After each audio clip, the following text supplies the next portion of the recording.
Chapter 1. To ensure a long existence to religious sects or republics, it is necessary frequently to bring them back to their original principles.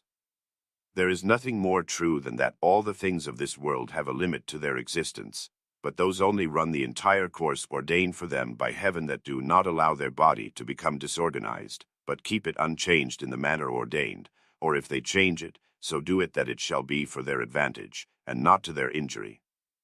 And as I speak here of mixed bodies, such as republics or religious sects, I say that those changes are beneficial that bring them back to their original principles.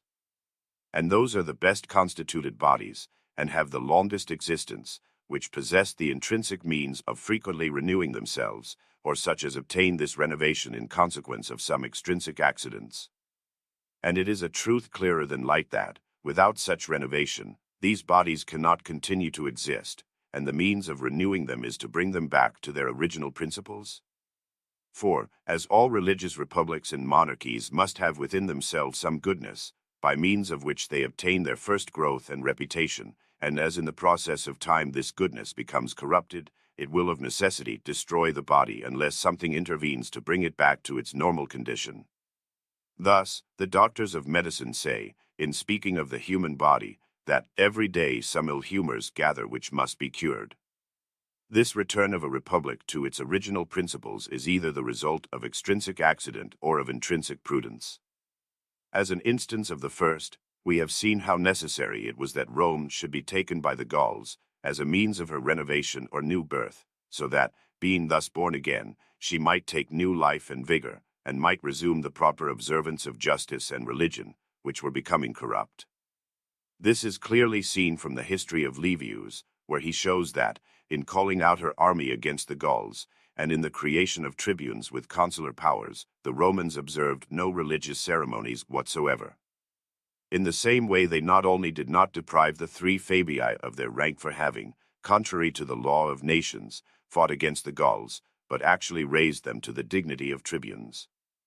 And we may readily presume that they made less account of the good institutions and laws established by Romulus and other wise princes than what was reasonable and necessary to preserve their liberties.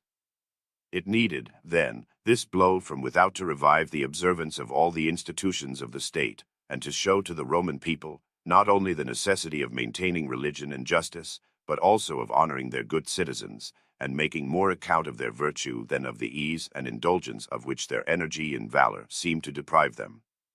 This admonition succeeded completely, for no sooner was Rome retaken from the Gauls than they renewed all their religious institutions, punished the Fabii for having fought the Gauls contrary to the law of nations, and then they appreciated so highly the valor and excellence of Camillus that the Senate and the other orders and estate laid aside all envy and jealousy, and confided to him all the burden of the affairs of the Republic. It is necessary then, as has been said, for men who live associated together under some kind of regulations often to be brought back to themselves, so to speak, either by external or internal occurrences.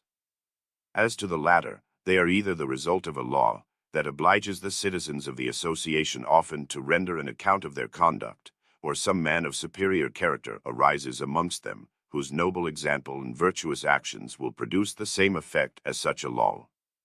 This good then in a republic is due either to the excellence of some one man, or to some law, and as to the latter, the institution that brought the Roman Republic back to its original principles was the creation of the tribunes of the people, and all the other laws that tended to repress the insolence and ambition of men. But to give life and vigor to those laws requires a virtuous citizen, who will courageously aid in their execution against the power of those who transgress them. The most striking instances of such execution of the laws, anterior to the capture of Rome by the Gauls, were the death of the sons of Brutus, that of the Decemvirs, and that of the corn dealer, Spurius Maelius, and after the taking of Rome by the Gauls, the death of Manlius Capitolinus, that of the son of Manlius Torquatus, the punishment inflicted by Papirius Cursor upon his master of cavalry, Fabius, and the accusation of the Scipios. As these were extreme and most striking cases, they caused on each occasion a return of the citizens to the original principles of the Republic, and when they began to be more rare, it also began to afford men more latitude in becoming corrupt, and the execution of the laws involved more danger and disturbances. It would be desirable, therefore, that not more than 10 years should elapse between such executions, for in the long course of time men begin to change their customs and to transgress the laws, and unless some case occurs that recalls the punishment to their memory and revives the fear in their hearts, the delinquents will soon become so numerous that they cannot be punished without danger. In relation to this subject, it was said by the magistrates who governed Florence from the year 1434 until 1494 that it was necessary every 5 years to resume the government, and that otherwise it would be difficult to maintain it. By resuming the government, they meant to strike the people with the same fear and terror as they did when they first assumed the government, and when they had inflicted the extremest punishment upon those who, according to their principles, had conducted themselves badly. But as the recollection of these punishments fades from men's minds, they become emboldened to make new attempts against the government, and to speak ill of it, and therefore it is necessary to provide against this, by bringing the government back to its first principles. Such a return to first principles in a republic is sometimes caused by the simple virtues of one man, without depending upon any law that incites him to the infliction of extreme punishments, and yet his good example has such an influence that the good men strive to imitate him, and the wicked are ashamed to lead a life so contrary to his example. Those particularly, who in Rome effected such beneficial results were Horatius Cocles, Scaevola, Fabricius, the two Decii, Regulus Attilius, and some others, who by their rare and virtuous example produced the same effect upon the Romans as laws and institutions would have done. And certainly if at least some such signal punishments as described above, or noble examples, had occurred in Rome every 10 years, that city never would have become so corrupt, but as both became more rare, corruption increased more and more. In fact, after Marcus Regulus we find not a single instance of such virtuous example, and although the two Catos arose, yet there was so long an interval between Regulus and them, and between the one Cato and the other, and they were such isolated instances, that their example could effect but little good, and especially the latter Cato found the citizens of Rome already so corrupt that he utterly failed to improve them by his example. Let this suffice so far as regards republics. Now with regard to religions we shall see that revivals are equally necessary, and the best proof of this is furnished by our own, which would have been entirely lost had it not been brought back to its pristine principles and purity by St. Francis and St. Dominic, for by their voluntary poverty and the example of the life of Christ, they revived the sentiment of religion in the hearts of men, where it had become almost extinct. The new orders which they established were so severe and powerful that they became the means of saving religion from being destroyed by the licentiousness of the prelates and heads of the Church.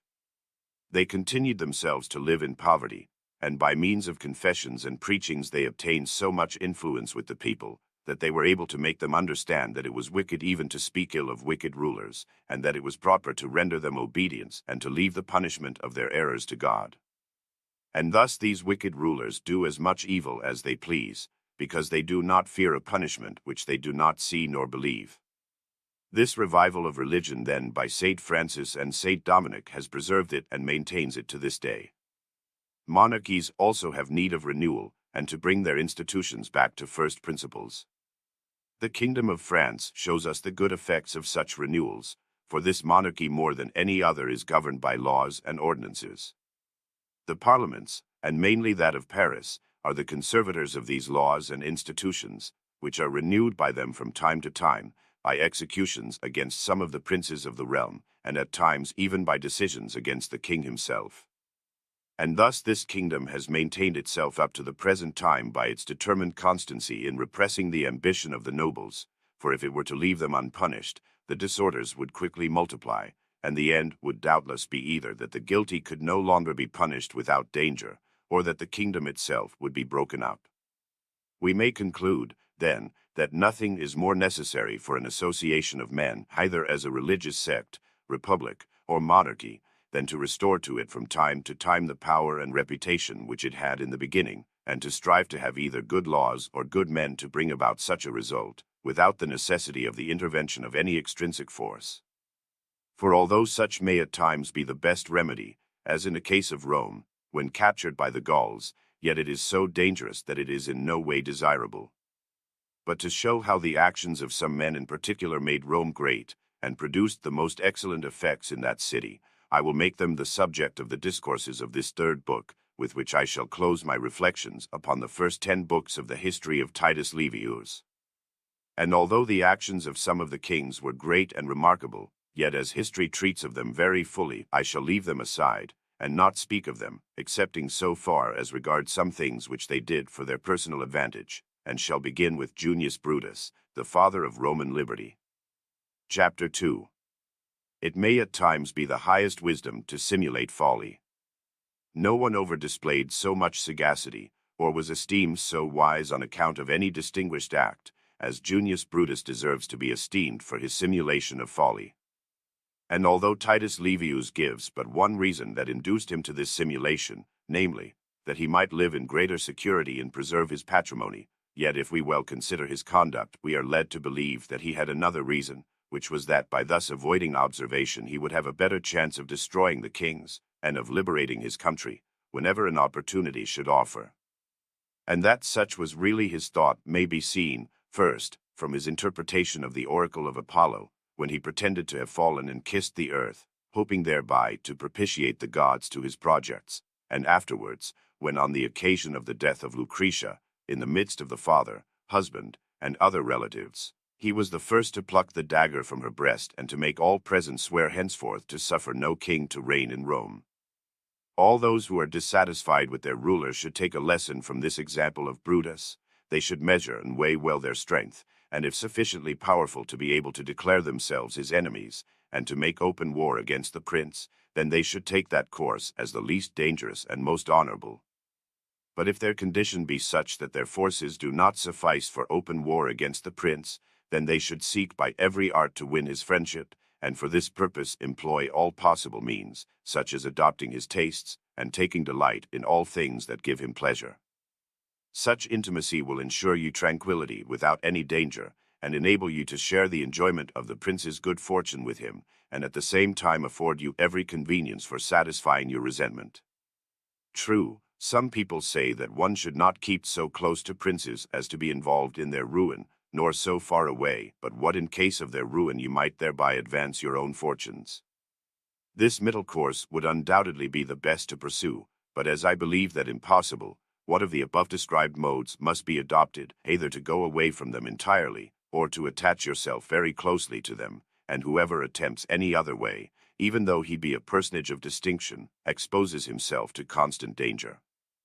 Nor will it do for him to say, I do not care for anything, I desire neither honor nor profit, all I want is to live quietly and without trouble, for such excuses would not be admitted. Men of condition cannot choose their way of living, and even if they did choose it sincerely and without ambition, they would not be believed, and were they to attempt to adhere to it, they would not be allowed to do so by others. It is advisable then at times to feign folly, as Brutus did, and this is sufficiently done by praising, speaking, seeing, and doing things contrary to your way of thinking, and merely to please the prince. And as I have spoken of the sagacity of Brutus in recovering the liberty of Rome, let me now speak of his severity in maintaining it. Chapter 3. To preserve the newly recovered liberty in Rome, it was necessary that the sons of Brutus should have been executed. The severity of Brutus was not only useful, but necessary for the maintenance of that liberty in Rome which he had restored to her, and certainly it is one of the rarest examples within the memory of man for a father not only to sit in judgment and condemn his own sons, but actually to be present at their execution. Every student of ancient history well knows that any change of government, be it from a republic to a tyranny, or from a tyranny to a republic, must necessarily be followed by some terrible punishment of the enemies of the existing state of things. And whoever makes himself tyrant of a state and does not kill Brutus, or whoever restores liberty to a state and does not immolate his sons, will not maintain himself in his position long. Having already in another place treated this subject at length, I refer to what I have there said, and confine myself now to citing a single and most remarkable example, taken from the history of our own country. It is that of Pietro Soderini, who believed that he would be able by patience and gentleness to overcome the determination of the new sons of Brutus to return to another form of government, in which, however, he greatly deceived himself. And although his natural sagacity recognized the necessity of destroying them, and although the quality and ambition of his adversaries afforded him the opportunity, yet he had not the courage to do it. For he thought, and several times acknowledged it to his friends, that boldly to strike down his adversaries and all opposition would oblige him to assume extraordinary authority, and even legally to destroy civil equality, and that, even if he should not afterwards use this power tyrannically, this course would so alarm the masses that after his death they would never again consent to the election of another Gonfalonier for life, which he deemed essential for the strengthening and maintaining of the government. This respect for the laws was most praiseworthy and wise on the part of Soderini. Still, one should never allow an evil to run on out of respect for the law, especially when the law itself might easily be destroyed by the evil, and he should have borne in mind that as his acts and motives would have to be judged by the result, in case he had been fortunate enough to succeed and live, everybody would have attested that what he had done was for the good of his country, and not for the advancement of any ambitious purposes of his own. Moreover, he could have regulated matters so that his successors could not have employed for evil the means which he had used for beneficent purposes. But Soderini was the dupe of his opinions, not knowing that malignity is neither effaced by time nor placated by gifts. So that by failing to imitate Brutus he lost at the same time his country, his state, and his reputation. In the following chapter one proposed to show that it is equally difficult to save a monarchy as to save a republic. Chapter 4. A prince cannot live securely in a state so long as those live whom he is deprived of it. The assassination of Tarquinius Priscus by the sons of Ancus, and the death of Servius Tullus caused by Tarquinius Superbus, prove how difficult and dangerous it is to deprive any one of a kingdom and leave him his life, even though you try to conciliate him by benefits. We see how Tarquinius Priscus was deceived by the seemingly lawful possession of the sovereignty of Rome, which had been bestowed upon him by the people and confirmed by the Senate. He could not believe that resentment would so master the sons of Ancus that they would not be satisfied to submit to him, to whom all Rome yielded obedience. Servius Tullus, in like manner, deceived himself in supposing that he could win the sons of Tarquin with benefits. Thus the first may serve as a warning to all princes that they will never be safe so long as those live whom they have deprived of their possessions, and as to the second, it should remind every potentate that old injuries can never be cancelled by new benefits, and the less so when the benefits are small in proportion to the injury inflicted. Certainly Servius Tullus showed little sagacity when he supposed that the sons of Tarquin would remain content to be the sons-in-law of him whose kings they felt themselves entitled to be. And this desire to reign is so powerful that it not only dominates the minds of those born with the expectation of a throne, but also that of those who have no such expectations. This was well illustrated by the wife of Tarquin the Younger, daughter of Servius, who, urged on by this mad desire, regardless of all filial piety, stirred up her husband to deprive her father of his life and kingdom. So much more did she value being a queen than being the daughter of a king. If, then, Tarquinius Priscus and Servius Tullus lost the kingdom from not knowing how to assure themselves of those whose thrones they had usurped, Tarquinius Superbus lost it by a disregard of the laws established by his predecessors, as we shall show in the next chapter. Chapter 5. Of the causes that make a king lose the throne which he has inherited.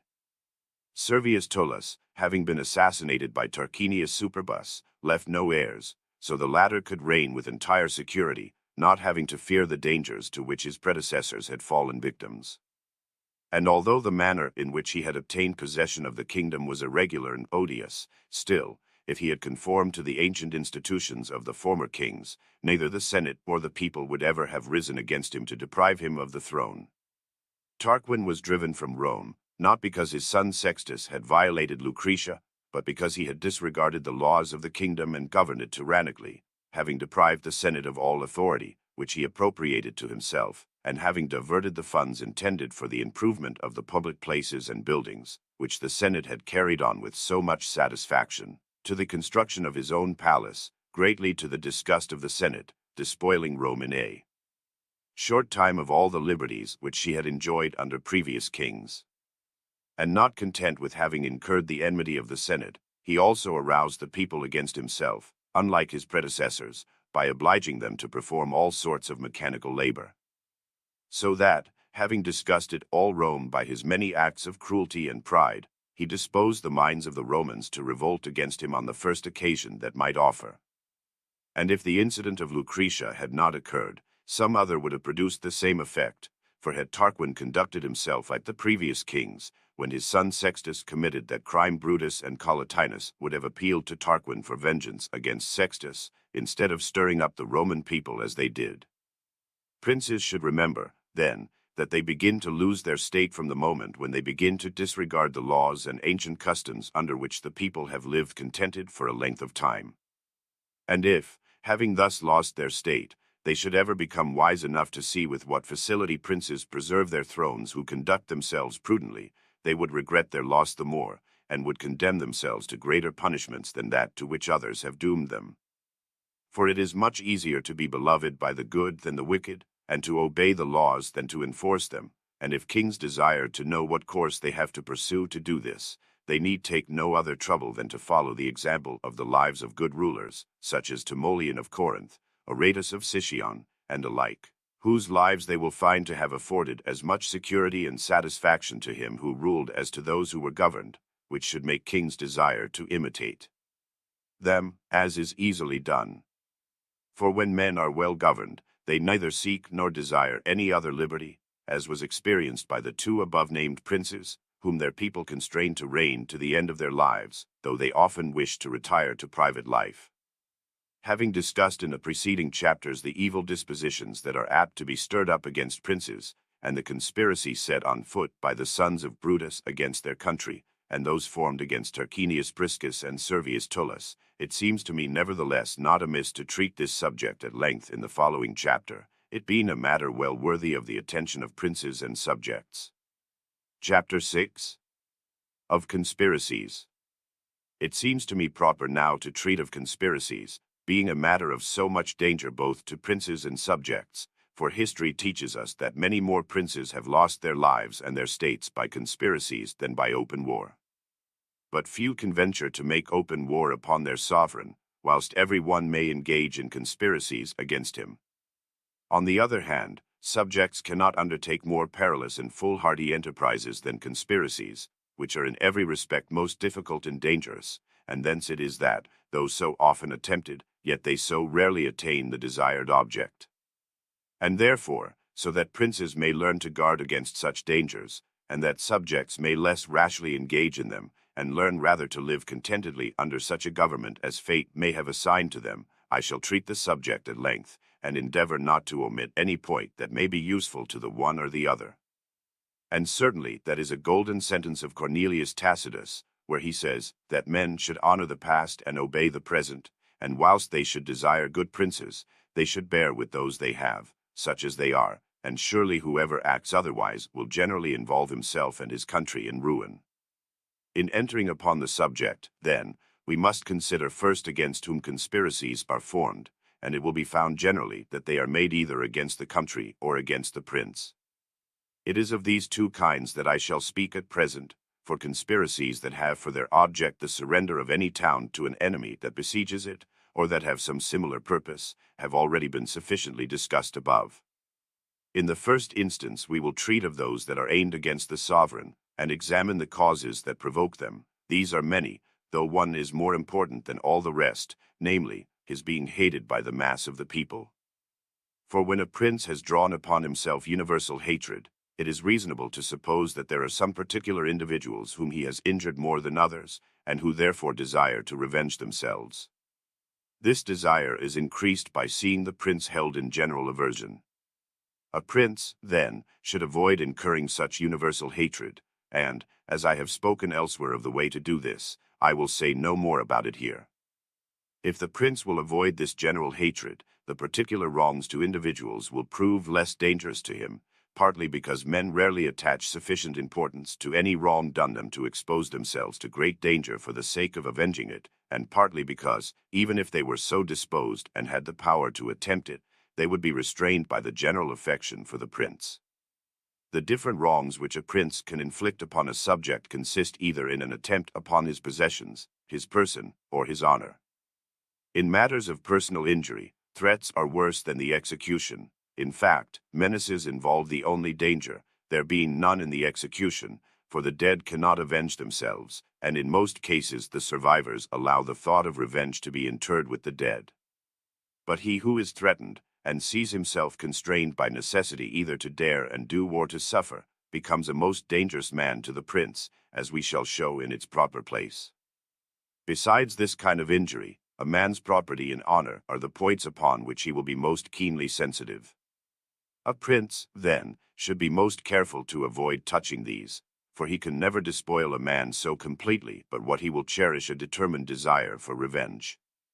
As to attacking men's honor, that of their wives is what they feel most, and after that their being themselves treated with indignity. It was an outrage of this nature that armed Pausanias against Philip of Macedon, and such indignities have caused many others to rise against their princes. In our day, Julius Valentine would not have conspired against Pandolfo, tyrant of Siena, had it not been that the latter, having accorded him one of his daughters in marriage, afterwards took her away from him, as we shall relate in its place. The principal cause of the conspiracy of the Puzzi against the Medici was the inheritance of Giovanni Borromeo, of which they had been deprived by an order of the Medici. There is another and still more powerful motive that makes men conspire against their princes, and that is the desire to liberate their country from the tyranny to which it has been subjected by the prince. It was this that stirred up Brutus and Cassius against Caesar. It was this that excited others against the Falari, the Dionytii, and other usurpers. And no tyrant can secure himself against such attacks, except by voluntarily giving up his usurpation. But as none of them ever take this course, there are but few that do not come to a bad end, and thence this verse of Juvenal's. Ad generum sereris sine quid et vulnere passi. Descendant regus, e sicca mort tyranni. The perils incurred by conspirators are great, as I have said above, because they present themselves at every moment. There is danger in plotting and in the execution of the plot, and even after it has been carried into effect. A plot may be formed by a single individual or by many. The one cannot be called a conspiracy, but rather a determined purpose on the part of one man to assassinate the prince. In such case, the first of the three dangers to which conspiracies are exposed is avoided, for the individual runs no risk before the execution of his plot, for as no one possesses his secret, there is no danger of his purpose coming to the ears of the prince. Any individual, of whatever condition, may form such a plot, be he great or small, noble or plebeian, familiar or not familiar with the prince, for every one is permitted on occasions to speak to the prince, and has thus the opportunity of satisfying his vengeance. Pausanias, of whom I have spoken elsewhere, killed Philip of Macedon as he was proceeding to the temple, surrounded by 1,000 armed men, and having his son and his son-in-law on either side. But Pausanias was a noble, and well known to the prince. A poor and abject Spaniard stabbed King Ferdinand of Spain in the neck. The wound was not mortal, but it showed nevertheless that this man had the audacity as well as the opportunity of striking the prince. A Turkish dervish drew a scimitar upon Bajazet, the father of the present Grand Turk. He did not wound him, but it shows that this man too had the audacity and the opportunity to have done it, had he so chosen. I believe it is not uncommon to find men who form such projects, the mere purpose involving neither danger or punishment, but few carry them into effect, and of those who do, very few or none escape being killed in the execution of their designs, and therefore but few are willing to incur such certain death. But let us leave the plots formed by single individuals, and come to conspiracies formed by a number of persons. These, I say, have generally for their originators the great men of the state, or those on terms of familiar intercourse with the prince. None other, unless they are madmen, can engage in conspiracies, for men of low condition, who are not intimate with the prince, have no chance of success, not having the necessary conveniences for the execution of their plots. In the first place, men of no position have not the means of assuring themselves of the good faith of their accomplices, as no one will engage in their plot without the hope of those advantages that prompt men to expose themselves to great dangers. And thus, so soon as they have drawn 2 or 3 others into their scheme, some one of them denounces and ruins them. But supposing even that they have the good fortune not to be betrayed, they are nevertheless exposed to so many difficulties in the execution of the plot, from being debarred free access to the prince, that it seems almost impossible for them to escape ruin in the execution. For if the great men of a state, who are in familiar intercourse with the prince, succumb under the many difficulties of which we have spoken, it is natural that these difficulties should be infinitely increased for the others. And therefore those who know themselves to be weak avoid them, for where men's lives and fortunes are at stake they are not all insane, and when they have cause for hating a prince, they content themselves with cursing and vilifying him, and wait until some one more powerful and of higher position than themselves shall avenge them. Still, if one of this class of persons should be daring enough to attempt such an undertaking, he would merit praise rather for his intention than for his prudence. We see, then, that conspiracies have generally been set on foot by the great, or the friends of the prince, and of these, as many have been prompted to it by an excess of benefits as by an excess of wrongs. Such was the cause of the conspiracy of Perennius against Commodus, of Plautianus against Severus, and of Sejanus against Tiberius. All these men had been so loaded with riches, honors, and dignities by their emperors that nothing seemed wanting to complete their power and to satisfy their ambition but the empire itself, and to obtain that they set conspiracies on foot against their masters, which all resulted, however, as their ingratitude deserved. More recently, however, we have seen the conspiracy of Jacopo Appiano succeed against Piero Gambacourt, Prince of Pisa. This Jacopo owed his support, education, and reputation to Piero, and yet he deprived him of his state. The conspiracy of Coppola against Ferdinand of Aragon, in our own day, was of the same character. Coppola had attained such greatness that he seemed to lack nothing but the throne, and to obtain this he risked his life, and lost it. And certainly if any conspiracy of the great against a prince is likely to succeed, it should be one that is headed by one, so to say, almost himself a king, who can afford the conspirators every opportunity to accomplish his design. But, blinded by the ambition of dominion, they are equally blind in the conduct of the conspiracy, for if their villainy were directed by prudence, they could not possibly fail of success. A prince, then, who wishes to guard against conspiracies should fear those on whom he has heaped benefits quite as much, and even more, than those whom he has wronged, for the latter lack the convenient opportunities which the former have in abundance. The intention of both is the same, for the thirst of dominion is as great as that of revenge, and even greater. A prince, therefore, should never bestow so much authority upon his friends, but that there should always be a certain distance between them and himself, and that there should always be something left for them to desire. Otherwise they will almost invariably become victims of their own imprudence, as happened to those whom we have mentioned above. But to return to our subject.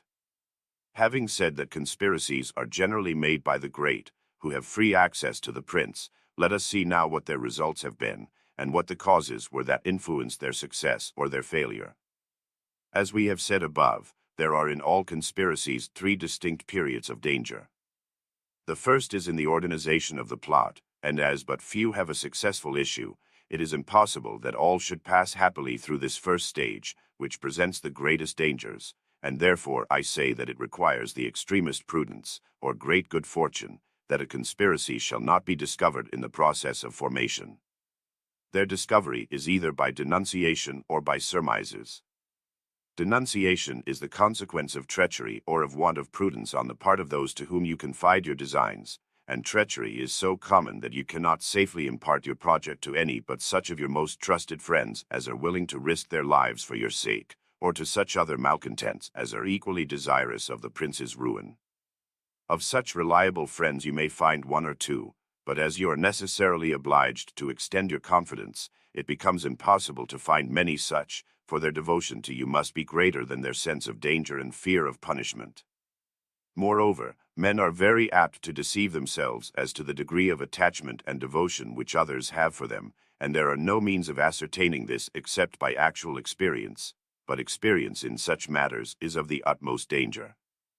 And even if you should have tested the fidelity of your friends on other occasions of danger, yet you cannot conclude from that they will be equally true to you on an occasion that presents infinitely greater dangers than any other. If you attempt to measure a man's good faith by the discontent which he manifests towards the prince, you will be easily deceived, for by the very fact of communicating to him your designs, you give him the means of putting an end to his discontent, and to ensure his fidelity, his hatred of the prince or your influence over him must be very great. It is thus that so many conspiracies have been revealed and crushed in their incipient stage, so that it may be regarded almost as a miracle when so important a secret is preserved by a number of conspirators for any length of time. Such, however, was the case in the conspiracy of Piso against Nero, and in our times that of the Pezzi against Lorenzo and Giuliano de' Medici, of which more than 50 persons were cognizant, and which yet remained undiscovered till the moment of its execution.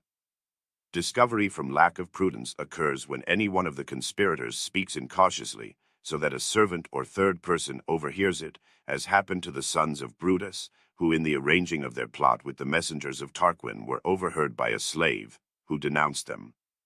Or it may occur from thoughtlessness, when some one communicates the secret to his wife or child, or to some other indiscreet person, as was done by Dinas, one of the conspirators with Philotas against Alexander, who confided the plot to Nicomachus, a lad of whom he was enamored, who told it to his brother Sibyllinus, who at once communicated it to the king. As to discovery by conjecture, we have an instance of it in the Pisonian conspiracy against Nero. The day before he was to have killed Nero, Sabinus, one of the conspirators, made his testament. He ordered his freedman Livius to sharpen an old, rusty poniard, enfranchised all his slaves and distributed money amongst them, and had bandages made for tying up wounds. Livius surmised from these various acts what was going on, and denounced it to Nero. Sabinus was arrested, and with him Natalis, another conspirator, with whom he had been seen to converse secretly for a length of time. As their depositions respecting the conversation did not agree, they were forced to confess the truth, and thus the conspiracy was discovered to the ruin of all that were implicated. When the number of accomplices in a conspiracy exceeds 3 or 4, it is almost impossible for it not to be discovered, either through treason, imprudence, or carelessness. The moment more than one of the conspirators is arrested, the whole plot is discovered, for it will be impossible for any two to agree perfectly as to all their statements. If only one be arrested, and he be a man of courage and firmness, he may be able to conceal the names of his accomplices, but then the others, to remain safe, must be equally firm, and not lay themselves open to discovery by flight, for if any one of them proves wanting in courage, whether it be the one that is arrested or one of those that are at liberty, the conspiracy is sure to be discovered. Titus Livius cites a very remarkable instance that occurred in connection with the conspiracy against Hieronymus, king of Syracuse. Theodorus, one of the conspirators, having been arrested, concealed with the utmost firmness the names of the other conspirators, and charged the matter upon the friends of the king, and, on the other hand, all the other conspirators had such confidence in the courage of Theodorus, that not one of them left Syracuse, or betrayed the least sign of fear. The conduct of a conspiracy, then, is exposed to all such dangers before it can be carried into execution, and to avoid these perils the following remedies present themselves. The first and most certain, I should rather say the only one, is not to afford your associates in the plot any time to betray you, and therefore you should confide your project to them at the moment of its execution, and not sooner. Those who act thus are most likely to escape the first of the 3 dangers, and frequently also the others, and therefore have their enterprises almost always succeeded. And any man of prudence will always be able to govern himself in this wise. I will cite 2 examples of this. Nelematus, unable to bear the tyranny of Aristodemus, tyrant of Epirus, assembled in his house a number of friends and relatives, and urged them to liberate their country from the yoke of the tyrant. Some of them asked for time to consider the matter, whereupon Nelematus made his slaves close the door of his house, and then said to those he had called together, "You must either go now and carry this plot into execution, or I shall hand you all over as prisoners to Aristodemus." Moved by these words, they took the oath demanded of them, and immediately went and carried the plot of Nelematus successfully into execution. A Magian having by craft usurped the throne of Persia, and the fraud having been discovered by Ordinas, one of the grandees of the realm, he conferred with 6 other princes of the state as to the means of ridding themselves of this usurper.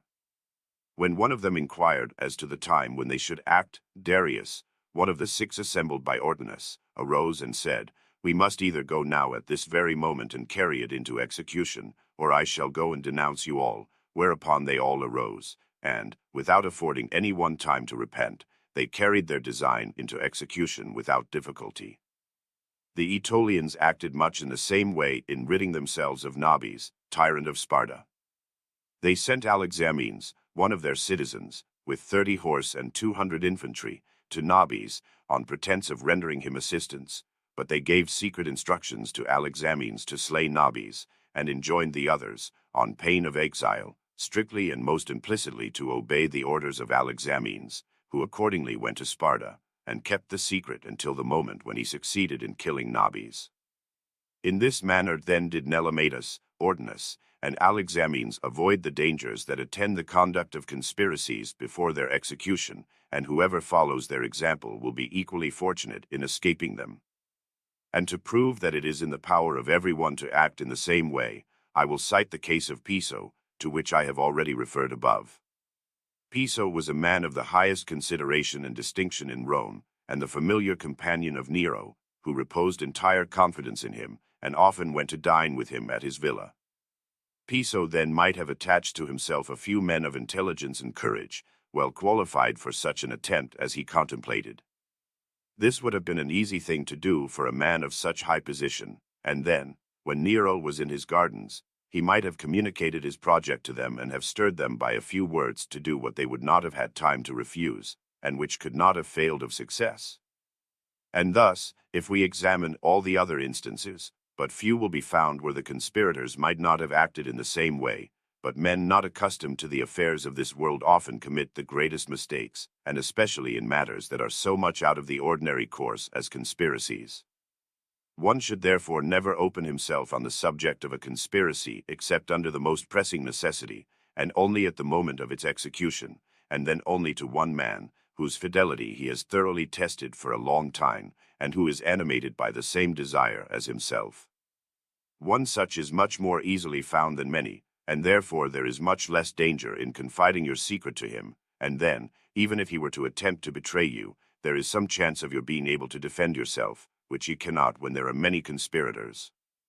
I have heard many wise men say that you may talk freely with one man about everything, for unless you have committed yourself in writing that yes of one man is worth as much as that no of another, and therefore one should guard most carefully against writing, as against a dangerous rock, for nothing will convict you quicker than your own handwriting. Plautianus, wishing to have the Emperor Severus and his son Antoninus killed, committed the matter to the tribune Saturninus. He, however, instead of obeying Plautianus, resolved to betray him, and, fearing that in accusing him he would be less believed than Plautianus, he exacted from him an order in his own handwriting to attest his authority. Plautianus, blinded by his ambition, gave him such a written order, which the tribune used to accuse and convict him. Plautianus denied his guilt with such audacity that without this written order and other indications he never would have been convicted. You may escape, then, from the accusation of a single individual, unless you are convicted by some writing or other pledge, which he should be careful never to give. In the Pisonian conspiracy there was a woman named Epicharis, who had formerly been a mistress of Nero's. She deemed it advisable to have amongst the conspirators the commander of a trireme, who was one of Nero's bodyguards. She communicated the plot to him, but without naming the conspirators. The commander, however, betrayed her confidence and denounced Epicharis to Nero, but she denied it with such audacity as to confuse Nero, who did not condemn her. There are two risks, then, in communicating a plot to any one individual. The first, lest he should denounce you voluntarily; the second, lest he should denounce you, being himself arrested on suspicion, or from some indications, and being convicted and forced to it by the torture. But there are means of escaping both these dangers. The first, by denial and by alleging personal hatred to have prompted the accusation, and the other, by denying the charge and alleging that your accuser was constrained by the force of torture to tell lies. But the most prudent course is not to communicate the plot to any one, and to act in accordance with the above-cited examples, and if you cannot avoid drawing someone into your confidence, then to let it be not more than one, for in that case the danger is much less than if you confide in many. Another necessity may force you to do unto the prince that which you see the prince about to do to you, the danger of which may be so pressing as not to afford you the time to provide for your own safety. Such a necessity ordinarily ensures success, as the following two instances will suffice to prove. The Emperor Commodus had amongst his nearest friends and intimates Livius and Electus, two captains of the Praetorian soldiers. He also had Marcia as his favorite concubine. As these three had on several occasions reproved him for the excesses with which he had stained his own dignity and that of the empire, he resolved to have them killed, and wrote a list of the names of Marcia, Livius, and Electus, and of some other persons, whom he wanted killed the following night. Having placed this list under his pillow, he went to the bath. A favorite child of his, who was playing in the chamber and on the bed, found this list, and on going out with it in his hand was met by Marcia, who took the list from the child. Having read it, she immediately sent for Livius and Electus, and when these three had thus become aware of the danger that threatened them, they resolved to forestall the emperor, and without losing any time they killed Commodus the following night. The Emperor Antoninus Caracalla was with his armies in Mesopotamia, and had for his prefect Macrinus, a man more fit for civil than military matters. As is always the case with bad rulers, they are in constant fear lest others are conspiring to inflict upon them the punishment which they are conscious of deserving. Thus Antoninus wrote to his friend Maternianus in Rome to consult the astrologers as to whether anyone was aspiring to the empire, and to advise him of it. Maternianus wrote back that Macrinus was thus aspiring, and this letter fell into the hands of Macrinus before it reached the emperor. He at once directed his trusted friend, the centurion Martialis, whose brother had been slain by Caracalla a few days before, to assassinate him, which he succeeded in doing. From this we see that the necessity which admits of no delay produces the same effect as the means employed by Nelematus in Epirus, of which I have spoken above. It also proves the truth of what I said in the beginning of this discourse, that to threaten is more dangerous for princes, and more frequently causes conspiracies, than the actual injury itself, and therefore princes should guard against indulging in menaces. For you must bind men to you by benefits, or you must make sure of them in some other way, but never reduce them to the alternative of having either to destroy you or perish themselves. As to the dangers that occur in the execution of a conspiracy, these result either from an unexpected change in the order of proceeding, or from the lack of courage in those who are charged with the execution of the plot, or from some error on their part, owing to want of foresight in leaving some of those alive whom it was intended to have killed. There is nothing that disturbs or impedes the actions of men more than when suddenly, and without time to reflect, the order of things agreed upon has to be entirely changed. And if such a change causes embarrassment in ordinary affairs, it does so to an infinitely greater degree in war or in conspiracies, for in such matters nothing is more essential than that men should firmly set their minds on performing the part that has been assigned to them. And if men have their minds fixed for some days upon a certain order and arrangement, and this be suddenly changed, it is impossible that this should not disturb them so as to defeat the whole plot. So that it is much better to carry out any such project according to the original plan, even if it should present some inconveniences, rather than to change the order agreed upon and incur 1,000 embarrassments. And this will occur, if there be not time to reorganize the project entirely, for when there is time for that, men can suit themselves to the new order of things. The conspiracy of the Pazzi against Lorenzo and Giuliano de Medici is well known. These were to dine on the appointed day with the Cardinal of San Giorgio, and it was agreed amongst the conspirators to kill the Medici at this dinner. They had distributed amongst themselves the several roles, as to who was to kill them, who was to seize the palace, and who was to scour the city to rouse the people to liberty. It happened that whilst the Medici, the Pazzi, and the Cardinal were at some great solemnity in the Cathedral Church of Florence, it became known that Giuliano would not dine with the Cardinal on that day. Hereupon the conspirators hastily met, and resolved to do in the church what they had intended to do in the house of the Cardinal. This disarranged all their plans, for Giambattista Montezecco refused to consent to the murder in the church, which obliged them to make an entire change and distribute the roles to different persons, who, not having time fully to prepare themselves, committed such mistakes as to cause themselves to be crushed in the execution. Want of firmness in the execution arises either from respect, or from the innate cowardice of him who is to commit the act. Such is the majesty and reverence that ordinarily surrounds the person of a prince, that it may easily mitigate the fury of a murderer, or fill him with fear. Marius having been taken prisoner by the Minturnians, they sent a slave to kill him, who was so overcome by the presence of this great man, and by the memory of his glory, that his courage and strength failed him at the thought of killing Marius. Now if a man in chains, in prison, and overwhelmed by misfortune can still exert such an influence, how much more is to be feared from a prince who is free, and clothed in all the pomp and ornaments of royalty, and surrounded by his court. And whilst all this pomp is calculated to inspire fear, an affable and courteous reception may equally disarm you.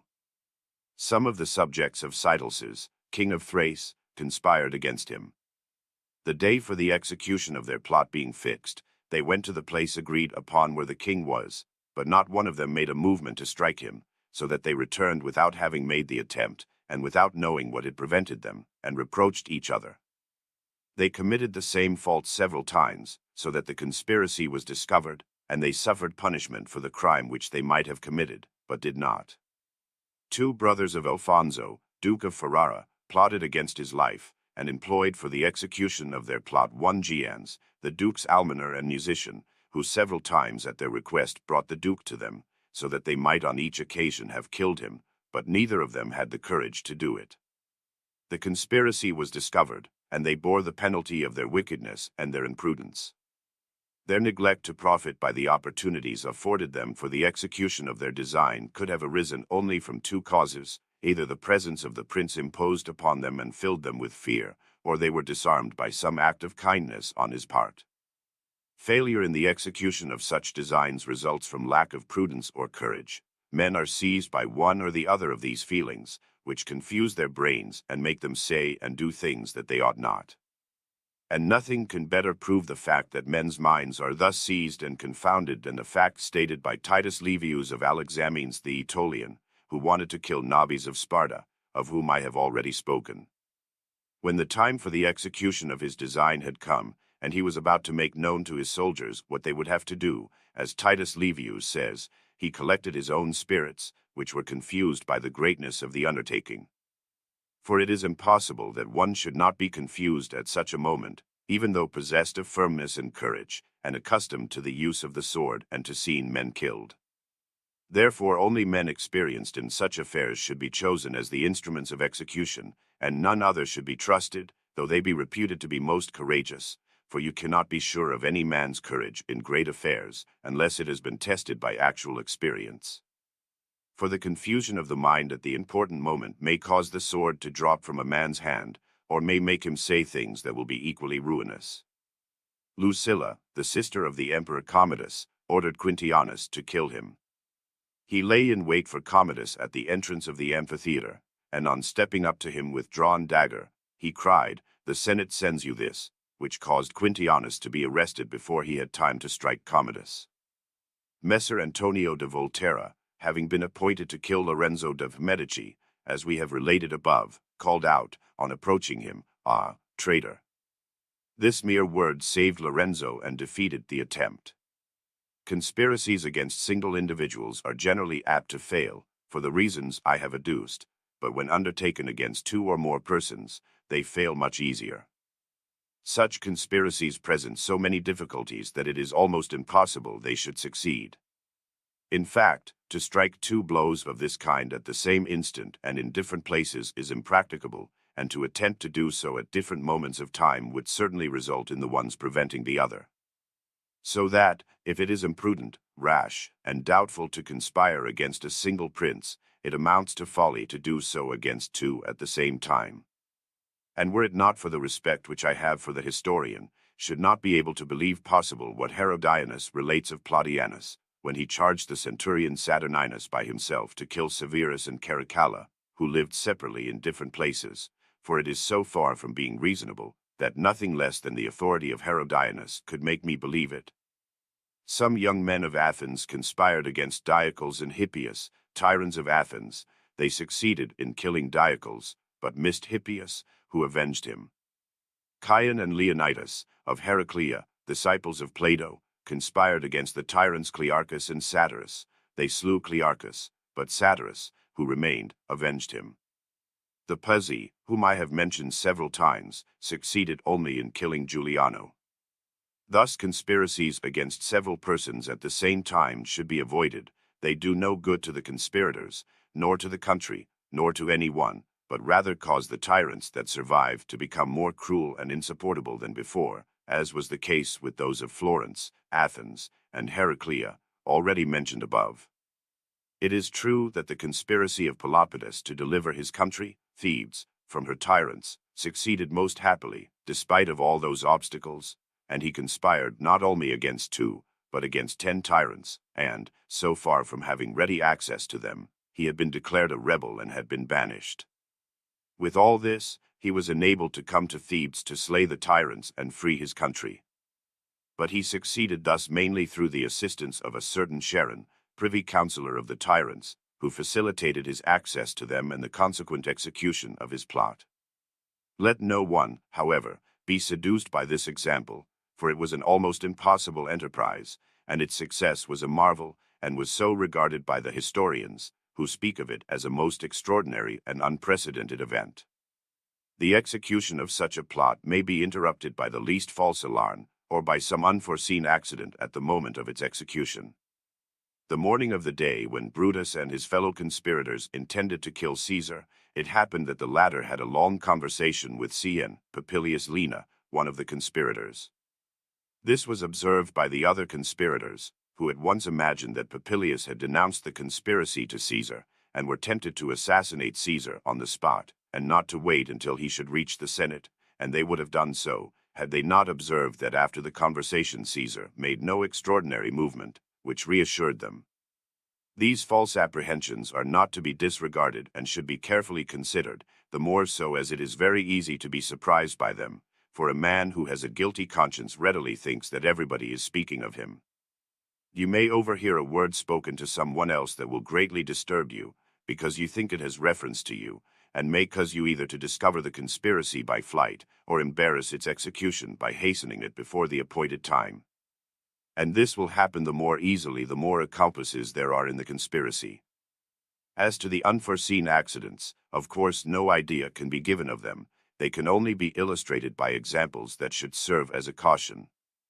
Julio Belantai of Siena, of whom I have already made mention, hated Pandolfo for having taken his daughter away from him after having first given her to him as his wife. He resolved to kill him, and thus chose his time.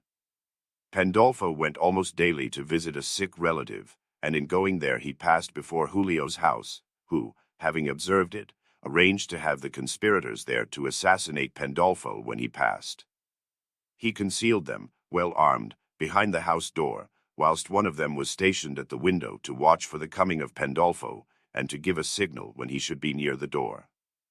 Pandolfo came, and the signal was given by the conspirator at the window, but at that moment a friend met and stopped Pandolfo, whilst some who were with him moved on, and, upon hearing the noise of arms within the door of Julio, they discovered the ambush, so that Pandolfo was enabled to save himself, and Julio, with his accomplices, was obliged to fly from Siena. This accidental meeting with a friend prevented the execution of the plot, and thwarted the designs of Julio. Such accidents, being rare, cannot be foreseen nor prevented, though one should endeavor to foresee all that can happen, so as to guard against it.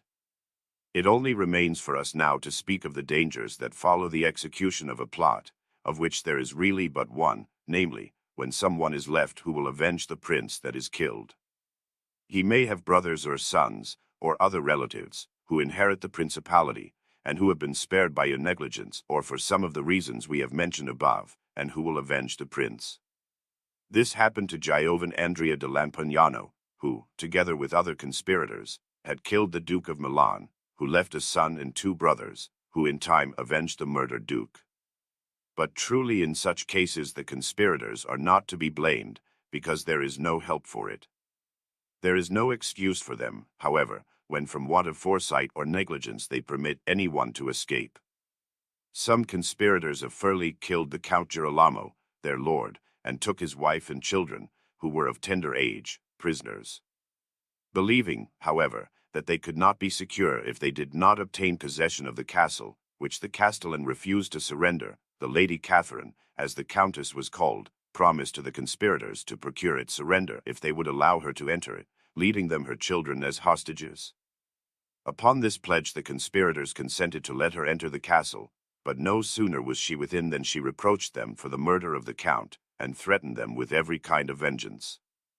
And to prove to them that she cared not for her children, she pointed to her sexual parts, calling out to them that she had wherewith to have more children.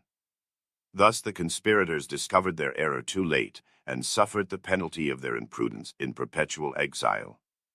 But of all the perils that follow the execution of a conspiracy, none is more certain and none more to be feared than the attachment of the people to the prince that has been killed.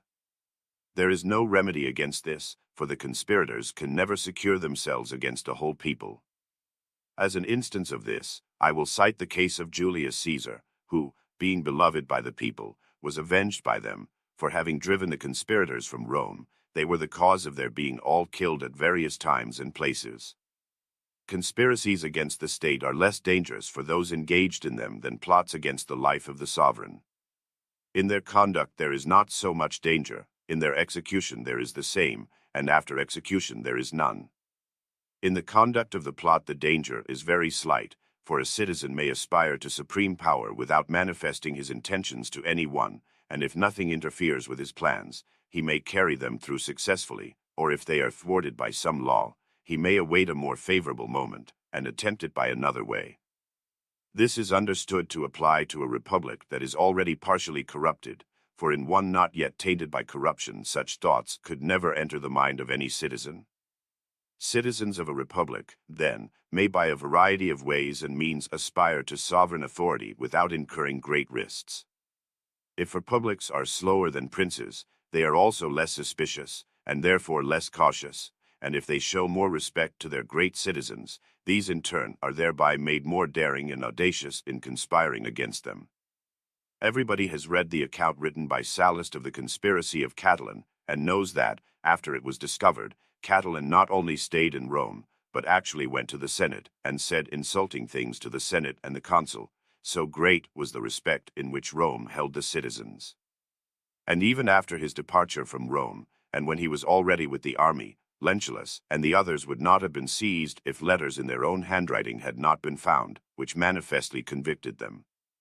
Hanno, one of the most powerful citizens of Carthage, aspired to the tyranny of the state, and arranged to poison the whole Senate on the occasion of his daughter's marriage, and then to make himself sovereign. When this plot was discovered, the Senate did nothing more than to pass a decree limiting the expense of feasts and weddings. Such was the respect which the Carthaginians had for so great a citizen as Hanno. It is true that in the execution of a conspiracy against one's country there are greater difficulties and dangers to surmount. For it is very rare that the forces of a conspirator suffice against so many, and it is not every one that controls an army, like Caesar, or Agathocles, or Cleomenes, and like, who by a single blow made themselves masters of their country. For such men the execution is sure and easy, but others who have not the support of such forces must employ deceit and cunning, or foreign aid. As to the employment of deceit and cunning, I give the following instances. Pisistratus, after the victory which he had gained over the people of Megara, was greatly beloved by the people of Athens. One morning he went forth from his house wounded, and charged the nobility with having attacked him from jealousy, and demanded permission to keep a guard of armed followers for his protection, which was accorded him. This first step enabled him easily to attain such power that he soon after made himself tyrant of Athens. Pandolfo Petrucci returned with other exiles to Siena, where he was appointed to the command of the guard of the government palace, a subordinate employ which others had refused. Nevertheless, this command gave him in time such influence and authority that in a little while he became prince of the state. Many others have employed similar means, and have in a short time, and without danger, acquired sovereign power. Those who have conspired against their country with their own forces, or by the aid of foreign troops, have had various success, according to their fortune. Catiline, whose conspiracy we have already spoken of, succumbed. Hanno, whom we have also mentioned, having failed in his attempt with poison, armed his partisans to the number of many thousands, and perished with them. Some of the first citizens of Thebes, wishing to obtain absolute control of the state, called to their aid a Spartan army, and seized the government. Thus, if we examine all the conspiracies attempted by men against their country, we find none, or but very few, that have failed in their conduct, but in their execution they have either met with success or failure. Once, however, carried into effect, they involve no other dangers but such as are inherent to absolute power, for he who has become a tyrant is exposed only to the natural and ordinary dangers which tyranny carries with it, and against which there are no other remedies than those indicated above. Those are the considerations that have presented themselves to me in treating the subject of conspiracies, and if I have noted only those where the sword is the instrument employed, and not poison, it is because the course of both is absolutely the same. It is true that the latter are in proportion more dangerous, as their success is more uncertain, for it is not every one that has the means of employing poison. It must, therefore, be entrusted to such as have, and that very necessity causes the dangers. Furthermore, many reasons may prevent a poison from proving mortal, as in the case of Commodus. Those who had conspired against him, seeing that he would not take the poison draught they had offered to him, and yet being resolved upon his death, were obliged to strangle him. There is, then, no greater misfortune for a prince than that a conspiracy should be formed against him, for it either causes his death, or it dishonors him. If the conspiracy succeeds, he dies. If it be discovered, and he punishes the conspirators with death, it will always be believed that it was an invention of the prince to satisfy his cruelty and avarice with the blood and possessions of those whom he had put to death. I will, therefore, not omit offering an advice to princes or republics against whom conspiracies may have been formed. If they discover that a conspiracy exists against them, they must, before punishing its authors, endeavor carefully to know its nature and extent, to weigh and measure well the means of the conspirators and their own strength. And if they find it powerful and alarming, they must not expose it until they have provided themselves with sufficient force to crush it, as otherwise they will only hasten their own destruction. They should therefore try to simulate ignorance of it, for if the conspirators should find themselves discovered, they will be forced by necessity to act without consideration. As an instance of this, we have the case of the Romans, who had left 2 legions at Capua to protect its inhabitants against the Samnites. The commanders of these legions, as we have related elsewhere, conspired to make themselves masters of the city. When this became known at Rome, the new consul Rutilius was directed to see to its being prevented, and by way of lulling the conspirators into security, he published that the Senate had resolved to continue the legions in garrison at Capua. The captains and soldiers, believing this, and thinking, therefore, that they had ample time for the execution of their design, made no attempt to hasten it, and thus waited until they perceived that the consul was separating them from each other. This excited their suspicions, and caused them to expose their intentions, and to proceed to the execution of their plot. There could not be a more forcible example than this for both parties, for it shows how dilatory men are when they think that they have time enough, and, on the other hand, how prompt they are in action when impelled by necessity. A prince or a republic who, for their own advantage, wish to defer the disclosure of a conspiracy, cannot use a more effectual means for that purpose than artfully to hold out to the conspirators the prospect of an early and favorable opportunity for action, so that, whilst waiting for that, or persuaded that they have ample time, the prince or republic will themselves gain time to overwhelm the conspirators. Those who act differently will accelerate their own ruin, as was the case with the Duke of Athens and Guglielmo de Pezzi. The Duke, having become tyrant of Florence, and being apprised that there was a conspiracy on foot against him, had one of the conspirators seized without further inquiry into the matter. This caused the others at once to take to arms, and to wrest the government from him. Though Guglielmo de Pezzi was commissary in the Val di Chiano in the year 1501. Having heard that a conspiracy had been organized in Arezzo in favor of the Vitelli, for the purpose of taking that place from the Florentines, he immediately went there, and without considering the strength of the conspirators or measuring his own, and wholly without any preparation, he had one of the conspirators seized by the advice of his son, the Bishop of Arezzo. Hereupon the others immediately took to arms, declared the independence of Arezzo, and made Guglielmo prisoner. But when conspiracies are feeble, they can and ought to be crushed as promptly as possible. In such case, however, The two instances we shall quote, and which are almost the direct opposites of each other, should not in any way be imitated. The one is that of the above-named Duke of Athens, who, to prove his confidence in the attachment of the Florentines to him, had the man who denounced the conspiracy to him put to death.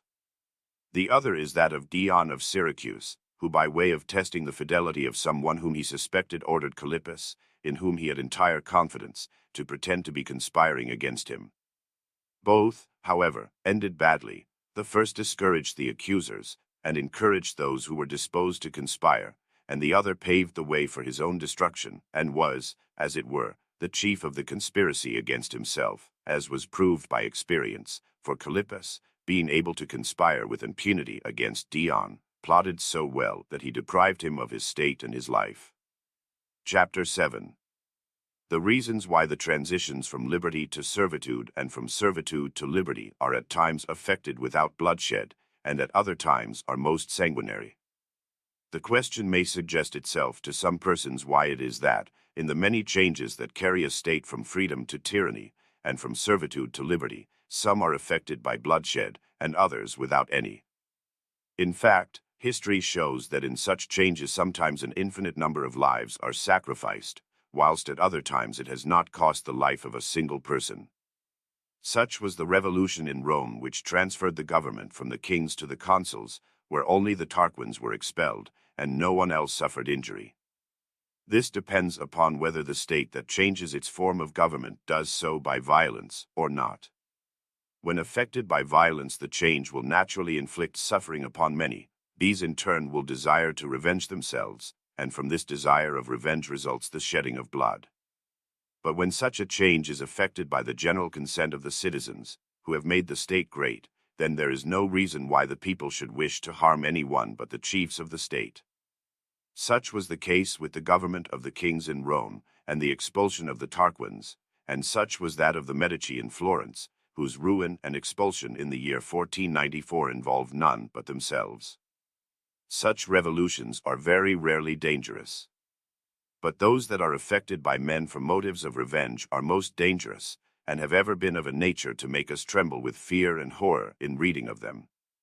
History is so full of these that I will not dilate upon them here. Chapter 8. Whoever wishes to change the government of a republic should first consider well its existing condition. We have already shown that an evil-disposed citizen cannot effect any changes for the worse in a republic, unless it be already corrupt. Besides the reasons elsewhere given, this conclusion is confirmed by the examples of Spurius Cassius and Manlius Capitolinus. This Spurius, being an ambitious man and wishing to obtain the supreme power in Rome, endeavored to gain the favor of the people by numerous benefits, such as the selling to them the lands taken from the Hernicians. This opened the eyes of the Senate to his ambitious projects, and he became suspected, even by the people, to that point, that when he offered them the proceeds of the sale of the grain which the government had caused to be brought from Sicily, the people refused it altogether, for it seemed to them as though Spurius offered it as the price of their liberty. But if this people had been corrupt, they would, so far from refusing this offer, have accepted it, and thus have opened the way for Spurius to the tyranny which now they closed against him. The example of Manlius is even more forcible, and proves how this evil ambition to rule cancels the noblest qualities of mind and body, and the most important services rendered to a state. We see that this ambition had its origin with Manlius in his jealousy of the honors bestowed upon Camillus, and so blinded was he by it, that, regardless of the manners and customs of Rome, and without examining the condition of the state, which was not yet prepared to accept a vicious form of government, he set to work to stir up disturbances in Rome against the Senate and the institutions of his country. Here we recognize the perfection of the constitution of Rome and the excellent character of its population, for on the occasion of the fall of Manlius, not one of the nobility, so ardent generally in their mutual support and defense, made the slightest effort in his favor, nor did any of his relatives make any attempt to support him.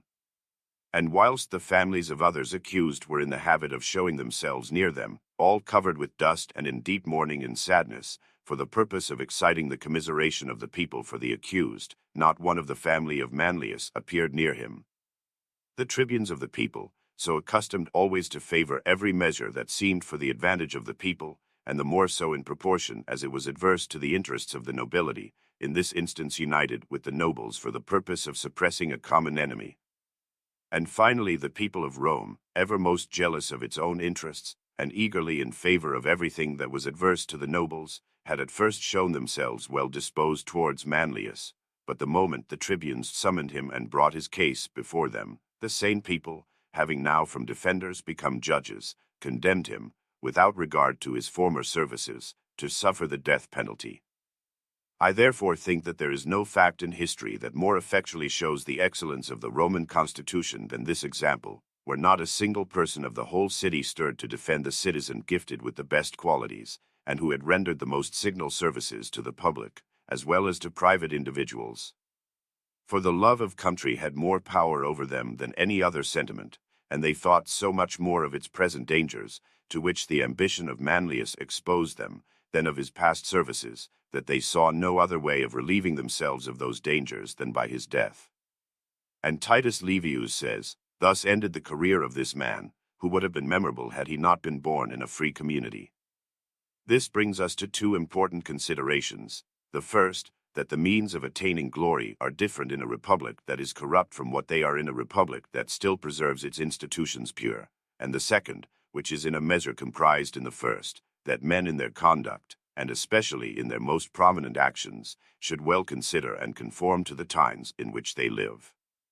And those who, from an evil choice or from natural inclination, do not conform to the times in which they live, will in most instances live unhappily, and their undertakings will come to a bad end, whilst, on the contrary, success attends those who conform to the times.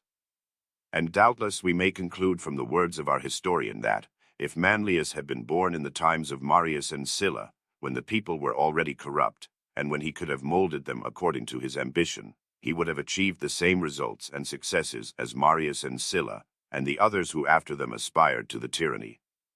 And in the same way, if Sylla and Marius had lived in the times of Manlius, they would have been crushed in their first attempt.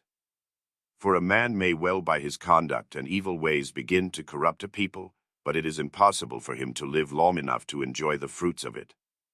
And even if it were possible that by length of time he should succeed, the natural impatience of the people, which cannot brook delay in the indulgence of their passion, would prove an obstacle to his success, so that by too much haste, or from error, he would be led to engage in his attempt at the wrong time, and thus end in failure. To usurp supreme and absolute authority, then, in a free state, and subjected to tyranny, the people must have already become corrupt by gradual steps from generation to generation. And all states necessarily come to this, unless, as we have shown above, they are frequently reinvigorated by good examples, and brought back by good laws to their first principles. Manlius thus would have been regarded as a rare and memorable man if he had lived in a corrupt republic. And therefore all such as desire to make a change in the government of a republic, whether in favor of liberty or in favor of tyranny, must well examine the condition of things, and from that judge of the difficulties of their undertaking.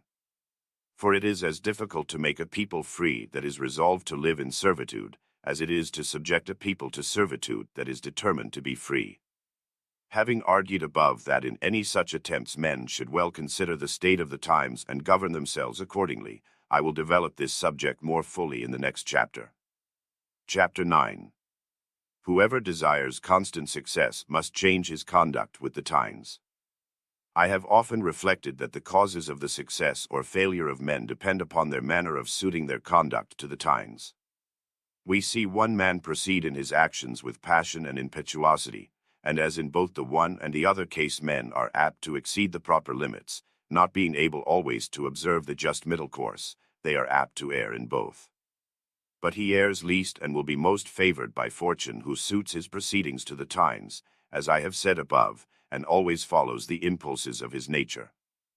Every one knows how Fabius Maximus conducted the war against Hannibal with extreme caution and circumspection, and with an utter absence of all impetuosity or Roman audacity. It was his good fortune that this mode of proceeding accorded perfectly with the times and circumstances. For Hannibal had arrived in Rome whilst still young and with his fortunes fresh. He had already twice routed the Romans, so that the Republic was as it were deprived of her best troops, and greatly discouraged by her reverses. Rome could not therefore have been more favored by fortune than to have a commander who by his extreme caution and the slowness of his movements kept the enemy at bay. At the same time, Fabius could not have found circumstances more favorable for his character and genius, to which fact he was indebted for his success and glory. And that this mode of proceeding was the result of his character and nature, and not a matter of choice, was shown on the occasion when Scipio wanted to take the same troops to Africa for the purpose of promptly terminating the war. Fabius most earnestly opposed this, like a man incapable of breaking from his accustomed ways and habits, so that, if he had been master, Hannibal would have remained in Italy, because Fabius failed to perceive that the times were changed.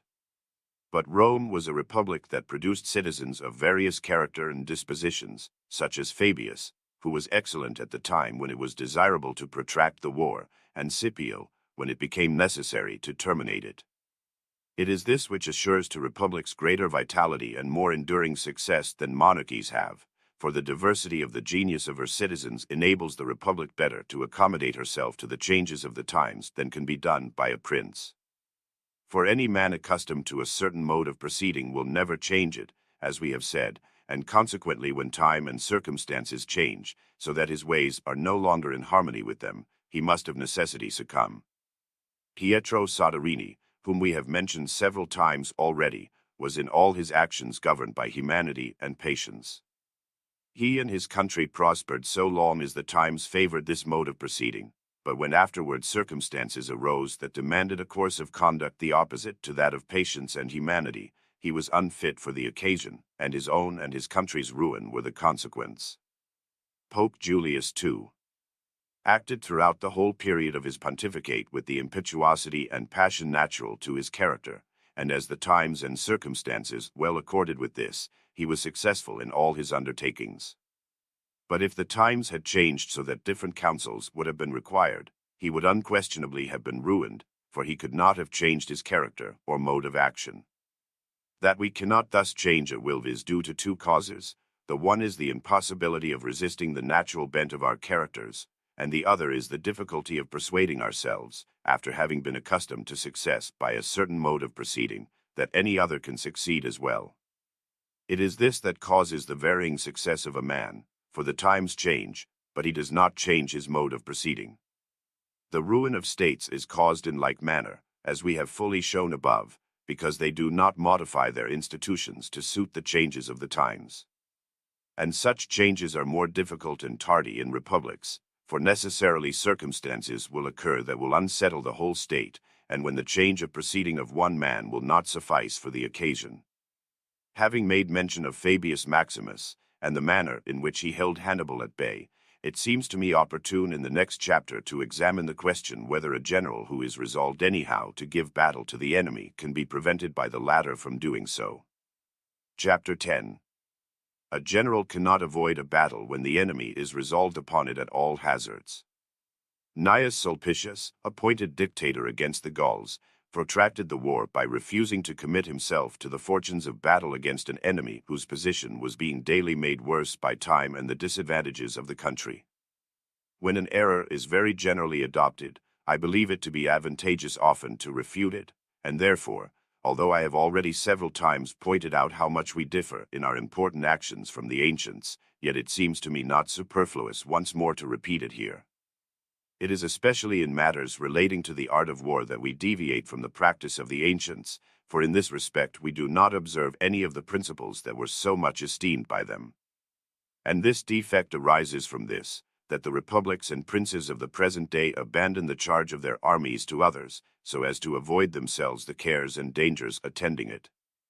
And if we nevertheless occasionally see a king in our times march in person with his army, it must not be supposed that he will introduce a more laudable system, for even if he does expose himself to the fatigue, it is for the sake of pomp only, and not from any praiseworthy motive. And yet these princes, in only occasionally showing themselves with their armies, whilst reserving to themselves the title of commander, are less in fault than republics, and most especially those of Italy. These, trusting entirely to others, understand themselves nothing of what pertains to war, and yet wish to decide upon everything, so as to preserve at least the appearance of sovereignty, and in their decisions they commit 1,000 errors. And although I have already elsewhere spoken of some, yet I will not refrain here from referring to one of the most important instances. When these indolent princes or effeminate republics send a general with an army into the field, the wisest order they think they can give him is never to risk a battle, and above all things to avoid a general action. In this they think they imitate the salutary prudence of Fabius Maximus, who by delaying battle saved the Roman Republic, but they do not understand that in most cases such a commission is either impracticable or dangerous. For we must hold it as a principle that a general who wishes to keep the field cannot avoid a battle when the enemy is determined upon fighting. And thus such orders are as much as to say to him, give battle at your enemy's convenience, but not at your own. To keep the field and yet to avoid a battle there is no other safe way than to keep at least 50,000 men at a good distance from the enemy, and to keep good watch so that in case of his approach you may have time to retreat farther. Another way is to shut yourself up in a city. But both the one and the other of these courses are replete with danger. In the first case you leave the country open to be pillaged by the enemy, and certainly a brave prince would prefer the fortune of battle rather than to prolong the war with such damage to his people. The second plan will manifestly ruin you, for if you shut yourself up with your army in a city you will be besieged, and in a short time hunger will compel you to surrender. Therefore, to avoid battle by either of these means is equally dangerous. The course taken by Fabius in occupying naturally strong positions is good when you have an army so formidable that the enemy dares not attack you. Nor can it be said that Fabius sought to avoid a battle. All he wanted was to fight when it should be to his advantage. In fact, if Hannibal had attacked him, Fabius would have met and fought him, but Hannibal never dared to offer him battle in the manner that suited Fabius. Thus the one and the other equally avoided a combat, but if either one of them had been resolved to bring it on anyhow, the other would have had but three ways of avoiding it, the two we have just mentioned, or flight. 1,000 examples attest the truth of what I have advanced, and especially the war which the Romans carried on against Philip of Macedon, father of Perseus. Philip, attacked by the Romans, wished to avoid the combat, and for this purpose, in imitation of Fabius Maximus in Italy, posted himself with his army on the summit of a mountain, where he strongly fortified himself, judging that the Romans would never venture to come and attack him there. But they did attack and drive him from that position, and forced him to fly with the greater part of his troops. And what saved him from being entirely cut to pieces was the irregularity of the country, which prevented the Romans from pursuing him. Philip then resolved not to fight, but, being posted near the Romans, was obliged to fly, and having learnt by this experience that keeping on the heights did not avail him in his wish to avoid a battle, and unwilling to shut himself up in a city, he resolved to adopt the other plan of keeping at many miles' distance from the Roman camp. Thus, when they marched into one province he moved off to another, and whenever the Romans left one country he entered it. But finding in the end that the prolonging of the war by these means only made his condition worse, and that his own subjects were by turns oppressed by the enemy and by himself, he resolved to try the chance of combat, and thus came to a regular battle with the Romans. It is advantageous, then, not to fight when your army is in the condition of that of Fabius, or that of Cn. Sulpicius, that is to say, when you have so formidable an army that the enemy dares not come to attack you in your entrenchments, or that he is upon your territory without having gained a foothold, so that he suffers from want of provisions. In such cases it is a wise course to follow, for the reason given by Titus Livius, namely, it is well for a general not to risk the chance of battle with an enemy whose position is daily made worse by time and the disadvantages of the country. But in any other case a battle cannot be avoided without dishonor and danger, for to fly like Philip is the same as being defeated, and is the more humiliating the less proof you have given of your courage. And if Philip succeeded in saving himself by flight, another, unless equally favored by the country, will fail. No one will pretend to say that Hannibal was not a master in the art of war, and if, when he was opposed to Scipio in Africa, he had found it to his advantage to prolong the war, he certainly would have done so. And perhaps, being a good general, and having a good army, he might have done as Fabius did in Italy, but as he did not do so we must suppose that he was influenced by important considerations. But a prince who has an army composed of various materials, and finds that from want of money or friendly support he can no longer keep his army together, must be utterly demented if he does not take his chance of battle before his army shall have fallen to pieces, for by waiting he is sure to lose, but by trying a battle he may possibly be victorious.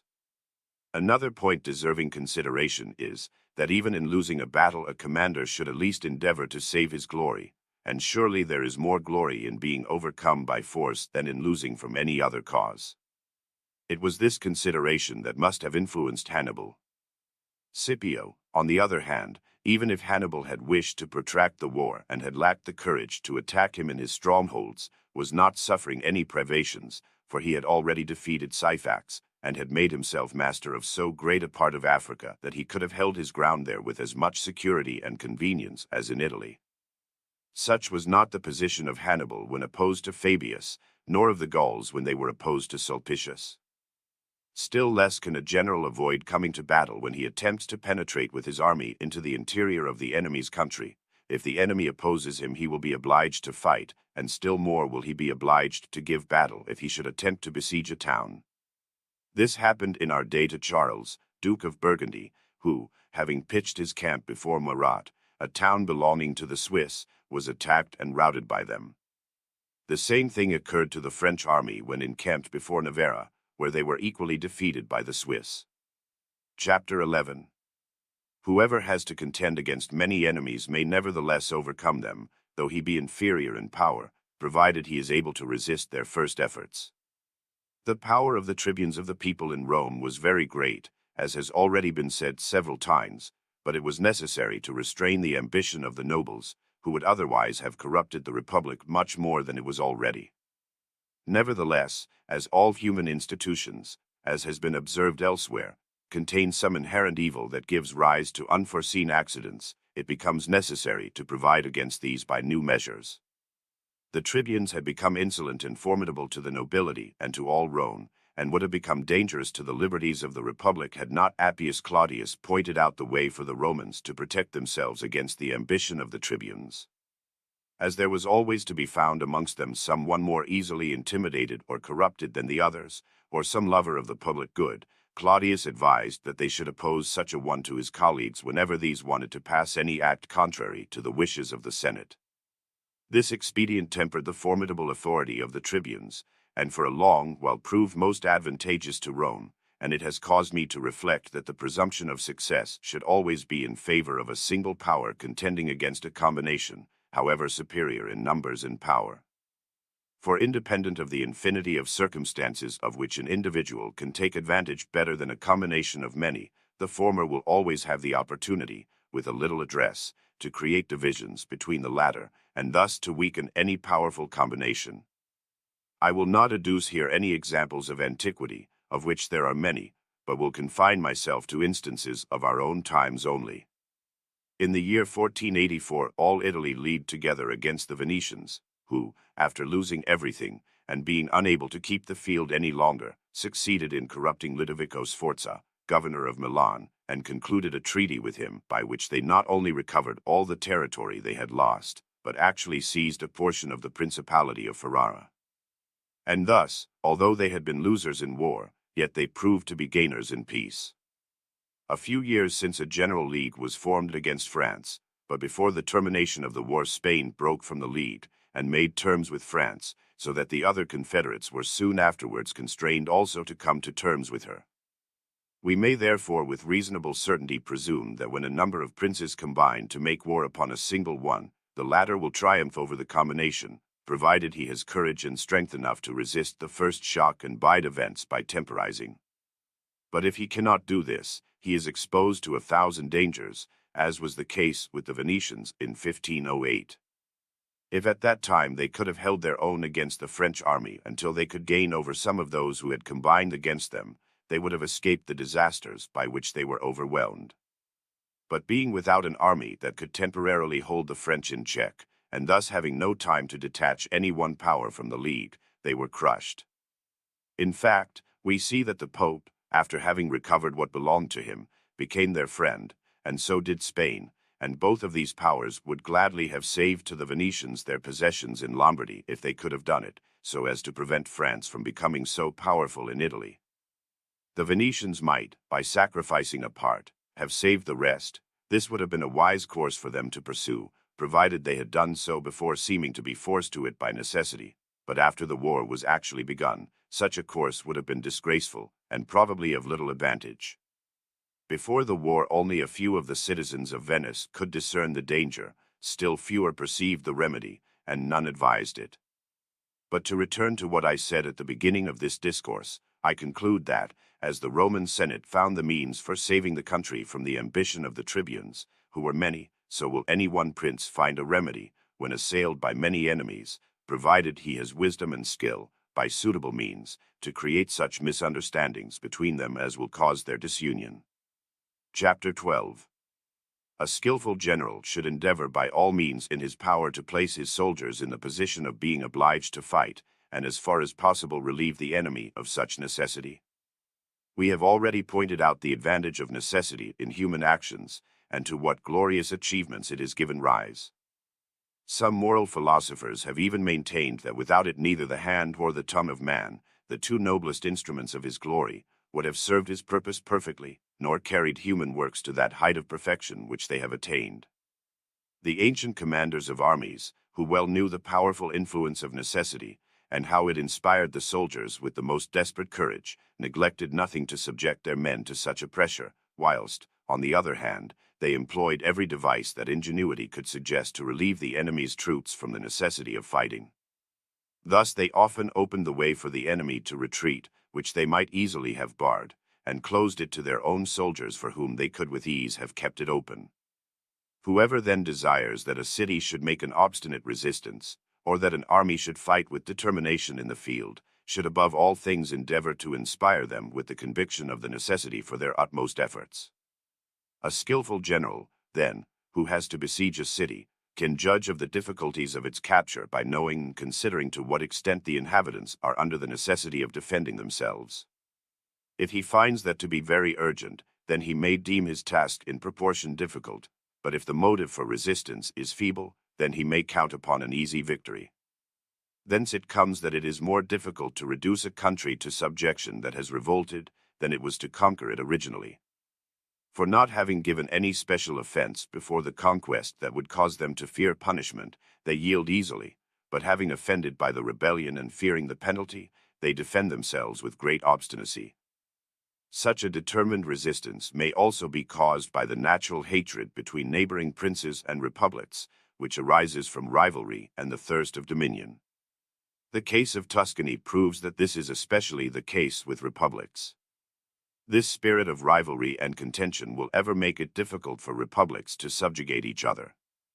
Whoever, therefore, carefully examines the character of the neighboring powers of the republics of Florence and of Venice will not wonder, as many do, that Florence has expended more money and made fewer conquests than Venice.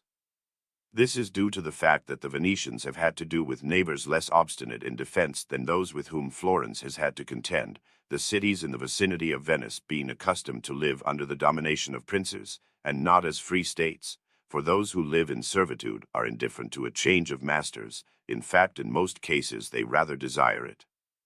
So that Venice, although she has had more powerful neighbors than Florence, found these neighboring cities less obstinate in defense than Florence, which is entirely surrounded by free states. To return to my subject, then, I say that a captain who besieges a city should strive by every means in his power to relieve the besieged of the pressure of necessity, and thus diminish the obstinacy of their defense. He should promise them a full pardon if they fear punishment, and if they are apprehensive for their liberties he should assure them that he is not the enemy of the public good, but only of a few ambitious persons in the city who oppose it. Such a course will often facilitate the siege and capture of cities. Artifices of this kind are quickly appreciated by the wise, but the people are generally deceived by them.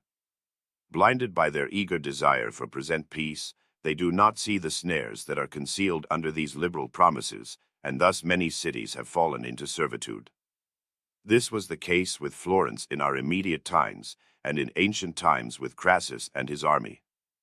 Crassus well knew that the promises of the Parthians were not to be trusted, and that they were made merely for the purpose of removing from the minds of the Roman soldiers the impression of the necessity of defending themselves. Yet so blinded were these by the offers of peace that had been made by the enemy, that Crassus could not induce them to make a vigorous resistance. The Samnites, instigated by the ambition of a few, disregarded their treaties with the Romans, and made incursions upon and pillaged the territory of some of the Roman allies. After that, they sent ambassadors to Rome to ask for peace, offering restitution of what they had plundered, and to deliver up the authors of the disorders and the pillage. Their proposition was rejected by the Romans, and the ambassadors returned to Samnium hopeless of any accommodation. Thereupon Claudius Pontius, at that time commander of the Samnite army, pointed out to them in a remarkable speech that the Romans were resolved upon war under any circumstances, and that, although they themselves desired peace, yet they were thus forced to accept the war, adding these words: "War is just for those who are forced to it by necessity, and heaven favors those who have no hope but in their arms." It was upon this necessity that he based his hope of victory with his soldiers. And not to be obliged to return to this subject, I think it well here to cite the most noteworthy examples from Roman history that illustrate my proposition. C. Manilius had led his army against the Veientes, and, a part of the troops of the latter having forced a passage into his entrenchments, Manilius rushed with a detachment to the support of his men, and closed up all the issues of his camp, so that the Veientes could not escape. Finding themselves thus shut in, they began to combat with such desperate fury that they killed Manilius, and would have destroyed the rest of the Roman army if one of the tribunes had not the sagacity to open a way for them to escape. This shows that the Veientes, when constrained by necessity, fought with the most desperate valor, but when they saw the way open for their escape, they thought more of saving themselves than of fighting. The Volscians and Equines having entered with their troops upon Roman territory, the Romans sent 2 consuls with armies against them. Becoming engaged in battle, the Volscian army under command of Vettius Messius suddenly found itself shut in between their own entrenchments, which were occupied by the Romans, and the other Roman army. And seeing that they would have to perish or cut their way out with the sword, Messius addressed his soldiers in the following words: "Follow me. You have no walls nor ditches to encounter, but only men armed like yourselves. Equals in valor, you have the advantage of necessity, that last and most powerful of weapons." It is thus that Titus Livius styles necessity the last and most powerful weapon. Camillus, the most experienced of the Roman generals, had penetrated with his army into the city of Veii for the purpose of facilitating its capture, and to deprive the enemy of the extreme necessity of defending himself. He ordered his soldiers, in a voice loud enough to be heard by the Veientes, not to harm those that should be disarmed. This caused the latter to lay down their arms, and the city was taken almost without bloodshed. This example was afterwards imitated by several other generals. Chapter 13. Whether an able commander with a feeble army, or a good army with an incompetent commander, is most to be relied upon. Coriolanus, having been exiled from Rome, went to the Volscians, where he formed an army with which he returned to Rome to revenge himself upon his countrymen. But he soon withdrew again, influenced more by his affection for his mother than by the forces of the Romans. On this occasion Titus Livius says, "It became evident that the Roman Republic was more indebted for her aggrandizement to the merit of her generals than to that of their armies, seeing that the Volscians had until then always been defeated, and that they became victorious only when led by Coriolanus." And although Livius advances this opinion, yet we find many instances in history where the soldiers, deprived of their captains, have given wonderful proofs of valor, and displayed more order and intrepidity after the death of their consuls than before. It was thus with the army which the Romans had in Spain under the Scipios, which, after the loss of both its commanders, not only saved itself by its bravery, but actually defeated the enemy, and saved that province to the Republic. So that on the whole we shall find many instances of battles won solely by the valor of the soldiers, and many others where the same result was achieved by the courage of the general alone. So that we may conclude that they are equally dependent one upon the other. It may be well here to consider which of the two is most to be feared, a good army badly commanded, or a good commander with a bad army. According to the judgment of Caesar, neither one nor the other is worth much, for when he went into Spain against Afranius and Petreius, who had a good army under their orders, he said that he cared little about that, as he was marching against an army without a chief, meaning thereby the weakness of the commanders. And, on the other hand, when he went into Thessaly against Pompey, he said that he was marching against a leader without an army. We may consider here also another matter, namely, whether it be easier for a good captain to form a good army, or for a good army to form a good captain. Upon this point I say that the question would seem to be decided, inasmuch as it is much easier for the many who have merit to find or instruct one to be equally good, than for the one to form the many. Lucullus was wholly inexperienced in war when he was sent against Mithridates. Nevertheless, being placed at the head of a good army that had already very superior officers, he soon became a good commander. The Romans, being in want of men, armed a number of slaves and gave them to Sempronius Gracchus to be trained, who in a brief time made a good army of them.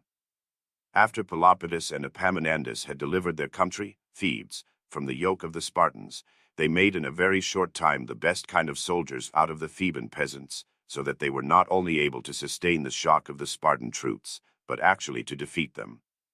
Thus the matter is about even, for if either one of the two, the army or the commander, be good, they will be apt to make the other good likewise.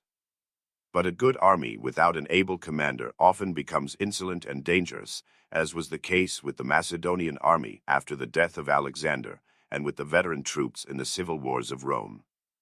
And therefore I am disposed to believe that you can more safely rely upon a competent general, who has the time to instruct his men and the facilities for arming them, than upon an insolent army with a chief tumultuously chosen by them.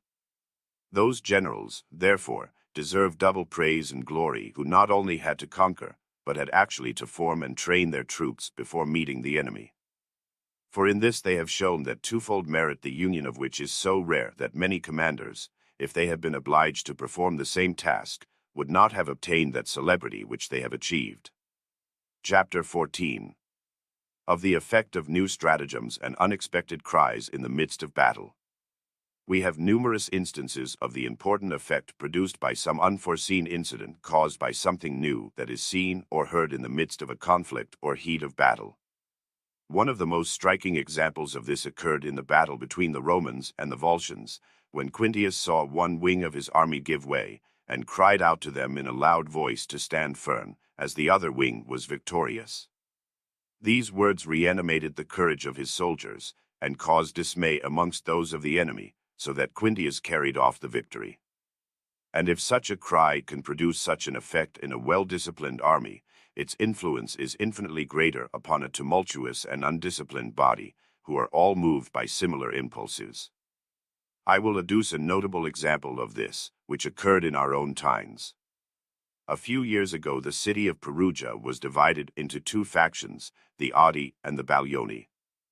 The latter held the government and had exiled the former, who, with the aid of their friends, gathered an army and established themselves at a convenient place near Perugia. One night they entered the city by the aid of their partisans, and, without being perceived, succeeded in making themselves masters of the public square. As the streets were all barred with chains, they had a man precede them with an iron club to break the fastenings of these chains, so that horses might be able to pass.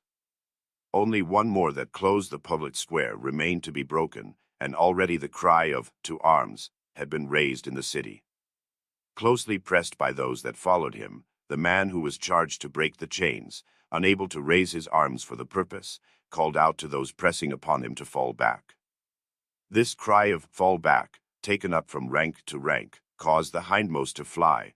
The others, one by one, followed them with such a rush that it ended in a complete rout. And thus, by this slight accident, the whole project of the Audi was thwarted.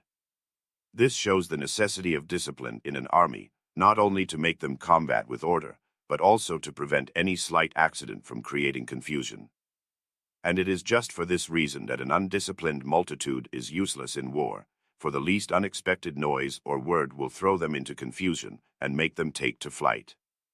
And a good commander should therefore, amongst his other regulations, specially appoint persons to receive his orders and transmit them to the others, and he should accustom his soldiers not to listen to any but their regular officers, and direct the officers to give no orders but such as emanate from the commander. The non-observance of this rule has often caused the greatest misfortunes. As to new stratagems, when the armies are engaged in conflict, every captain should endeavor to invent such as will encourage his own troops and dishearten those of the enemy. This is one of the most efficacious means of achieving victory. In proof of which I will cite the example of the Roman dictator C. Sulpicius, who, being about to come to battle with the Gauls, armed all the teamsters and camp followers, and mounted them upon the mules and other beasts of burden, and supplied them with standards, so as to seem like regular cavalry. These he placed behind the hill, with orders to show themselves to the enemy at a given signal during the heat of battle. This artifice, being carried out as ordered, so alarmed the Gauls as to cause them to lose the day. A good general, then, has to do two things: the one, to try by novel stratagems to create alarm amongst the enemy, and the other, to be on his guard to discover those that the enemy may attempt to practice upon him, and to render them fruitless. It was thus that the Indian king acted against Semiramis. This queen, seeing that the king had a great many elephants, tried to frighten him by showing him that she had quite as many. She therefore ordered a number of sham elephants made of the hides of buffaloes and cows, which she had placed upon camels and sent to the front. But the stratagem was discovered by the king, and proved not only useless, but damaging to Semiramis. The dictator Mamercus was carrying on the war against the Fidenati. These, for the purpose of frightening the Roman army, caused, in the midst of an action, a number of soldiers to issue forth from the city with burning torches at the end of their lances, hoping that the Roman soldiers, struck by the novelty of the thing, might break their ranks, and thus create confusion. Here it is well to observe that such artifices may safely and with advantage be employed when they have more the appearance of reality than of fiction, for then their seeming strength will prevent the prompt discovery of their weakness. But when they are manifestly rather fictitious than real, they should either not be employed, or they should be kept at such a distance that their real character cannot be so quickly discovered, as Sulpicius did with his muleteers.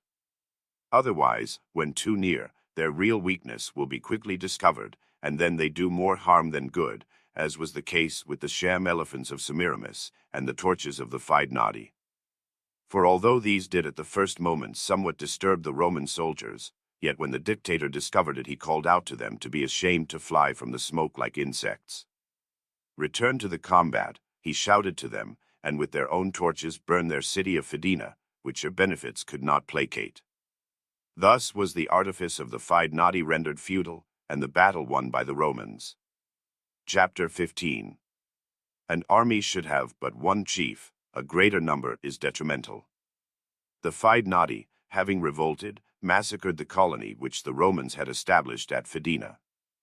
To avenge this outrage the Romans appointed for tribunes with consular powers, one of whom remained to guard Rome, while the other three were sent against the Fidenati and Veientes. These three tribunes gained nothing but dishonor in this expedition, in consequence of the dissensions that had arisen between them. For this dishonor they were themselves alone responsible, and it was only the valor of their soldiers that saved them from experiencing a serious check. The Romans, having perceived the cause of this disorder, resorted to the creation of a dictator, so that one man might restore that order which the three tribunes had destroyed. Thence we may see the uselessness of several commanders in one army, or in a city that is besieged. And Titus Livius could not more forcibly illustrate this than when he says, "Three tribunes with consular powers proved how useless it is to confide the command of an army to several chiefs, for each one holding opinions of his own, which the others would not adopt. They afforded the enemy the opportunity to take advantage of their dissensions." And although this example proves sufficiently the disadvantages resulting from a plurality of commanders for an army in time of war, yet by way of still further elucidating this truth, I will cite one or two other instances of both ancient and modern times. When Louis XII, King of France, had retaken Milan in the year 1500, he sent his troops to Pisa, with orders to restore that city to the Florentines, whereupon the government of Florence sent there as commissioners Giovanbattista Ridolfi and Luca d'Antonio degli Albizzi. As Giovanbattista enjoyed a great reputation, and was the older of the two, Luca left the entire management of affairs to him, and although he did not exhibit his ambition by opposing him, yet he manifested it by his silence and by the indifference and contempt with which he treated everything that was done, so that, neither aiding in the actions in a field nor in council, one would have supposed him to be a man destitute of all ability. But he soon proved the very opposite, when, in consequence of something that had occurred, Giovanbattista was obliged to return to Florence. Then Luca, remaining in sole command, displayed his worth by his great valor, skill, and wisdom, all of which were lost so long as he had a colleague who shared in the command. I will quote once more, in confirmation of what I have advanced, the authority of Titus Livius.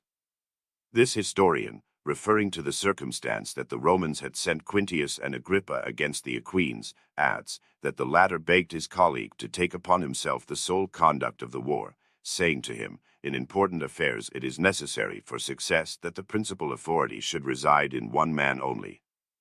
This is just the contrary of what is done by our princes and republics of the present day, who confide to several commissaries and chiefs the administration of places subject to them, which creates an inconceivable confusion. And if we seek for the causes of the reverses experienced by the Italian and French armies in our times, we shall find that to have been the most powerful of all the causes. So that we may truly conclude that it is better to confide any expedition to a single man of ordinary ability, rather than to two, even though they are men of the highest merit, and both having equal authority. Chapter 16. In times of difficulty men of merit are sought after, but in easy times it is not men of merit, but such as have riches and powerful relations, that are most in favor. It ever has been, and ever will be the case, that men of rare and extraordinary merit are neglected by republics in times of peace and tranquility, for jealous of the reputation which such men have acquired by their virtues, there are always in such times many other citizens, who want to be, not only their equals, but their superiors. The Greek historian Thucydides gives the following striking instance of this.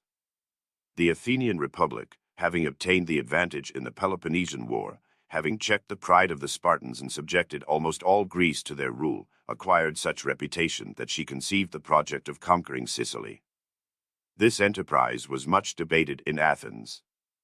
Alcibiades and some other citizens, thinking more of the honor they could gain by it than of the public good, were much in favor of it, and hoped that the direction of it would be entrusted to them.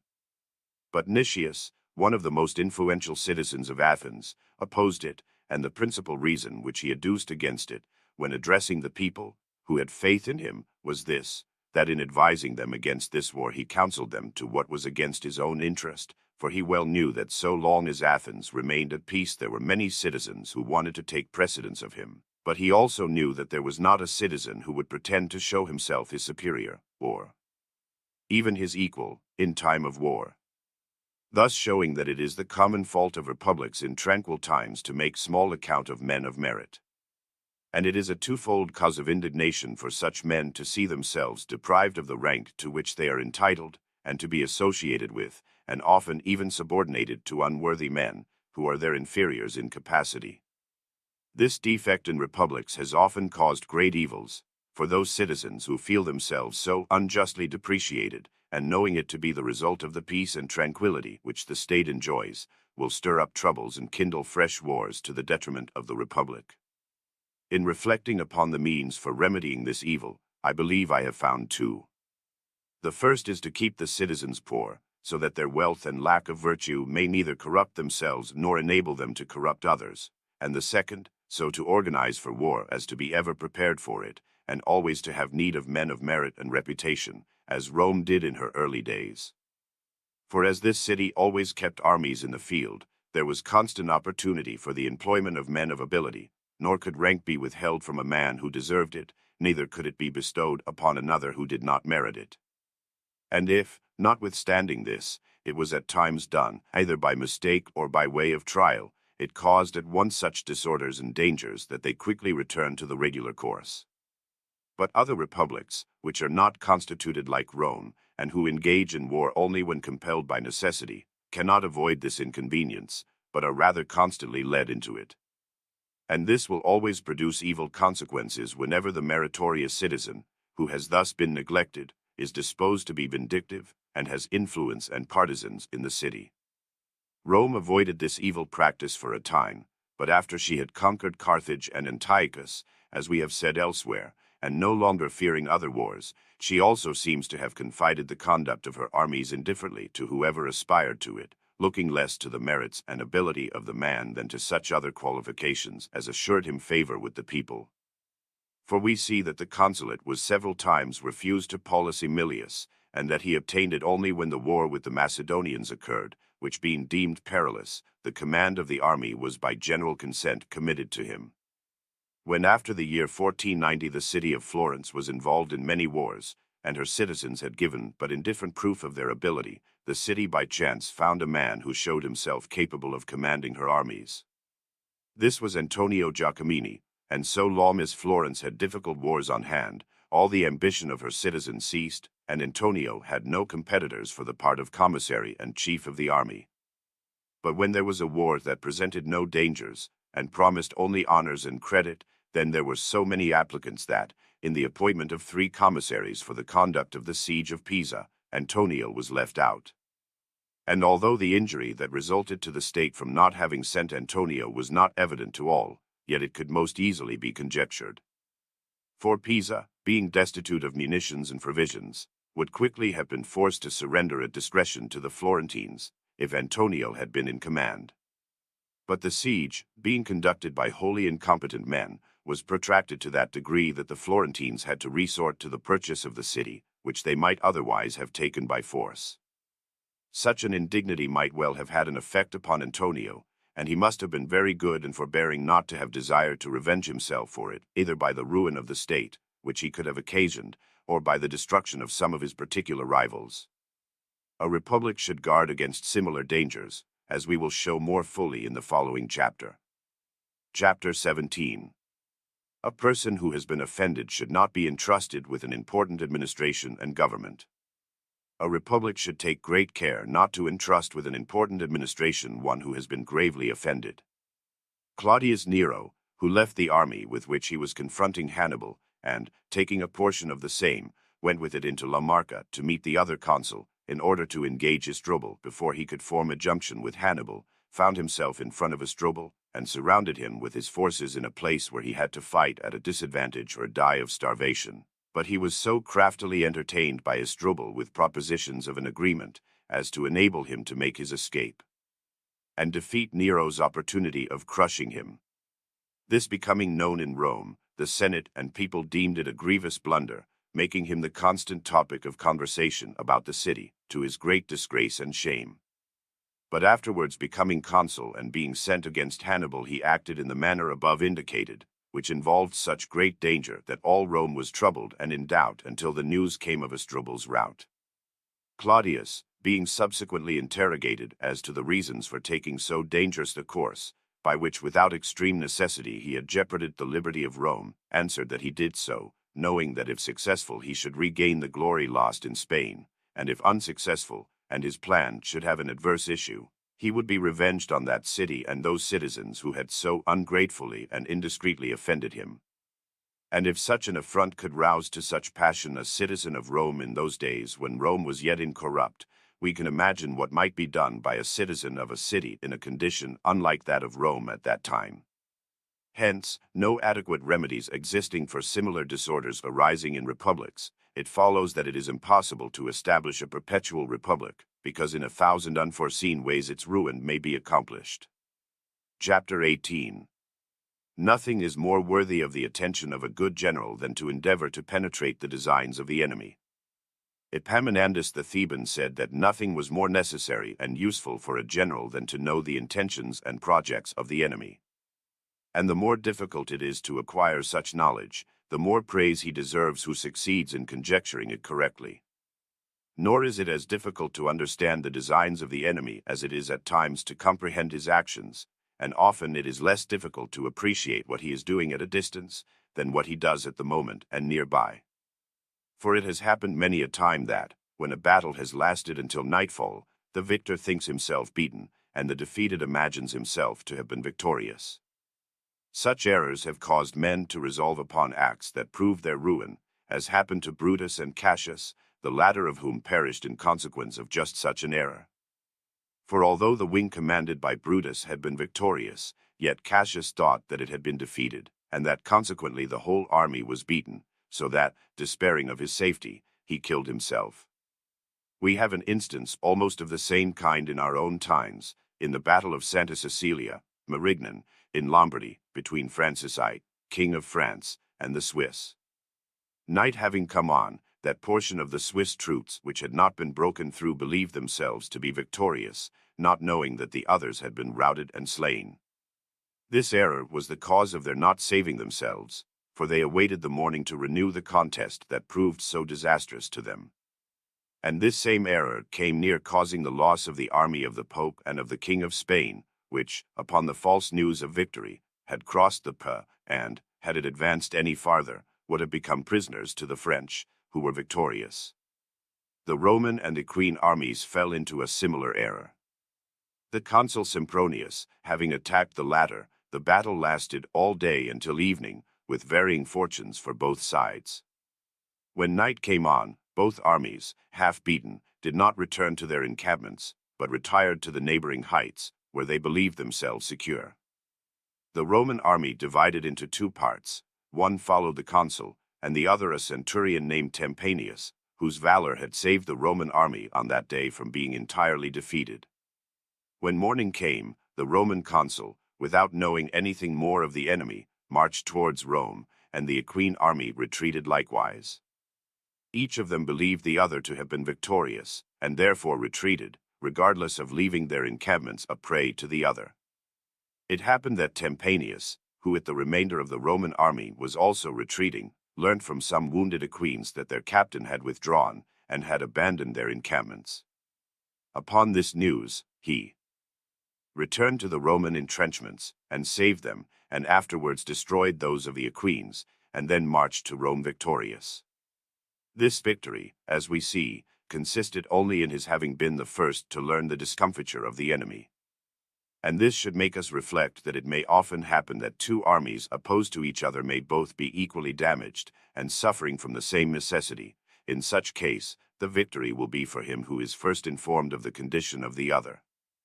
I will further cite upon this point the following domestic incident of modern times.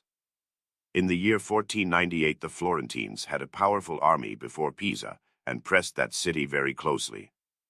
The Venetians, having undertaken its protection, and seen no other means of saving it, resolved to make a diversion by attacking the Florentine territory in the rear. They accordingly entered it by the Val di Lamona with a powerful army, occupied the Borgo di Marradi, and laid siege to the castle of Castiglione, which crowns the hill above. The Florentines, hearing of this, resolved at once to succor Marradi, without, however, reducing their force before Pisa. They organized new infantry and cavalry, and sent them, under command of Jacopo Quarto di Appiano, lord of Piombino, and the Count Raniccio de Marciano. When these forces reached the heights above Marradi, the Venetians withdrew from before Castiglione into the Borgo below. After the two armies had been facing each other for some days, both began to suffer from want of provisions and other necessaries, and neither daring to attack the other, and ignorant of their respective sufferings, both resolved to raise their camp and to withdraw, the Venetians towards Berzighella and Faenza, and the Florentines towards Cassalia and the Mugello. When morning came, and each army had commenced sending off its trains, it chanced that a woman came from the Borgo di Marradi into the camp of the Florentines, deeming herself protected by her age and poverty, desiring to see some of her people who served there. From her the Florentine commanders learnt that the Venetian troops were marching off. Encouraged by this news, they changed their intentions, and went in pursuit of the Venetians, as though they had driven them from their entrenchments, and wrote to Florence that they had repulsed the Venetians, and gained a victory. But this victory was due to nothing else than to their having by chance been the first to learn that the enemy was retreating. Had this, on the other hand, been first known to the Venetians, it would have given a victory to them. Chapter 19. Whether gentle or rigorous measures are preferable in governing the multitude. Whilst the Roman Republic was disturbed by the dissensions between the nobles and the people, a war occurred, and they sent their armies into the field under the command of Quintius and Appius Claudius. Appius, naturally cruel and rude in his mode of commanding, was badly obeyed by his troops, so that he had to fly from his province as though he had been beaten. Quintius, on the other hand, being of a gentle and humane disposition, was cheerfully obeyed by his men, and returned to Rome victorious, whence it would seem that a multitude is more easily governed by humanity and gentleness than by haughtiness and cruelty. Nevertheless, Cornelius Tacitus, followed in this respect by many other writers, holds the opposite opinion, and says, to govern the multitude, severity is worth more than gentleness. In attempting to reconcile these two opposite opinions, we must consider whether the people to be governed are your equals or your subjects. If they are your equals, then you cannot entirely depend upon rigorous measures, nor upon that severity which Tacitus recommends. And as the people of Rome divided the sovereignty with the nobles, any one who had temporarily become chief of the state could not rule them with harshness and cruelty. And we have frequently seen those Roman generals who made themselves beloved by their armies, and managed them with gentleness, obtain more success than those who made themselves feared in an extraordinary manner, unless the latter were gifted with uncommon virtues, as was the case with Manlius Torquatus.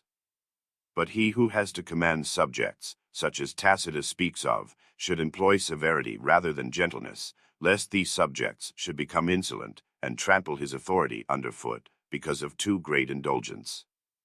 This severity, however, should be employed with moderation, so as to avoid making yourself odious, for no prince is ever benefited by making himself hated. And the best way not to excite such hatred is to respect the property of the subjects. As to their lives, no prince ever desires those, unless secretly animated by the spirit of rapine. But when influenced by that spirit, bloodshed will ever occur, and in that case the desire and pretexts for it will not be wanting, as I have elsewhere demonstrated at length.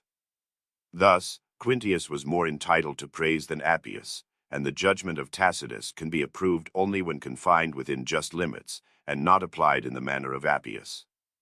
Having spoken of the effects of severity and gentleness, it seems to me not superfluous to show how an act of humanity had more influence with the Philicians than the power of arms. Chapter 20. An act of humanity prevailed more with the Philicians than all the power of Rome. Camillus was besieging the city of the Philicians, and had surrounded it, when a teacher charged with the education of the children of some of the noblest families of that city, for the purpose of ingratiating himself with Camillus and the Romans, led these children, on pretense of making them take exercise, into the Roman camp, and presenting them to Camillus, said to him, by means of these children as hostages, you will be able to compel the city to surrender. Camillus not only declined the offer, but had the teacher stripped and his hands tied behind his back, and then had a rod put into the hands of each of the children wherewith he directed them to whip him all the way back to the city.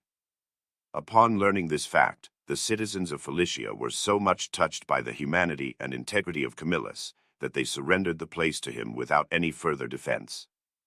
This example shows that an act of humanity and benevolence will at all times have more influence over the minds of men than violence and ferocity. It also proves that provinces and cities which no armies and no engines of war, nor any other efforts of human power, could conquer, have yielded to an act of humanity, benevolence, chastity, or generosity. History furnishes many other instances of this besides the one just cited. It tells us how the Roman arms could not drive Pyrrhus out of Italy, but that the magnanimity of Fabricius in making known to him the offer of his confidential servant to poison him caused Pyrrhus to leave it voluntarily. It also shows us that the taking of New Carthage, in Spain, did not give Scipio Africanus so much reputation as the example of chastity which he gave in restoring intact to her husband a young and beautiful wife, whose honor he had respected, which act gained him the hearts of all Spain. History also shows us how much the people desire to find such virtues in great men, and how much they are extolled by historians and biographers of princes, and by those who trace their proper course of conduct. Amongst these, Xenophon takes great pains to show how many victories, how much honor and fame, Cyrus gained by his humanity and affability, and by his not having exhibited a single instance of pride, cruelty, or luxuriousness, nor of any other of the vices that are apt to stain the lives of men. And yet we see that Hannibal, by following the very opposite course, achieved also great fame and great victories. It seems to me well, therefore, to discuss the causes of this in the following chapter. Chapter 21. Why Hannibal, by a course of conduct the very opposite of that of Scipio, yet achieved the same success in Italy as the latter did in Spain. I think it astonishing to see some generals achieve by the very opposite course of conduct the same results that have been attained by those who have conformed to the rules we have recommended above. This would make it seem that victories do not depend upon one or the other course of conduct, and that the virtues which we have extolled in the preceding chapter do not render you more happy nor more powerful, inasmuch as both glory and reputation are often acquired by the very opposite means. Let us return to the case of the two above-named generals for the purpose of better illustrating my idea. Scipio, from the moment he entered Spain, gained the affection and respect of the people of that province by his humanity and benevolence. Hannibal, on the contrary, conducted himself in Italy with violence, cruelty, rapine, and every kind of perfidy. Yet he obtained the same success that Scipio had in Spain. For nearly all the cities of Italy, and entire populations, revolted in his favor. In seeking for the causes of this difference, we find several. The first is the love of novelty, which manifests itself equally in those who are well off and in those who are not. For, as we have said elsewhere, and with truth, men get tired of prosperity, just as they are afflicted by the reverse. This love of change, then, so to speak, opens the way to every one who takes the lead in any innovation in any country. If he is a stranger, they run after him, and if he is of the country, they surround him, increase his influence, and favor him in every way, so that, whatever his mode of proceeding in conduct may be, he will succeed in making rapid progress. In the second place, men are prompted in their actions by two main motives, namely, love and fear, so that he who makes himself beloved will have as much influence as he who makes himself feared, although generally he who makes himself feared will be more readily followed and obeyed than he who makes himself beloved. It matters little, therefore, to any general by which of these two systems he proceeds, provided he be a man of sufficient courage and ability to have made a great reputation for himself. For when this is as great as was the case with Hannibal and Scipio, it cancels all the errors which a general may commit, either by an excess of gentleness or by too great severity. Either of these extremes may be productive of great evils that will be apt to prove ruinous to a prince, for he who carries too far the desire to make himself beloved will soon become contemned, if he deviates in the slightest degree from the true path, and the other, who aims at making himself feared, will make himself hated, if he goes in the least degree too far, and our nature does not permit us always to keep the just middle course. Either extreme, therefore, must be compensated for by some extraordinary merits, such as those of Hannibal and Scipio, and yet we see how the conduct of both of these brought them disgrace as well as the highest success. Of their successes we have already spoken. Let us look now at the misfortunes which they experienced. That of Scipio occurred when his soldiers combined with some of his allies and revolted, for which there was no other cause than that they did not fear him.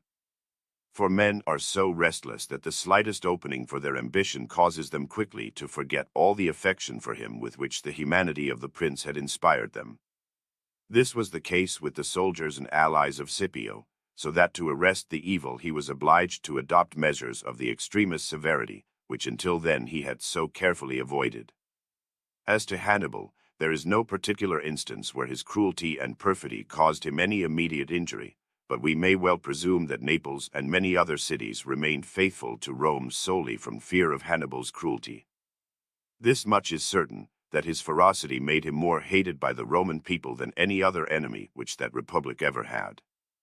So that whilst they informed Pyrrhus, even whilst he was still in Italy with his army, of the offer made to them by his physician to poison him, yet they never forgave Hannibal, and, though disarmed and a fugitive, they pursued him so relentlessly that he killed himself to avoid falling into their hands. But if the impiousness, perfidy, and cruelty of Hannibal had such disastrous consequences for him in the end, he had on the other hand a very great advantage from it, and which has excited the admiration of all the historians, namely, that in his army, although composed of men of so many different nations, there never occurred any dissensions amongst themselves, or any sedition against him. This could only be ascribed to the terror which he personally inspired, and which was so great that, Combined with his high reputation for courage and ability, it kept his soldiers quiet and united. I conclude, then, that it matters little whether a general adopts the one or the other course, provided he be possessed of such high ability as to enable him to achieve success by either line of conduct, for, as has been said, both have their defects and their dangers, unless compensated for by extraordinary talent and courage. Having shown that Scipio and Hannibal, the one by most praiseworthy and the other by most detestable conduct, attained the same results, I think I ought not to omit speaking also of two other Roman citizens who acquired equal glory by different methods, though both most praiseworthy. Chapter 22. How Manlius Torquatus by harshness, and Valerius Corvinus by gentleness, acquired equal glory. There were in Rome at the same time two distinguished generals, Manlius Torquatus and Valerius Corvinus. Equals in bravery, triumphs, and reputation, they achieved these advantages, so far as the enemy was concerned, by the same merits in conduct, but as regards their armies, and the treatment of their men, their manner differed widely. Manlius commanded with the utmost severity, and subjected his soldiers without intermission to great labor and fatigue. Valerius, on the other hand, treated his soldiers with the highest degree of humanity and affability. Thus the one, by way of securing the obedience of his troops, had his own son put to death, whilst the other never injured any one. Nevertheless, with such difference of manner, both obtained the same success against the enemy and in favor of the Republic, as well as in their own interests. For no soldier ever resisted their orders to fight, or ever rebelled against them, or in the slightest way opposed their will, although Manlius commanded with such harshness that the Romans gave the name of Manlian decrees to all such as exceeded the ordinary severity. We have to examine now, first, whence it came that Manlius deemed it necessary to be so rigid, whilst Valerius was so humane, and, next, how it was that both these opposite methods produced the same effect, and, finally, which of the two it is best and most advantageous to imitate. If we carefully consider the character of Manlius from the time that Titus Livius first begins to mention him, we shall find that he was a man of exceeding courage, devoted to his father and to his country, and most respectful to his superiors.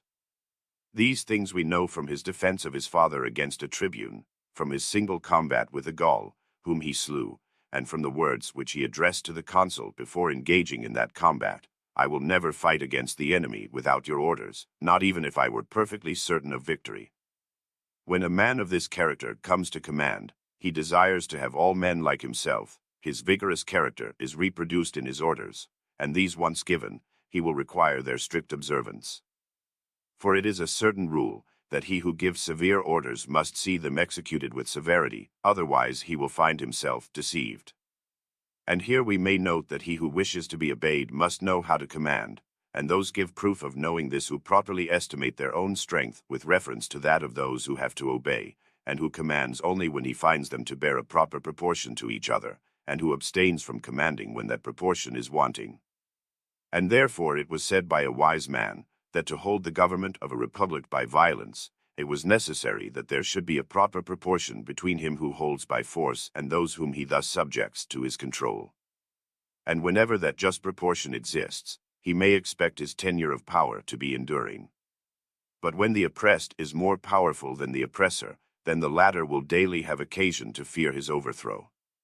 But to return to our subject, I say that to give vigorous orders requires a vigorous mind, and he who has that strength of mind, and commands, cannot enforce the execution of his orders by gentle means.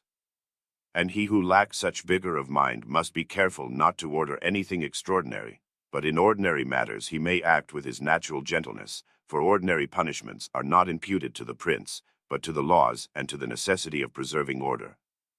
We must believe, then, that Manlius was constrained to the exercise of so much rigor by the excessive severity of his orders, to which he was impelled by his natural character.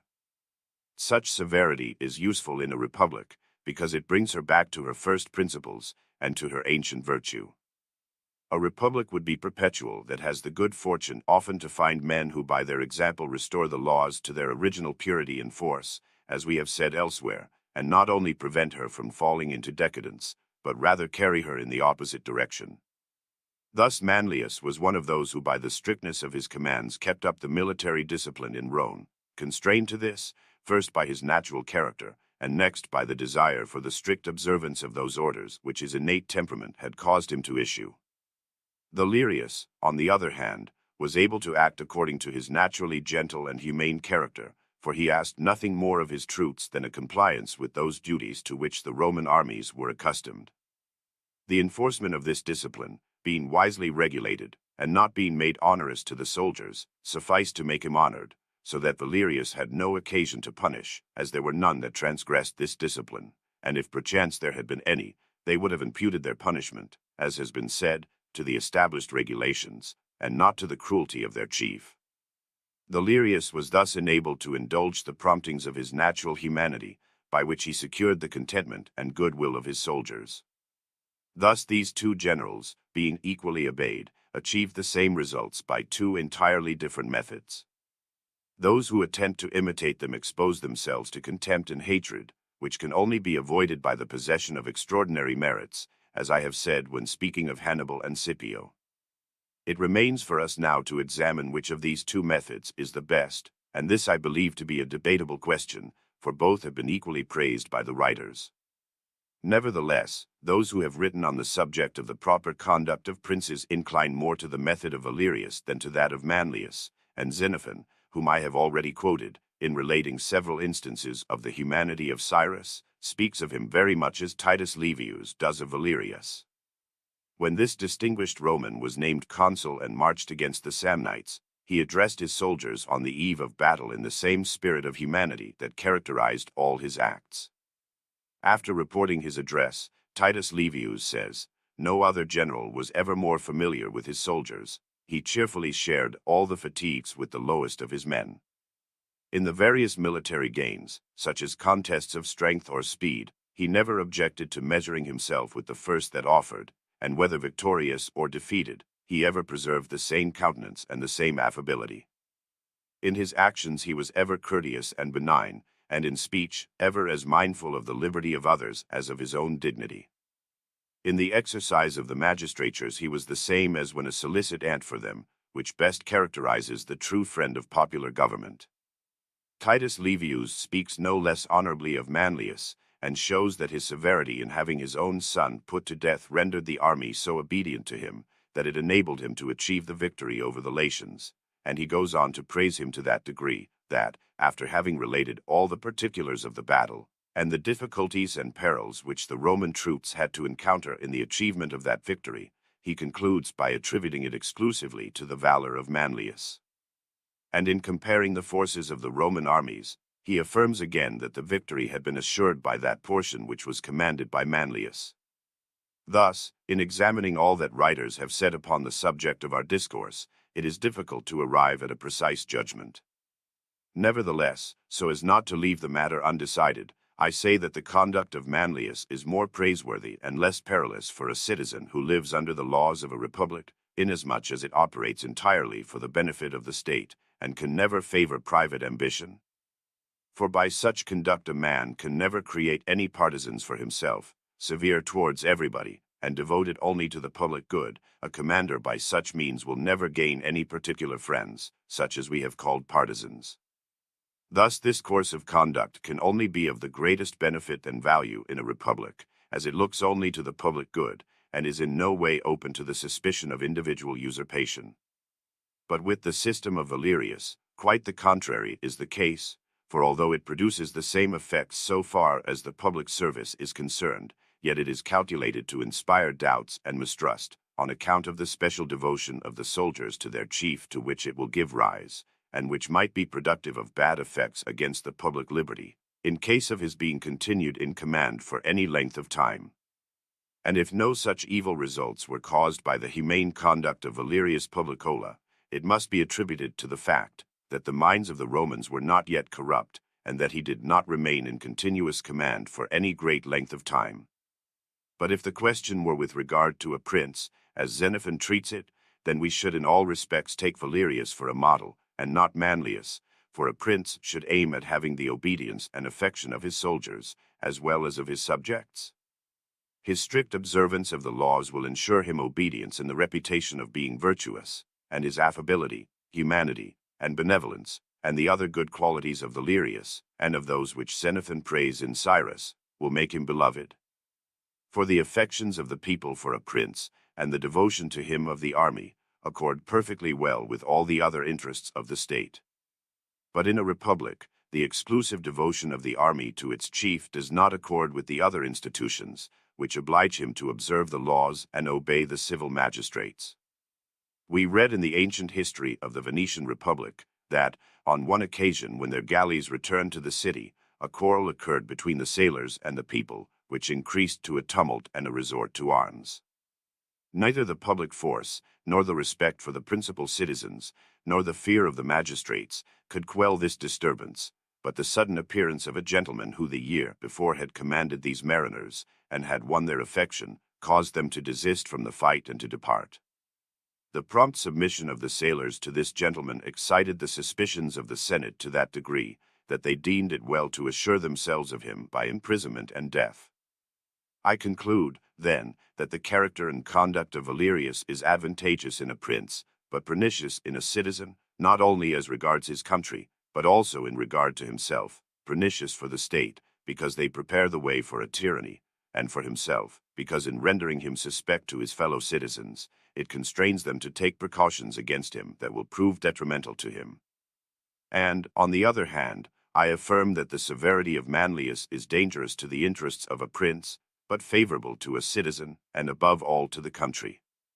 And it seldom turns to his prejudice, unless the hatred which it excites should be embittered by the suspicions which his great reputation and other virtues may inspire, as we will show when speaking of Camillus in the next chapter. Chapter 23. The reasons why Camillus was banished from Rome. We have shown above that a character like that of Livius is apt to prove injurious to his country and himself, and that one like Manlius benefits his country, but at times also injures himself. This is clearly shown by the example of Camillus, who in his conduct resembled Manlius rather than Livius. And therefore Titus Livius, in speaking of him, says, "The soldiers hated him, but admired his virtues." His vigilance, prudence, magnanimity, and the good discipline and order which he observed in all his expeditions and in the command of his army, excited the admiration of his troops, whilst their hatred resulted from his being more severe in his punishments than generous in his rewards. Titus Livius gives the following as the causes of the dislike of Camillus by his soldiers. First, he did not divide with the other spoils the money resulting from the sale of the property of the Veientes, but turned it over to the public treasury. Secondly, on the occasion of his triumphal entry into Rome, he had his triumphal car drawn by 4 white horses, which caused his men to say that his pride was so great that he wished to rival the sun. And the third was, that he had made a vow to consecrate to Apollo the 10th part of all the booty taken from the Veientes, and to enable him to fulfill this sacred pledge he was obliged to make the soldiers surrender a portion of what they had already appropriated to themselves. This example shows the causes that most easily render a prince odious to his people, the principal one of which is to deprive them of anything that is advantageous and useful to them. This they never forget, and the least occasion reminds them of it, and as these occur almost daily, their resentment is also daily revived. Another cause is to show yourself proud and presumptuous. This is most hateful to the people, especially to such as live under a free government, and although this pomp and pride may in no way inconvenience them, yet it renders those who indulge in it most odious. Princes, therefore, should carefully avoid this rock, for to incur hatred without any advantage is the greatest temerity and imprudence. Chapter 24. The prolongation of military commands caused Rome the loss of her liberty. If we study carefully the conduct of the Roman Republic, we discover 2 causes of her decadence. The one was the dissensions consequent upon the agrarian laws, and the other the prolongation of her military commands. If these matters had been better understood in the beginning, and proper remedies applied, the liberties of Rome would have endured longer, and she would probably have enjoyed greater tranquility. And although the prolongation of these powers does not seem to have engendered any actual disturbances, yet the facts show how injurious the authority which citizens acquired thereby proved to civil liberty. But these inconveniences might have been avoided if those other citizens to whom the prolongation of the magistracies were conceded had been as wise and as virtuous as L. Quintius. His good qualities were indeed a notable example, for when an agreement had been concluded between the people and the Senate, and the military powers of the tribunes had been extended by the people for 1 year in the belief that they would be able to restrain the ambition of the nobles, the Senate, from a spirit of rivalry and a desire not to appear less powerful than the people, wanted also to extend the term of the consulate of L. Quintius. But he absolutely opposed this determination, saying that they should strive rather to destroy the evil examples than to add to their number by others in worse ones, and he demanded the creation of new consuls.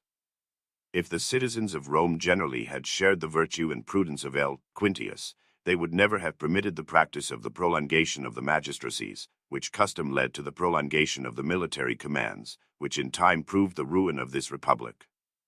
The first to whom such prolongation of a military command was granted was Philo, who was engaged in the siege of Palæopolis at the time when his consulate was about to expire.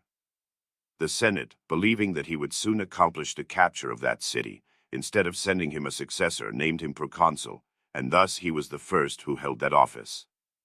Although the Senate had been actuated in this matter only by considerations of public utility, yet it was this example which in time caused Rome the loss of her liberty.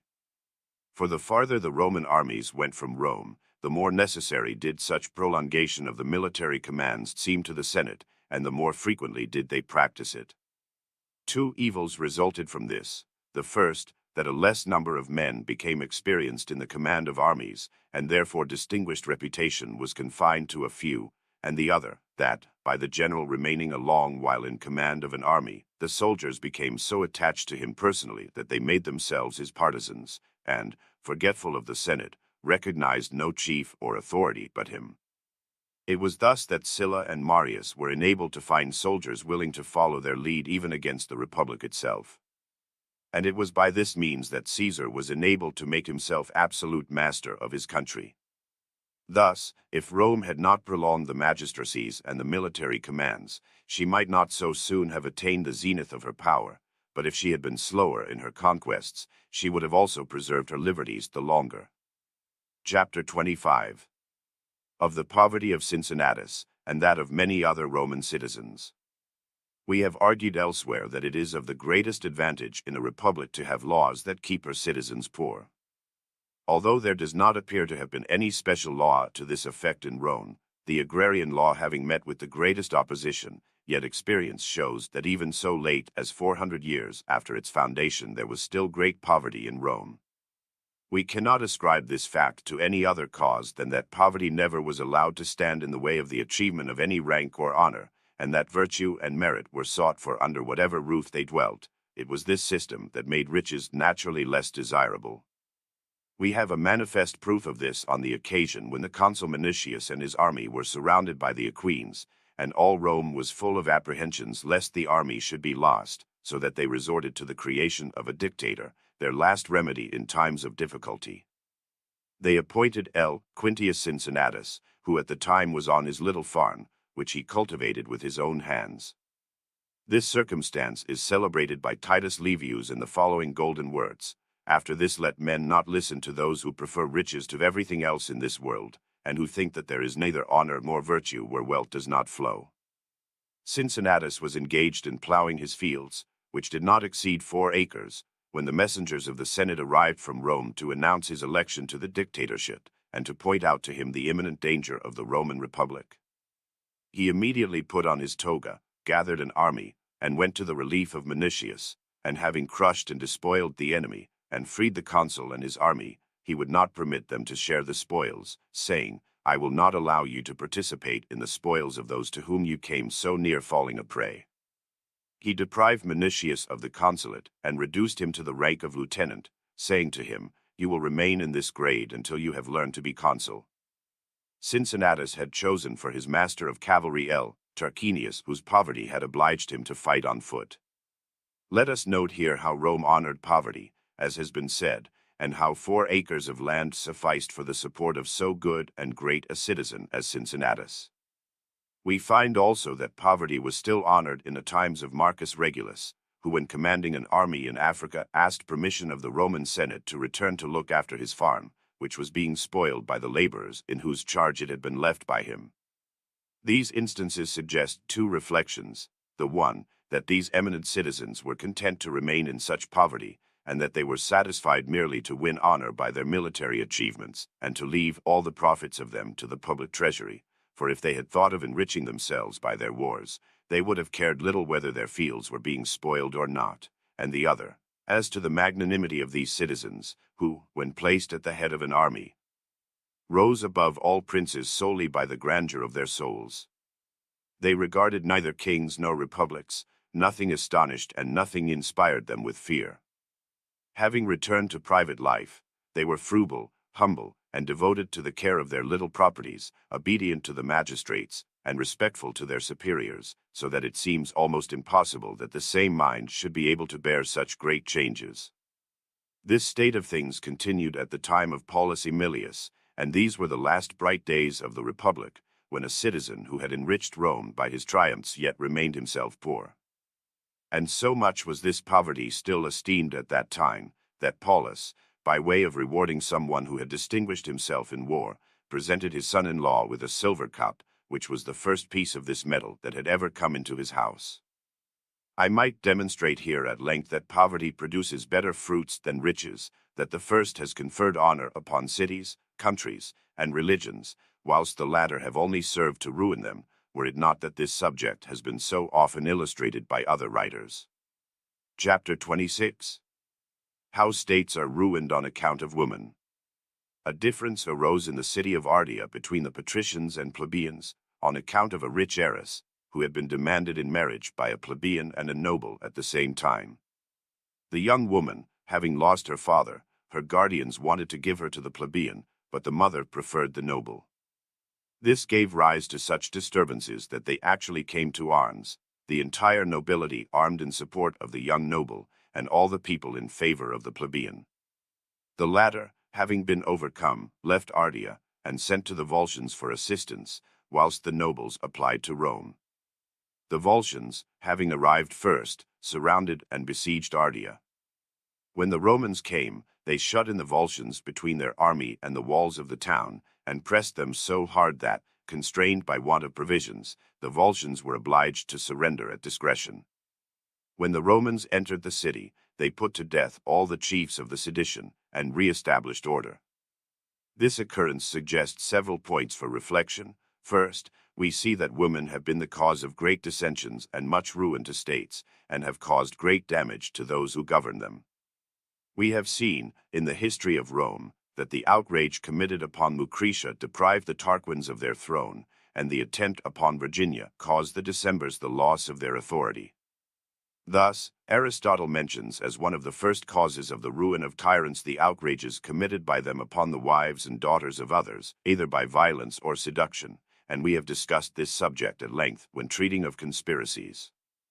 I say, therefore, that absolute princes and rulers of republics should not be indifferent to this subject, but should well reflect upon the disorders that may arise from such causes, and should see that proper remedies be applied in time, ere they involve their state or republic in loss and shame. This happened to the people of Ardea, who, after having permitted the quarrel amongst their citizens, which we have mentioned above, to grow to that degree that it led to civil war, were obliged afterwards, by way of restoring union, to ask the intervention of strangers, which is a great step to a loss of independence. But let us come to another subject for reflection, namely, the means of restoring union and harmony to a city, of which we shall treat in the following chapter. Chapter 27. Of the means for restoring union in a city, and of the common error which supposes that a city must be kept divided for the purpose of preserving authority. We observe, from the example of the Roman consuls in restoring harmony between the patricians and plebeians of Ardea, the means for obtaining that object, which is none other than to kill the chiefs of the opposing factions.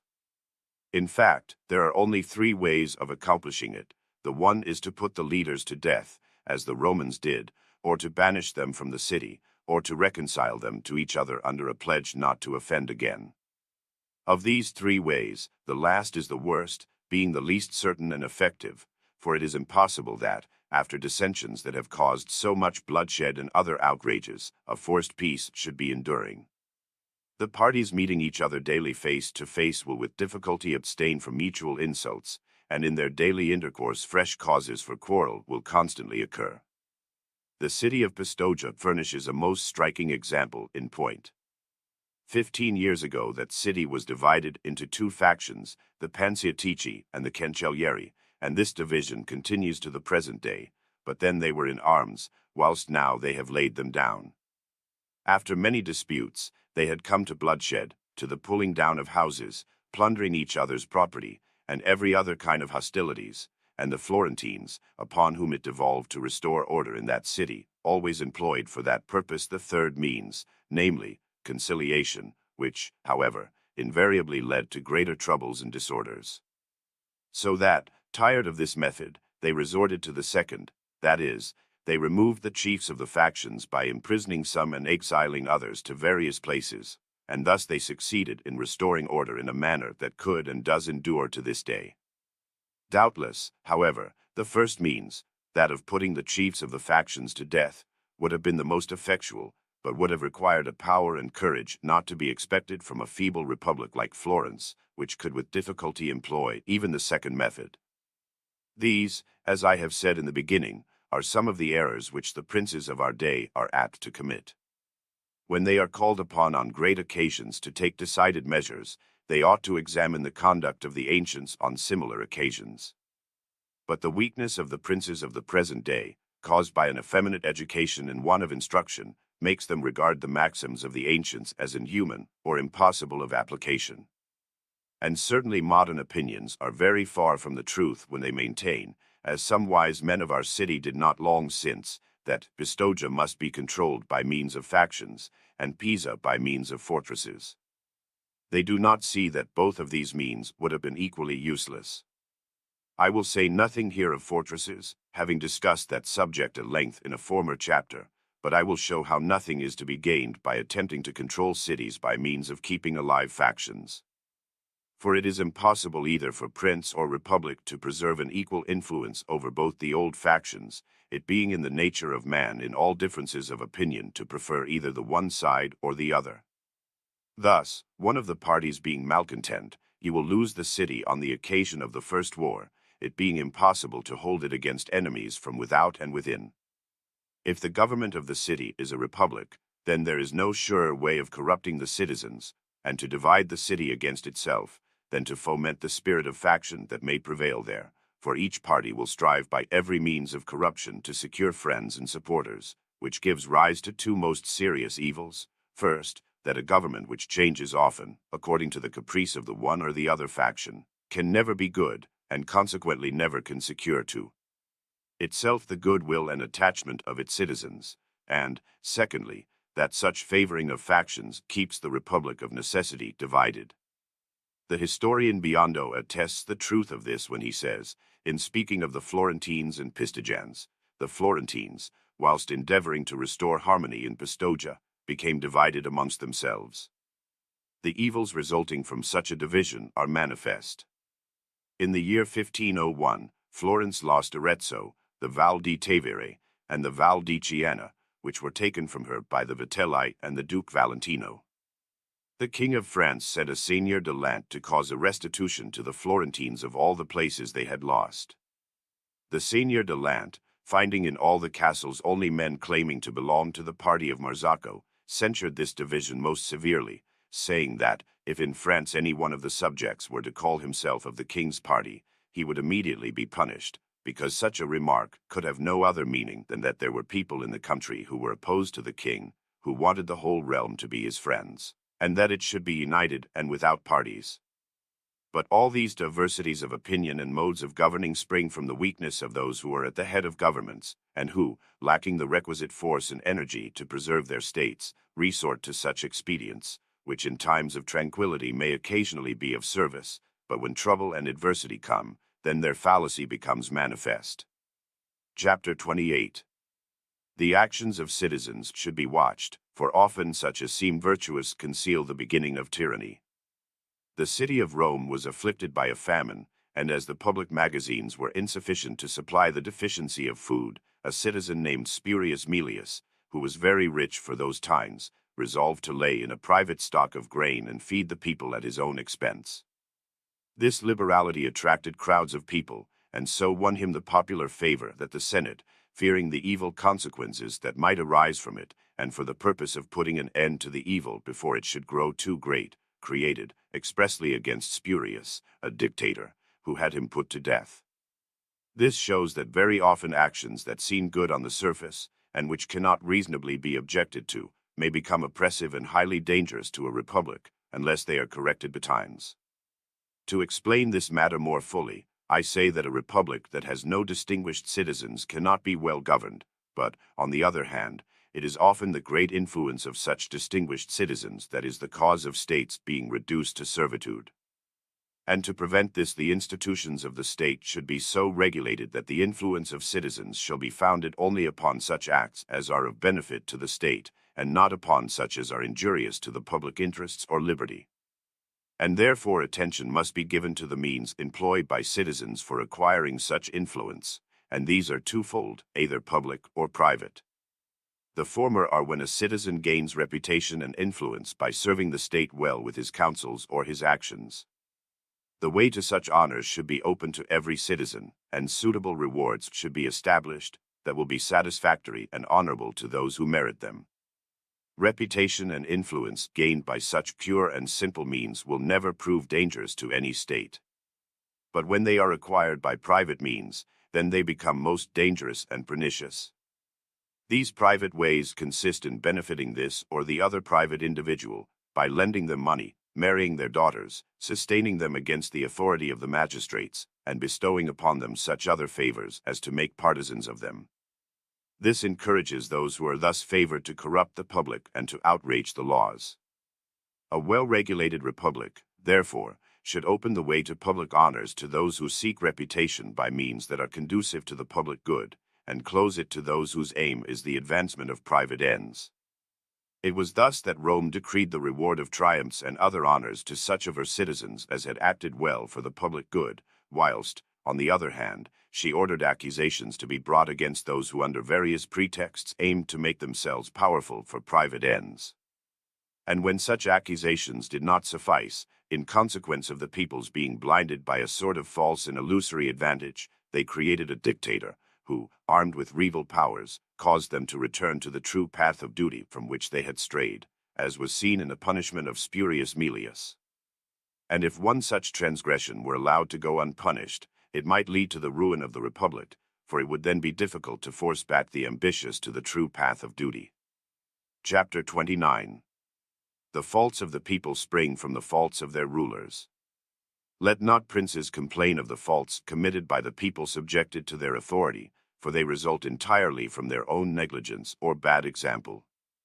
In examining the people who in our day have been given to brigandage and other vices of that kind, we see that these arise entirely from the faults of their rulers, who were guilty of similar abuses. Before Pope Alexander VI had crushed the petty tyrants that ruled the Romagna, that country presented an example of all the worst crimes. The slightest causes gave rise to murder and every species of rapine, and this was due exclusively to the wickedness of the princes, and not to the evil nature of the people, as alleged by the former.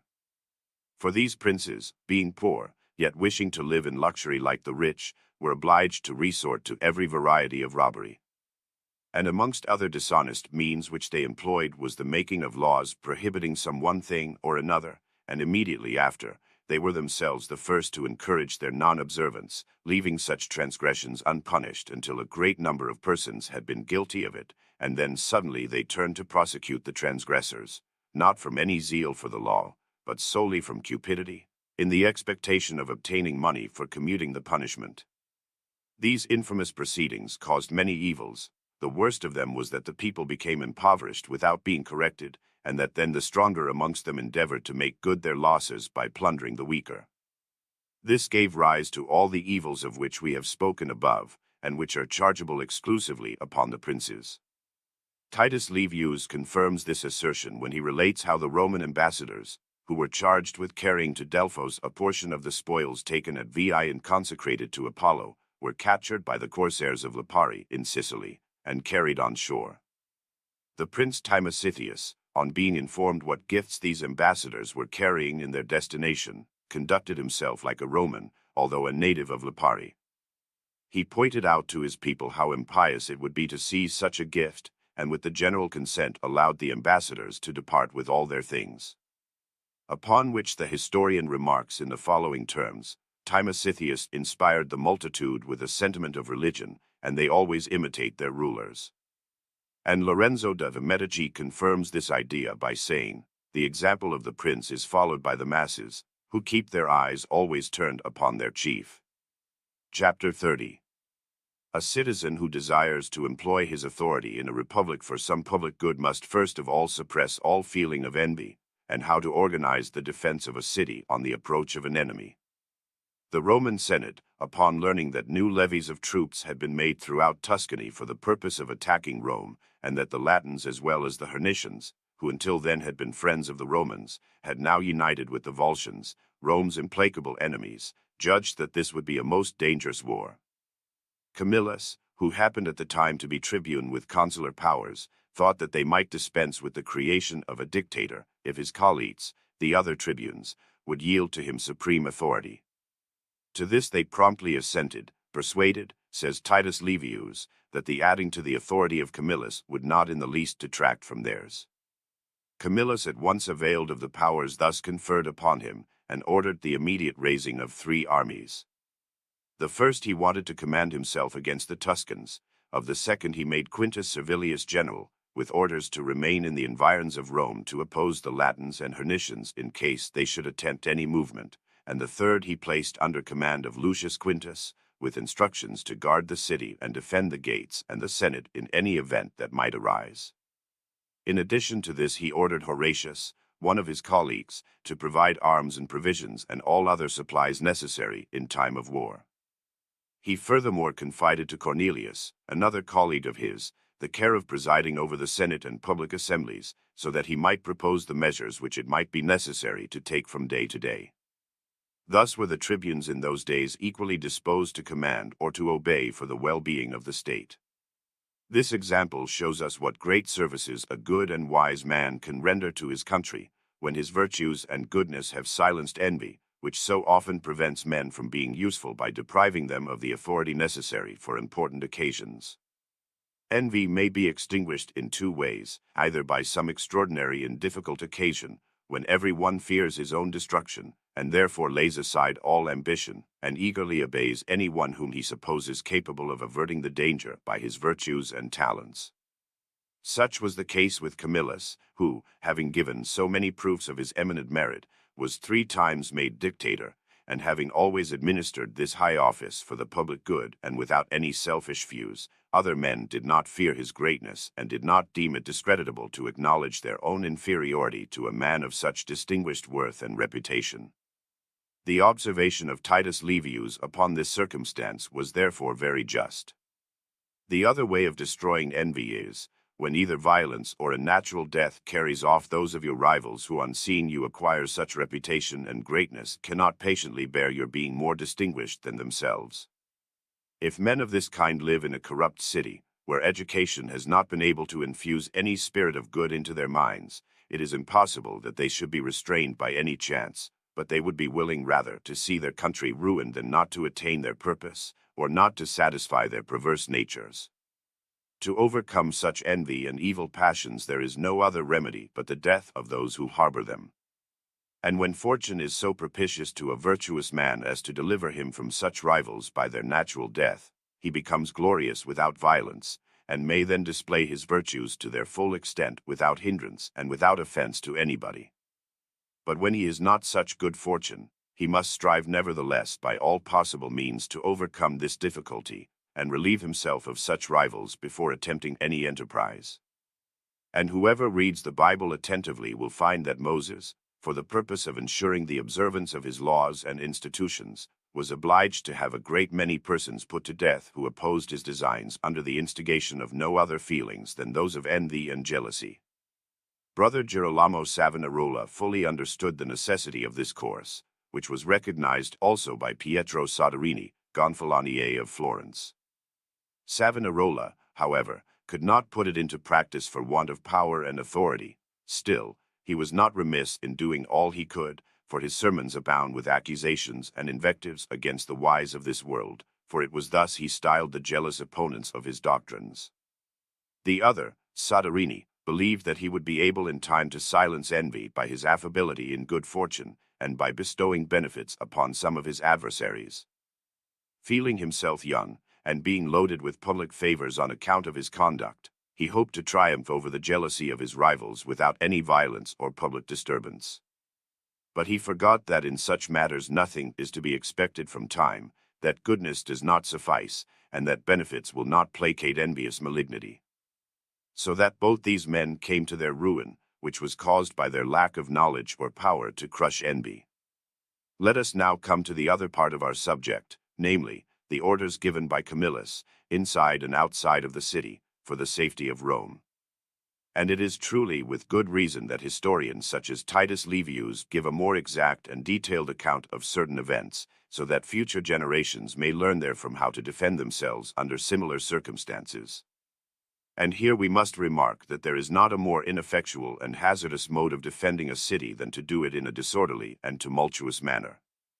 This is shown by the precaution which Camillus took to raise a third regular army for the protection of the city, which was then and may still be regarded by some to have been superfluous, inasmuch as the people of the city were warlike and used to arms. And therefore they considered it unnecessary to raise a special army, as it would have been sufficient to arm the citizens when occasion should require it. But Camillus thought differently, and every wise person will share his opinion, for he never would permit a multitude to take to arms without order or discipline. And according to his example, any one charged with the defense of a city should avoid, as a dangerous rock, the arming of a tumultuous multitude, but he should select and enroll those whom he wants to arm, and teach them whom they have to obey, the places for assembling, and where to march, and then he must order those who are not enrolled to remain at home to protect their houses. Those who adopt this system in a city that is attacked will easily be able to defend it, whilst those who act otherwise and disregard the example of Camillus will surely fail. Chapter 31. Great men and powerful republics preserve an equal dignity and courage in prosperity and adversity. Amongst the admirable sayings and doings related of Camillus by our historian, Titus Livius, for the purpose of showing how a great man conducts himself, he puts the following words into his mouth: "My courage has neither been inflated by the dictatorship nor abetted by exile." These words show that a truly great man is ever the same under all circumstances, and if his fortune varies, exalting him at one moment and oppressing him at another, he himself never varies, but always preserves a firm courage, which is so closely interwoven with his character that every one can readily see that the fickleness of fortune has no power over him. The conduct of weak men is very different. Made vain and intoxicated by good fortune, they attribute their success to merits which they do not possess, and this makes them odious and insupportable to all around them. And when they have afterwards to meet a reverse of fortune, they quickly fall into the other extreme, and become abject and vile. Thence it comes that princes of this character think more of flying in adversity than of defending themselves, like men who, having made a bad use of prosperity, are wholly unprepared for any defense against reverses. These virtues and vices are met with in republics as well as in individuals. Rome and Venice furnish us an example of this. No ill fortune ever made the former abject, nor did success ever make her insolent. This was clearly shown after the defeat which the Romans experienced at Cannae, and after their victory over Antiochus. For this defeat, although most alarming, being the third, never discouraged them, but they put new armies into the field, and refused to violate their constitution by ransoming their prisoners. Nor did they sue for peace with either Hannibal or Carthage, and repelling all such base suggestions, they thought only of combating anew, and supplied their want of men by arming their old men and slaves. When the Carthaginian Hanno heard this, he pointed out to the Senate of Carthage of how little importance the defeat of the Romans at Cannae really was. And thus we see that periods of difficulty neither alarmed nor discouraged the Romans.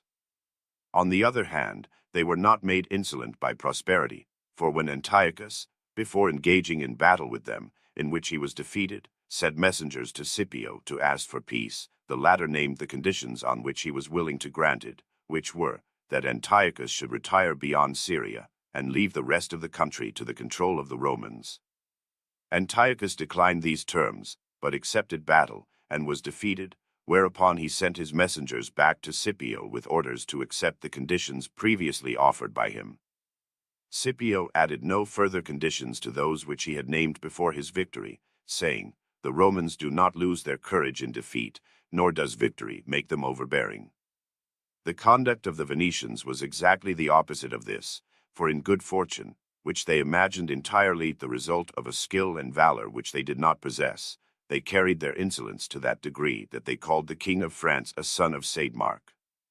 They had no respect for the Church, nor for any other power in all Italy, and had the presumption to think of creating another empire similar to that of the Romans.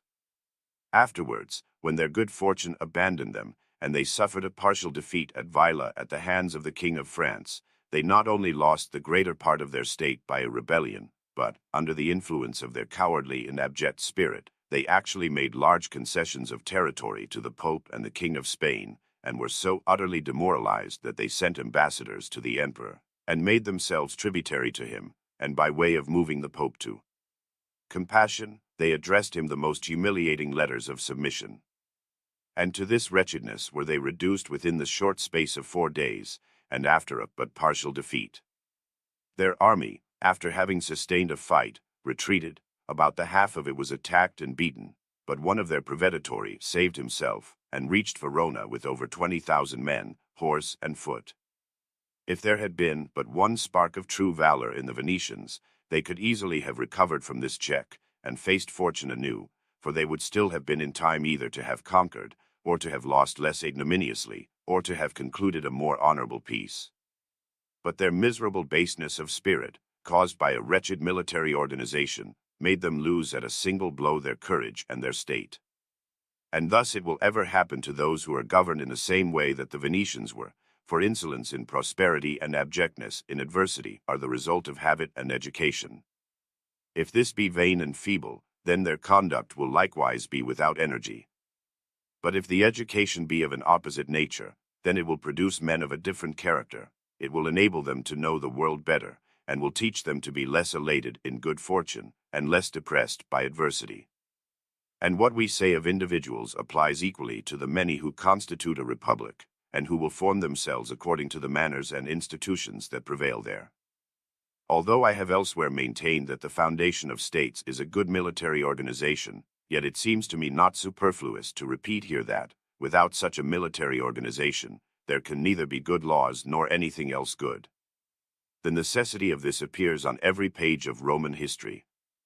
We also see that troops cannot be good unless they are well disciplined and trained, and this cannot be done with any troops other than natives of the country, for a state is not and cannot be always engaged in war. Therefore troops must be trained and disciplined in time of peace, and this can only be done with subjects of the state, on account of the expense.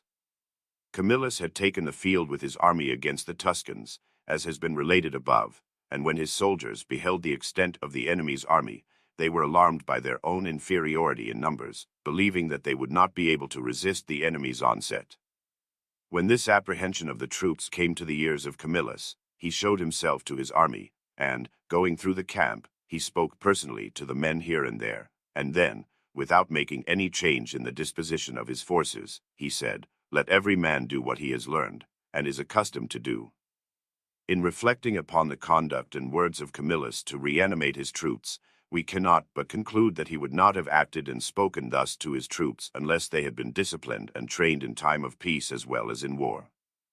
For a commander cannot depend upon untrained soldiers who have learned nothing, nor can he expect them to do anything well. And if a second Hannibal were to command such troops, he would nevertheless be ruined, for a general cannot be everywhere during a battle. If he have not beforehand filled his soldiers with the same spirit that animates himself, and if he have not trained them promptly and precisely to obey his orders, he will inevitably be beaten. Now, any republic that adopts the military organization and discipline of the Romans, and strives by constant training to give her soldiers experience and to develop their courage and mastery over fortune, will always and under all circumstances find them to display a courage and dignity similar to that of the Romans. But a republic unprovided with such military force, and which relies more upon the chances of fortune than upon the valor of her citizens, will experience all the vicissitudes of fortune, and will have the same fate as the Venetians. Chapter 32. Of the means adopted by some to prevent a peace. Two of the Roman colonies, Circia and Velletri, had revolted, hoping to be sustained by the Latins, but the defeat of these deprived them of that hope, and therefore a number of their citizens advised the sending of deputies to Rome to sue for peace and offer their submission to the Senate. The authors of the rebellion objected to this, fearing that all the punishment would fall upon their heads, and to put an end to all further discussions about peace they stirred up the multitude to take up arms and make incursions into the Roman territory. And certainly, if anyone desires a people or a prince to abandon all idea of a peaceful settlement with another, then there is no more certain and effectual way than to make them commit some outrageous act against those with whom you wish to prevent them from making peace. For the fear of punishment which they are conscious of having deserved by that outrage will ever keep them from coming to terms. After the First Punic War, the soldiers whom the Carthaginians had employed in Sicily and Sardinia returned to Africa when peace was concluded. Being dissatisfied with their pay, they rose against the Carthaginians, and having chosen two chiefs from amongst themselves, Mathis and Spendius, they seized a number of places belonging to the Carthaginians and sacked several of them. The Carthaginians, anxious to exhaust all other means for reducing these revolted troops to submission before coming to arms, sent their former commander, Asdrubal, to them, supposing him on that account to have some influence with them. Upon his arrival, Mathis and Spendius, for the purpose of destroying all hopes of reconciliation and to make war inevitable, persuaded the Solidars to kill Asdrubal, together with all the other Carthaginian citizens whom they held prisoners. Whereupon they not only massacred them, but first subjected them to every kind of torment, and then crowned this villainy by proclaiming that all the Carthaginians who might thereafter fall into their hands would be subjected to a similar death. This resolve, which they carried into execution, made the contest of these rebels with the Carthaginians most cruel and obstinate. Chapter 33. To ensure victory, the troops must have confidence in themselves as well as in their commander. To make an army victorious in battle, it is necessary to inspire them with confidence, so as to make them believe that the victory will be theirs under any circumstances. But to give an army such confidence, they must be well armed and disciplined, and the men must know each other. Such confidence and discipline, however, can exist only where the troops are natives of the same country and have lived together for some time. It is necessary also that they should esteem their general and have confidence in his ability, and this will not fail to be the case when they see him orderly, watchful, and courageous, and that he maintains the dignity of his rank by a proper reputation. All this he will do by punishing faults, by not fatiguing his troops unnecessarily, by strictly fulfilling his promises, by showing them that victory is easy, and by concealing or making light of the dangers which he discerns from afar. These maxims, well observed, are the best means of inspiring the troops with that confidence which is the surest pledge of victory. The Romans were in the habit of resorting to religion for the purpose of inspiring their armies with confidence, and availed of auspices and auguries in the creation of their consuls, in the levying of troops, and before sending their armies into the field or engaging in battle. Without this, no prudent captain would ever have hazarded an action, fearful of defeat if his soldiers had not been assured beforehand that they would have the gods on their side. And any consul or general who would have dared to combat contrary to the auspices would have been punished, as was done in the case of Claudius Pulcher. And although we find evidences of this practice throughout the history of Rome, yet we have still more conclusive proof of it in the words which Titus Livius puts into the mouth of Appius Claudius, who, complaining to the people of the insolence of their tribunes, points out how by their means the auguries and other religious observances have been neglected and corrupted, saying, "It pleases them now to deride these religious practices, for they care not whether the fowls eat, or whether they come slowly out of their cages, or whether a bird sings. These are trifles for them, but such small matters are not to be contemned, for it was by their strict observance that our ancestors made this republic great." In fact, it is little things of this kind that keep the soldiers united and confident, and these are essential elements of victory, though without courage they avail nothing. The Praenestans, having taken the field against the Romans, took up a position on the river Allia, where the Romans had been defeated by the Gauls, hoping that the memories of that locality would inspire their own soldiers with confidence and discourage the Romans. Although the probabilities were in favor of this for the reasons above given, yet the event showed that true courage is not affected by such trifling incidents. Our historian expresses this thought extremely well by the words which he puts into the mouth of the dictator in speaking to his master of cavalry. You see, the enemy, trusting to fortune, has chosen his position on the Allia. Do you, trusting to the arms and valor of your men, attack the very center of their line of battle?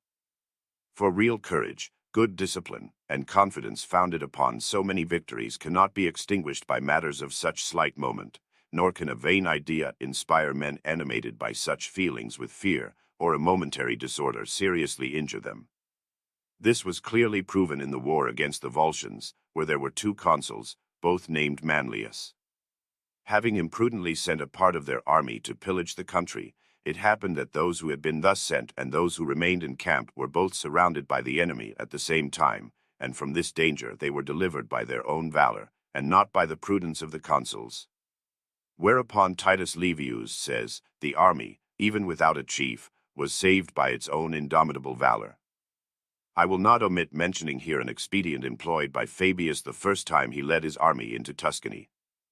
Wishing to inspire them with confidence, which he felt to be the more necessary as they were in a country entirely new to them and opposed to an enemy whom they had not met before, he addressed his troops before going into battle, and after giving them many reasons for anticipating victory, he said that he could give them other good reasons that would make their victory certain, but that it would be dangerous to reveal them at that moment. This artifice so judiciously employed well deserves to be imitated. Chapter 34. How the reputation of a citizen and the public voice and opinion secure him popular favor, and whether the people or princes show most judgment in the choice of magistrates. We have related elsewhere how Titus Manlius, subsequently called Torquatus, saved his father, Lucius Manlius, from an accusation brought against him by Marcus Pomponius, tribune of the people. And although the manner of it was somewhat violent and extraordinary, yet so far from censuring him for it, the people were so touched by this display of filial piety that, when they had to nominate military tribunes, they appointed Titus Manlius as one of the two. This result, I think, should make us reflect upon the manner in which the people form their judgment of the men to be appointed to public offices, so that we may see whether our conclusion is correct, that the people show more wisdom in their selection than princes. I say, then, that the people are guided in their choice either by what is said of a man by the public voice and fame, even if by his open acts he appears different, or by the preconceptions or opinion which they may have formed of him themselves.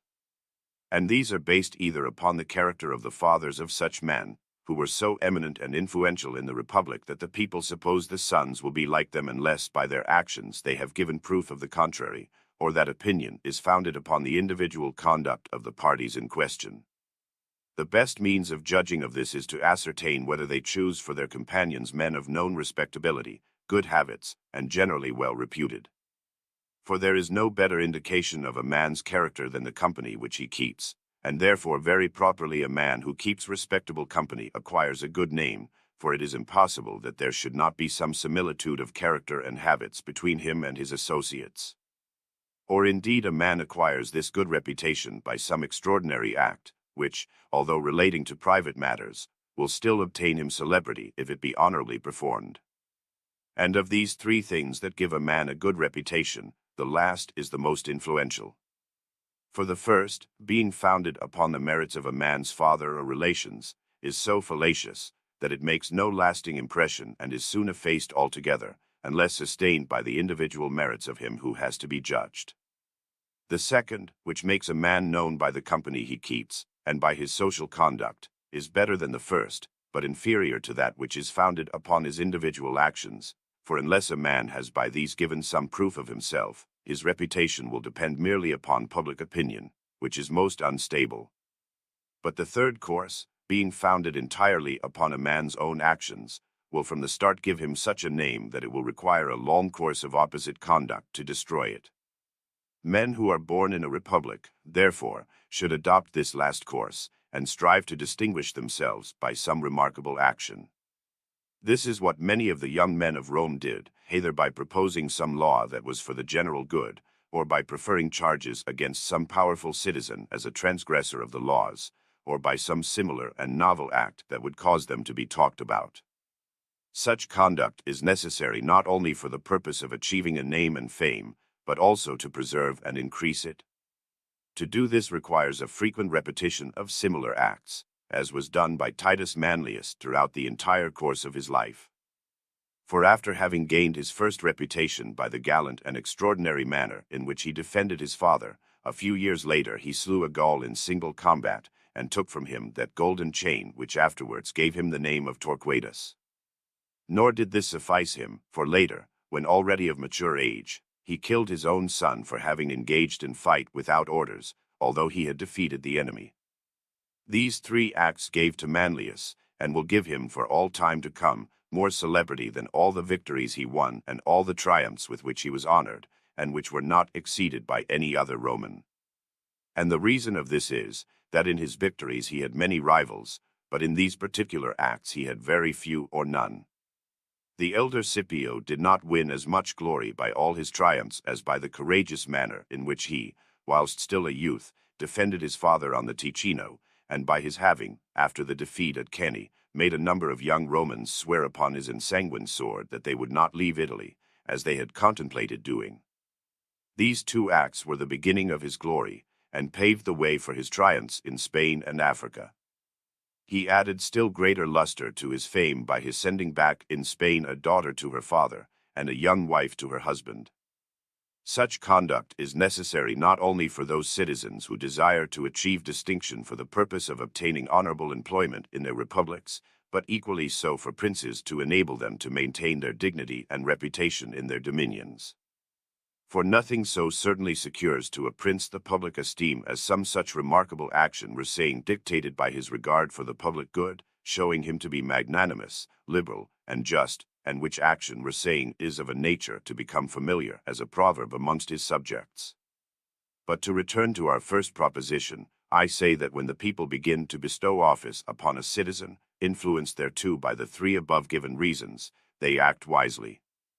They do still better, however, when they base their choice upon a number of good actions known to have been performed by him, for in that case they are never deceived. I speak only of such offices and grades as are given to men in the beginning before they have established their reputation by confirmed experience, and before they have time to fall into an opposite course of conduct. Thus the people are always less liable to the influence of erroneous opinions and corruption than princes, although it might happen that the people are deceived by public opinion and the fame and acts of a man, supposing him to be better than he really is, which would not happen to a prince, who would be informed of it by his counselors. Therefore, so that the people might not lack similar counsel, the wise lawgivers of republics have ordered that, in the appointment of men to the highest positions, where it would be dangerous to place inefficient persons, every citizen should be allowed, and in fact it should be accounted honorable for him, to publish in the assemblies the defects of any one named for public office, so that the people, fully informed, might form a more correct judgment. That such was the established custom at Rome is proved by the speech which Fabius Maximus made to the people at the time of the Second Punic War. When the consuls were to be chosen, popular favor inclined towards Ottocilius.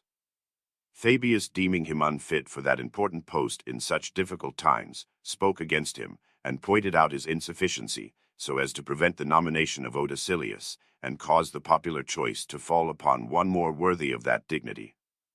The people then are influenced in the choice of their magistrates by the best evidences they can obtain of the qualifications of the candidates, and are less liable to error than princes when equally counseled. Every citizen, therefore, who desires to win the favor of the people, should strive to merit it by some notable action, according to the example of Titus Manlius. Chapter 35.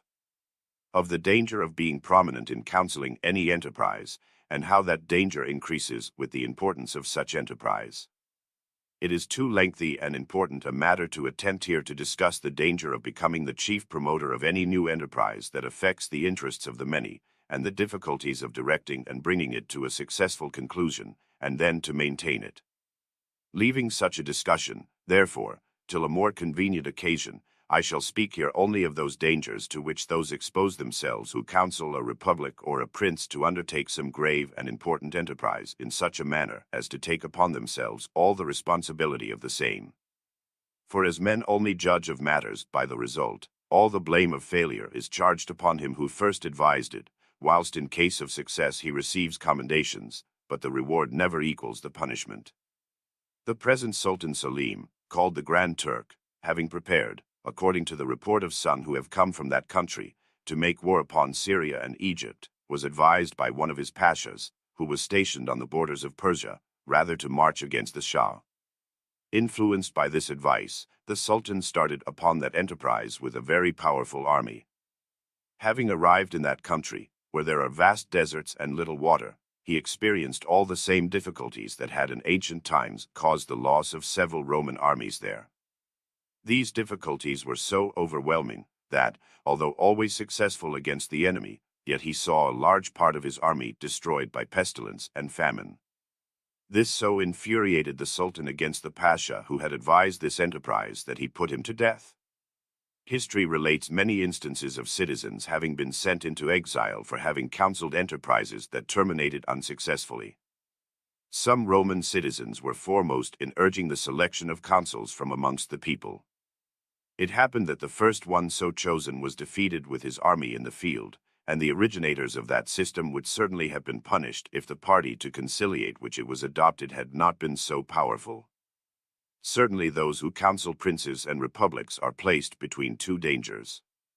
If they do not advise what seems to them for the good of the republic or the prince, regardless of the consequences to themselves, then they fail of their duty, and if they do advise it, then it is at the risk of their position and their lives, for all men are blind in this, that they judge of good or evil counsels only by the result.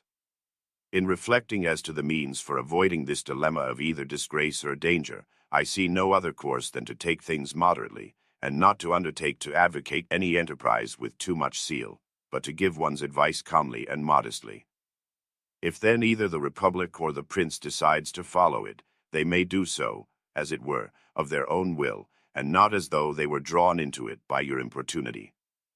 In adopting this course it is not reasonable to suppose that either prince or republic will manifest any ill will towards you on account of a resolution not taken contrary to the wishes of the many.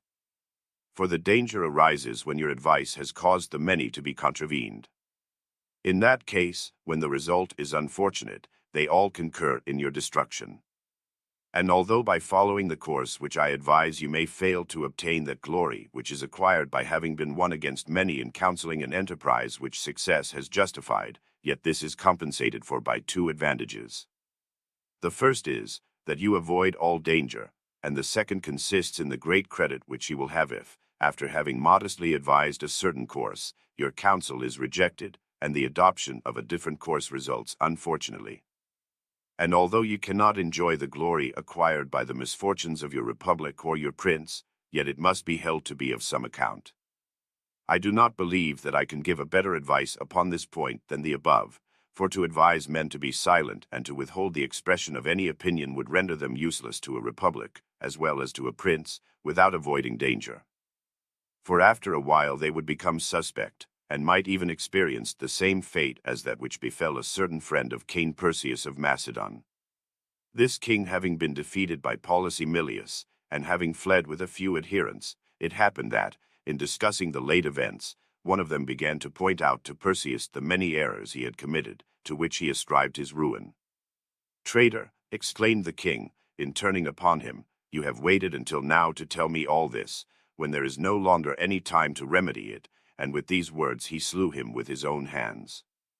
Thus was this man punished for having been silent when he should have spoken, and for having spoken when he should have been silent. His having withheld his counsel from the king did not save him from danger. I believe, therefore, that it is best to adopt the course I have advised above. Chapter 36. The reason why the Gauls have been and are still looked upon at the beginning of a combat as more than men, and afterwards as less than women. The audacity of that Gaul who defied to single combat any Roman of the army on the Arno, and his subsequent combat with T. Manlius, recalls to my mind the saying of Titus Livius, that the Gauls at the beginning of a fight are more than men, but in the course of the combat they become less than women. In reflecting upon the causes to which this is attributed, I believe the general opinion to be true, that it is owing to their natural temperament. But we must not infer from this that this temperament, which makes them so ferocious in the beginning, may not be so disciplined by training that they will preserve their valor up to the very end of the fight. And to prove this, I maintain that there are three different characters of troops.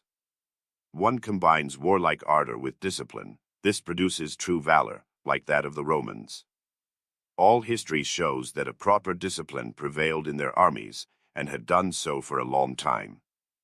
For in a well-ordered army no one should do anything except in accordance with the regulations, and accordingly we find that the Roman armies, which having vanquished the world may well serve as an example to all others, neither ate nor slept, nor performed any other act, military or civil, unless according to the order of the consul. And armies that do not observe such a system cannot in reality be called armies, and if nevertheless they sometimes seem to merit the name, it is more by their ardor and a sort of blind impulse than by their steady valor. But where that ardor is properly disciplined, it employs its impetuosity at the right time and with moderation, and no difficulties can abate or disconcert it. For good order sustains the courage and reanimates that ardor with the hope of victory, which will never fail if discipline be preserved. The reverse of this happens to armies that have ardor without discipline. Such was the case with the Gauls, who were wholly wanting in discipline during combat.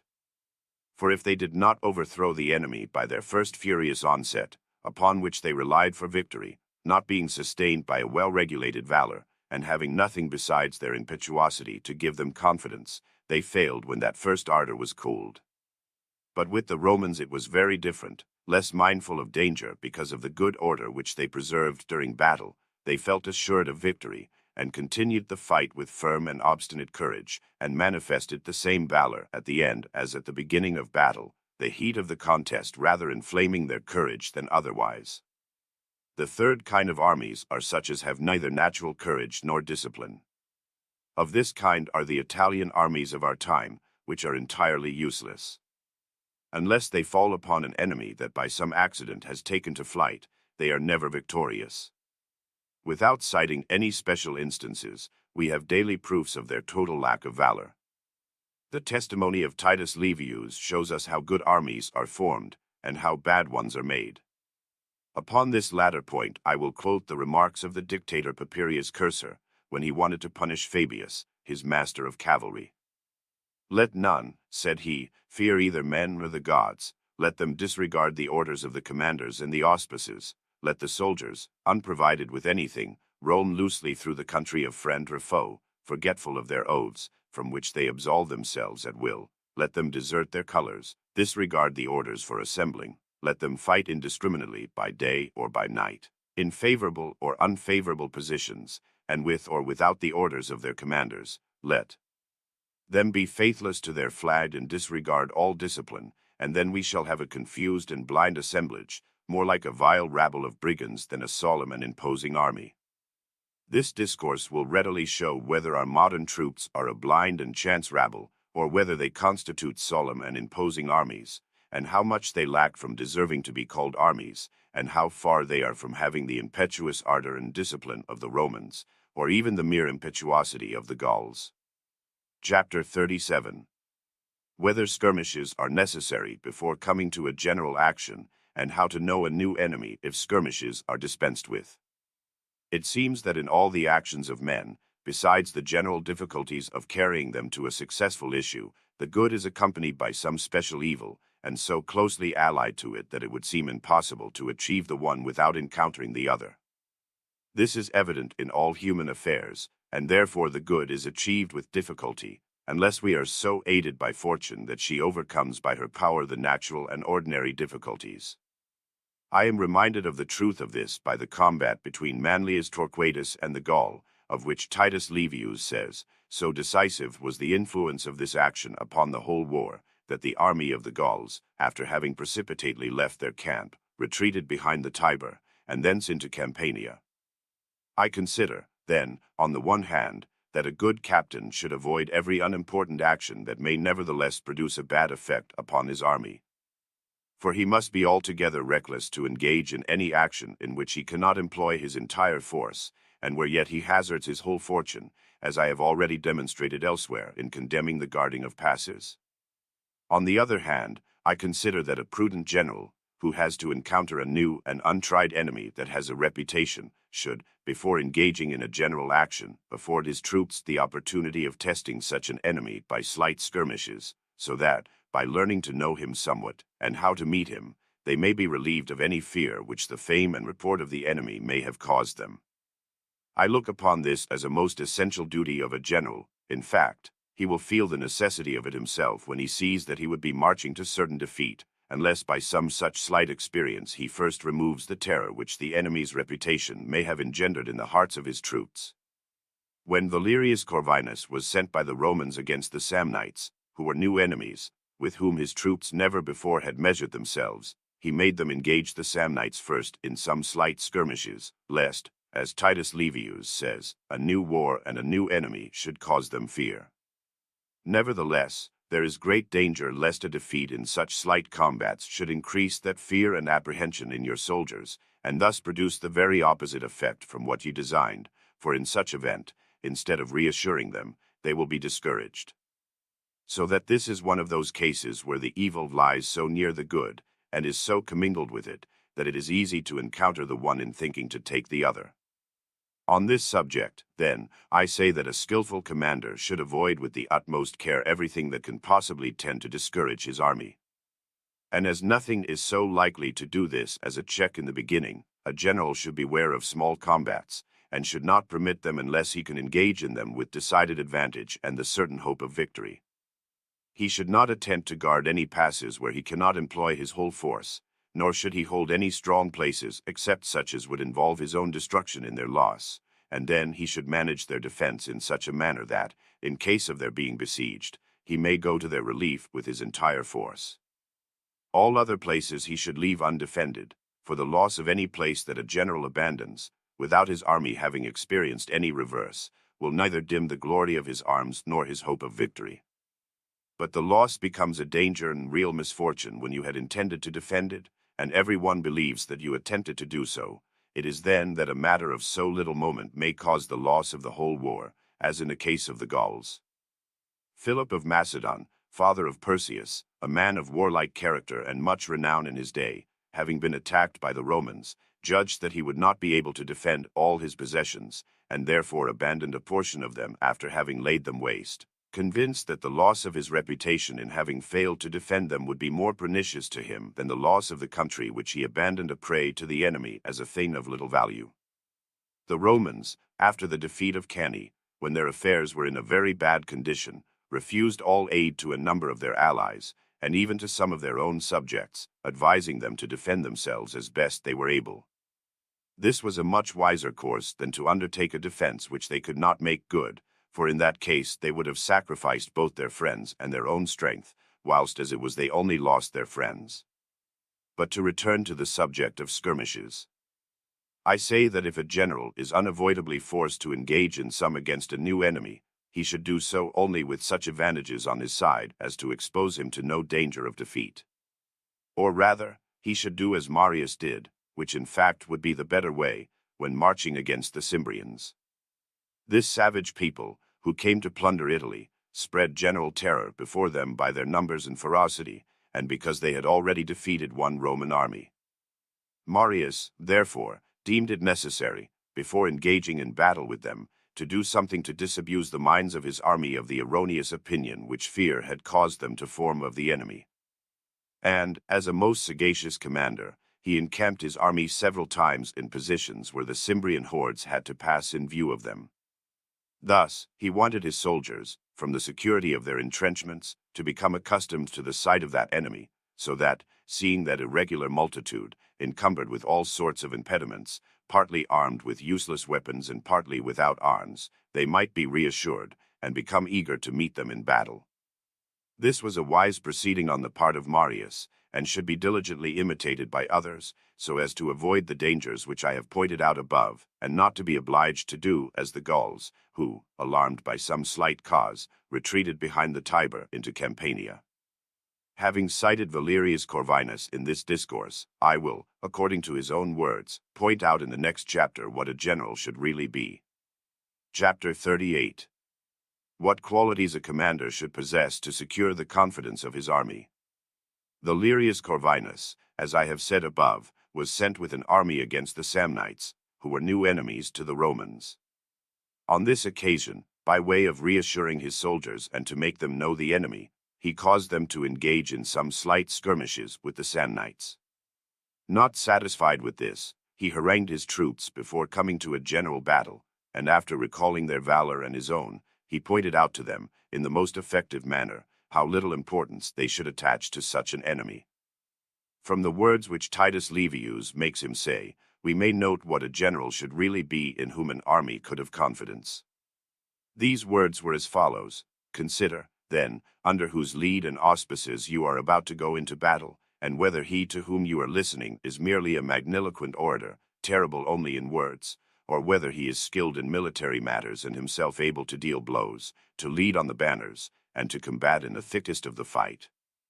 I want you to follow my actions, and not merely my words, not my orders only, but the example of him who by his right arm has thrice achieved the consulate and the highest glory.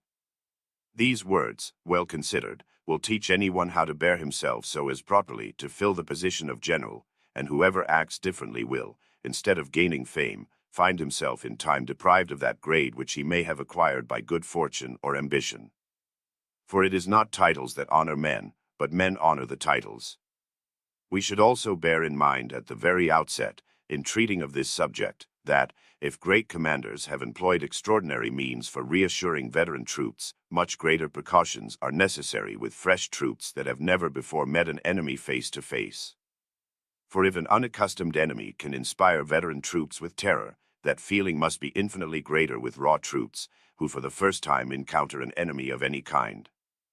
And yet we have seen many times able commanders by their prudence triumph over all these difficulties, as was the case with the Roman Gracchus and the Theban Epaminondas, of whom we have spoken elsewhere, who both with fresh troops vanquished the best disciplined veterans.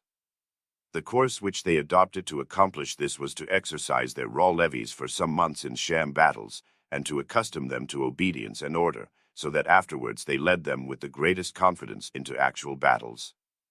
No commander, therefore, need despair of forming good troops so long as he does not lack men, and a prince who has plenty of men, and yet has not good soldiers, has to blame only his own indolence and want of skill, and not the cowardice of the men. Chapter 39. A general should possess a perfect knowledge of the localities where he is carrying on a war. Amongst other essentials for a general is the knowledge of localities and countries, without which general and particular knowledge he cannot successfully undertake any enterprise. And although the acquirement of every science demands practice, yet to possess this one perfectly requires more than any other.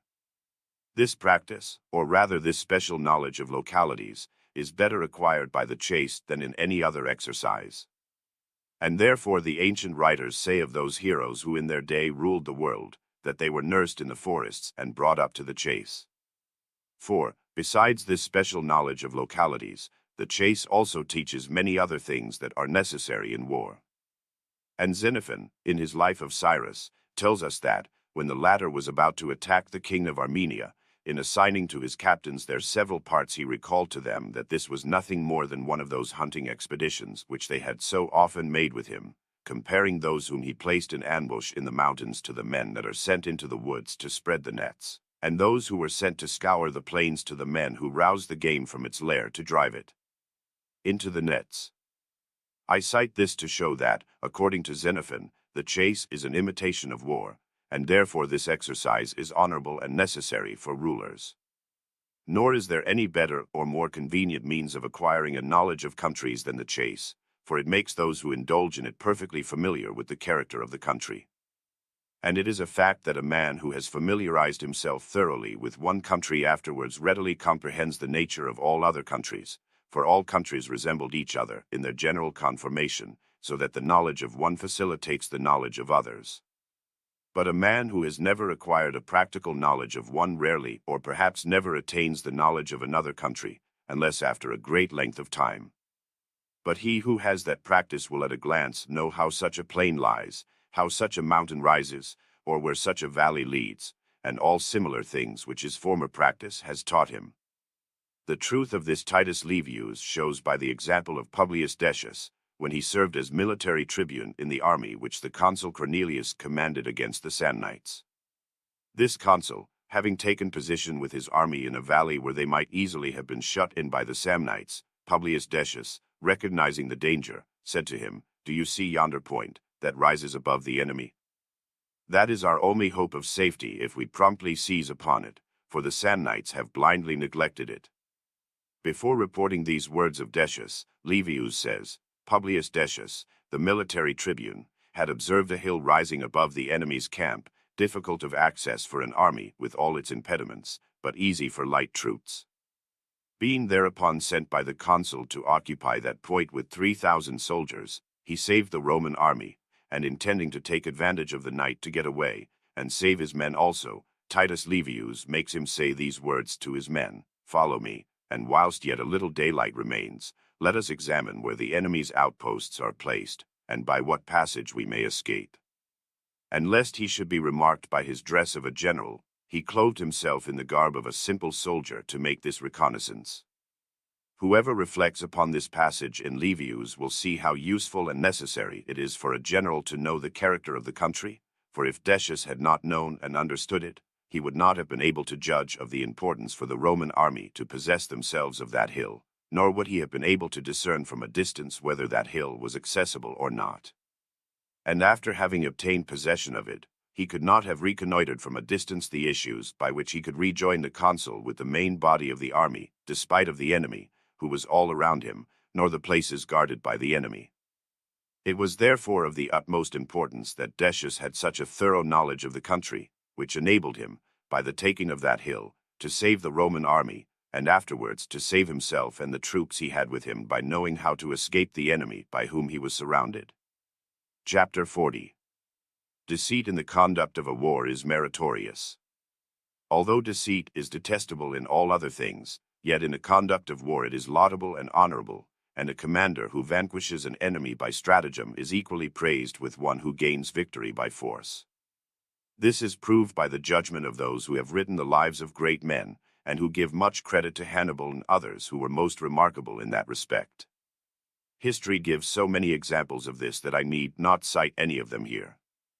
But I will say this, that I do not confound such deceit with perfidy, which breaks pledged faith and treaties, for although states and kingdoms may at times be won by perfidy, yet will it ever bring dishonor with it. But I speak of those feints and stratagems which you employ against an enemy that distrusts you, and in the employment of which properly consists the art of war. Such was that practiced by Hannibal when he feigned flight on the lake of Perugia, Thrasymene, for the purpose of hemming in the consul and the Roman army, and when he attached blazing faggots to the horns of his cattle to enable him to escape from the hands of Fabius Maximus. Such was also the stratagem of Pontius, general of the Samnites, to draw the Romans into the defile of the Caudine Forks. Having concealed his army behind the mountain, he sent a number of his soldiers disguised as herdsmen with droves of cattle into the plains. These, on being captured and interrogated by the Romans as to the whereabouts of the Samnite army, answered, according to the instructions of Pontius, that it was engaged in the siege of the town of Nocera. The consuls, believing it, entered the defile of Caudium, where they were promptly hemmed in by the Samnites. This victory won by stratagem would have been most glorious for Pontius had he followed the advice of his father, who wanted him either to allow the Romans to pass out entirely free or to kill them all, but not to take any halfway measures, which, as we have said elsewhere, are always pernicious, and never make a friend nor rid you of an enemy. Chapter 41. One's country must be defended, whether with glory or with shame, it must be defended anyhow.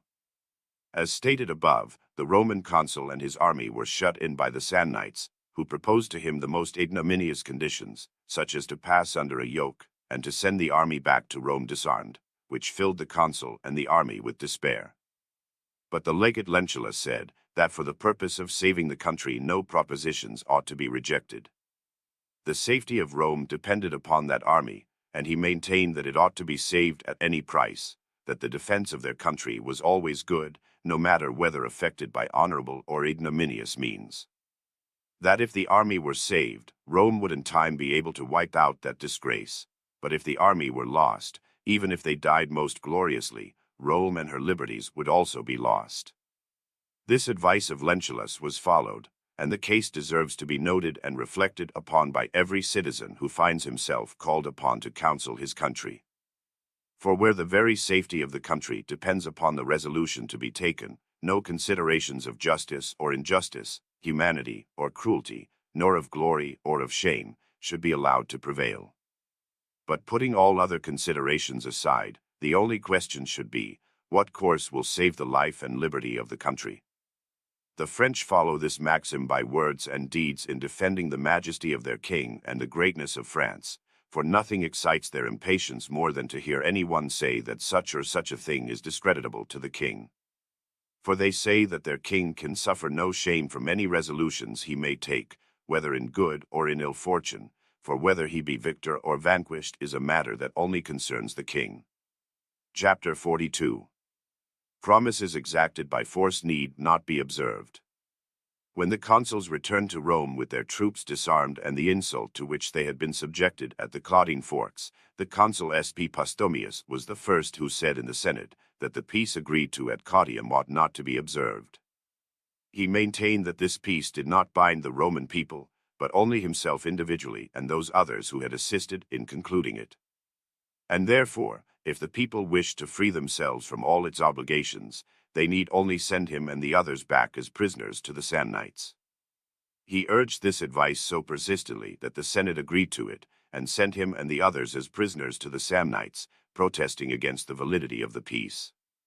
And fortune so favored Postumius in this matter that the Samnites declined to keep him, so that when he returned to Rome he was more honored there on account of the reverse he had suffered than was Pontius by the Samnites for the victory he had gained.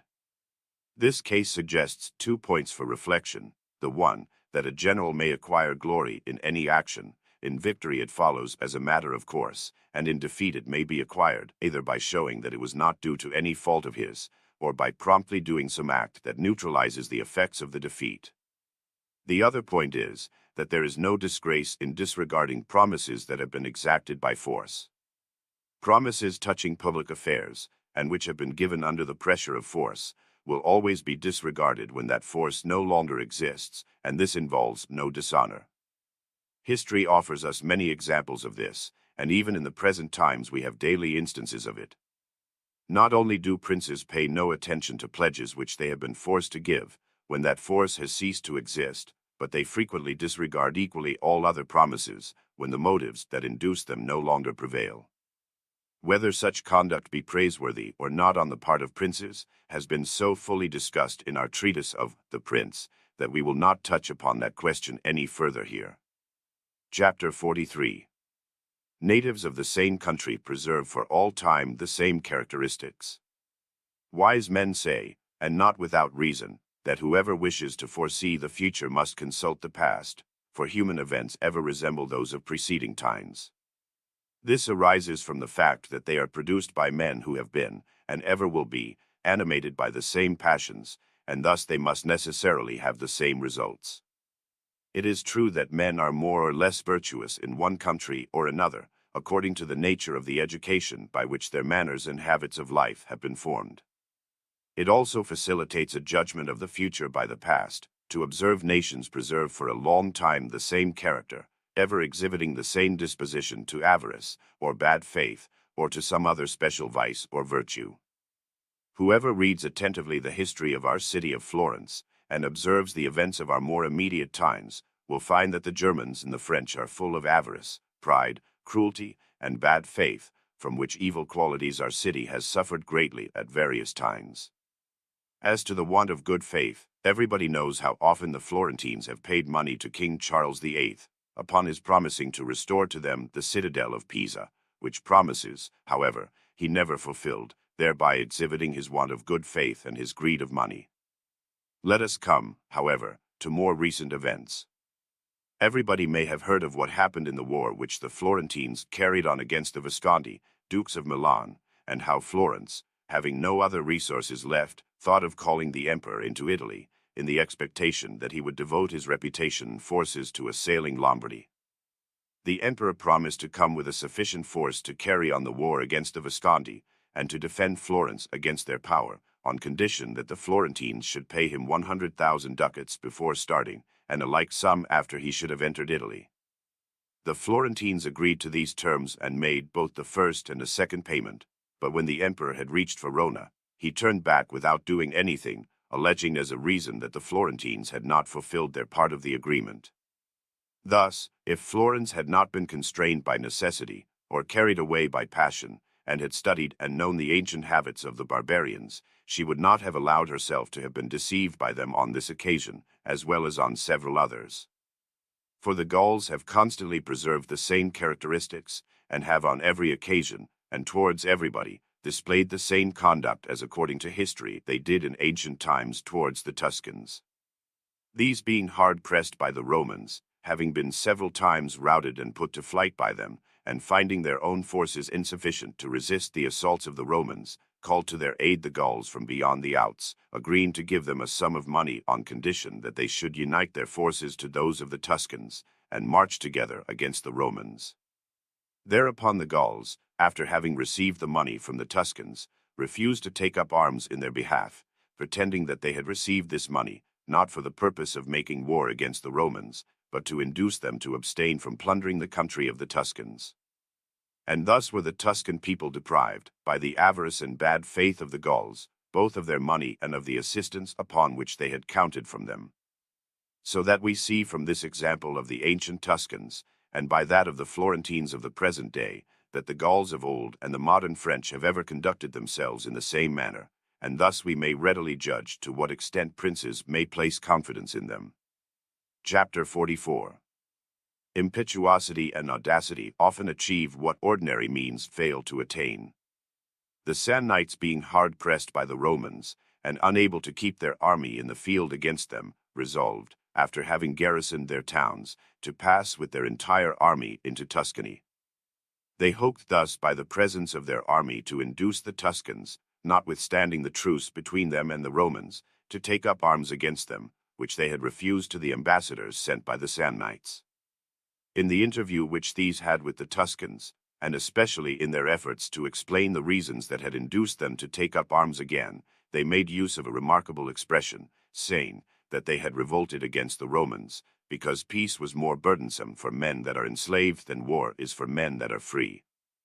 And thus, partly by persuasion, and partly by the presence of their army, they induced the Tuscans also to take up arms.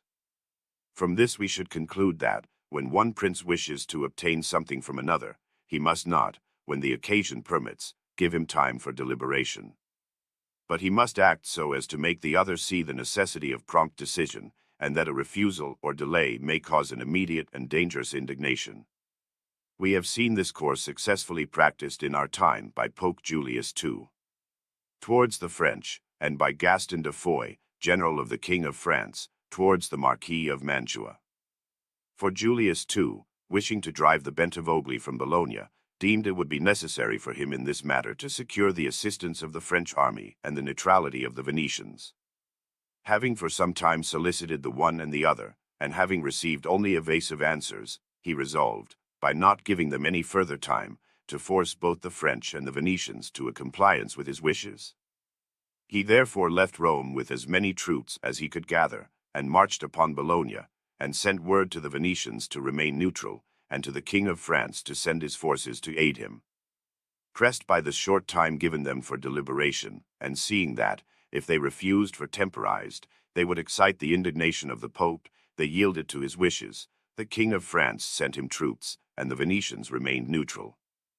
The Count de Foix was with his army at Bologna, when he heard of the revolt of Brescia, and wishing to go to recover that city, there were two routes open to him. The one lay through the dominions of the king, but it was long and difficult. The other and shorter route was through the territory of the Marquis of Mantua. He was obliged not only to traverse the dominions of this marquis, but to enter them he had to pass over certain dikes raised between the lakes and swamps of which that region is full, and which are closed and guarded by fortresses. Gaston de Foix resolved to take this shorter route, and by way of removing all obstacles, and not to give the Marquis time for deliberation, he at once put his army on the march, and signified to the Marquis to send him the keys to the fortresses that commanded this passage. The Marquis, surprised by this prompt and unexpected determination on the part of the Count de Foix, sent him the keys, which he would never have done if the French general had displayed less impetuosity. For the Marquis would have had a good excuse for refusing his demand, being in alliance with the Pope and the Venetians, and one of his sons being in the hands of the Pontiff. But being taken aback by the prompt action of Gaston de Foix, he yielded, for the reasons which we have given above. The Tuscans acted in the same way towards the Samnites, being forced by the presence of the Samnite army to take up arms against Rome, which till then they had refused. Chapter 45. Whether it is better in battle to await the shock of the enemy, and then to attack him, or to assail him first with impetuosity. The Roman consuls Decius and Fabius were with their respective armies opposed to the Samnites and the Tuscans, and as they both delivered battle on the same day, it is well to examine which of the two different methods adopted by these consuls was the best. Decius attacked the enemy with his entire force, and with the utmost impetuosity, whilst Fabius contented himself with merely sustaining the shock of the enemy, judging a slow and deliberate attack to be the most advantageous, and reserved the ardor of his troops for the last, when the enemy's eagerness for combat and his fire had somewhat cooled down. The result proved the plan of Fabius much more successful than that of Decius. Exhausted by their first impetuous efforts, Decius saw his troops more disposed to flight than to combat, and to achieve by death that glory which he had failed to win by victory, he sacrificed himself for the Roman legions in imitation of his father's example. When Fabius heard this, he determined to achieve no less glory living than what his colleague had acquired by dying, and throwing all his forces, which he had reserved for that purpose, upon the enemy, he gained a most signal victory. From this we see that the method of Fabius is the most certain and most worthy of imitation. Chapter 46. The reasons why the same family in a city always preserves the same characteristics. It seems that not only do cities differ from each other by their manners and institutions, producing either men of harsh or gentle character, but such differences are observable also between families of the same city. The proof of this may be found in every city, and we read of many instances of it in Rome.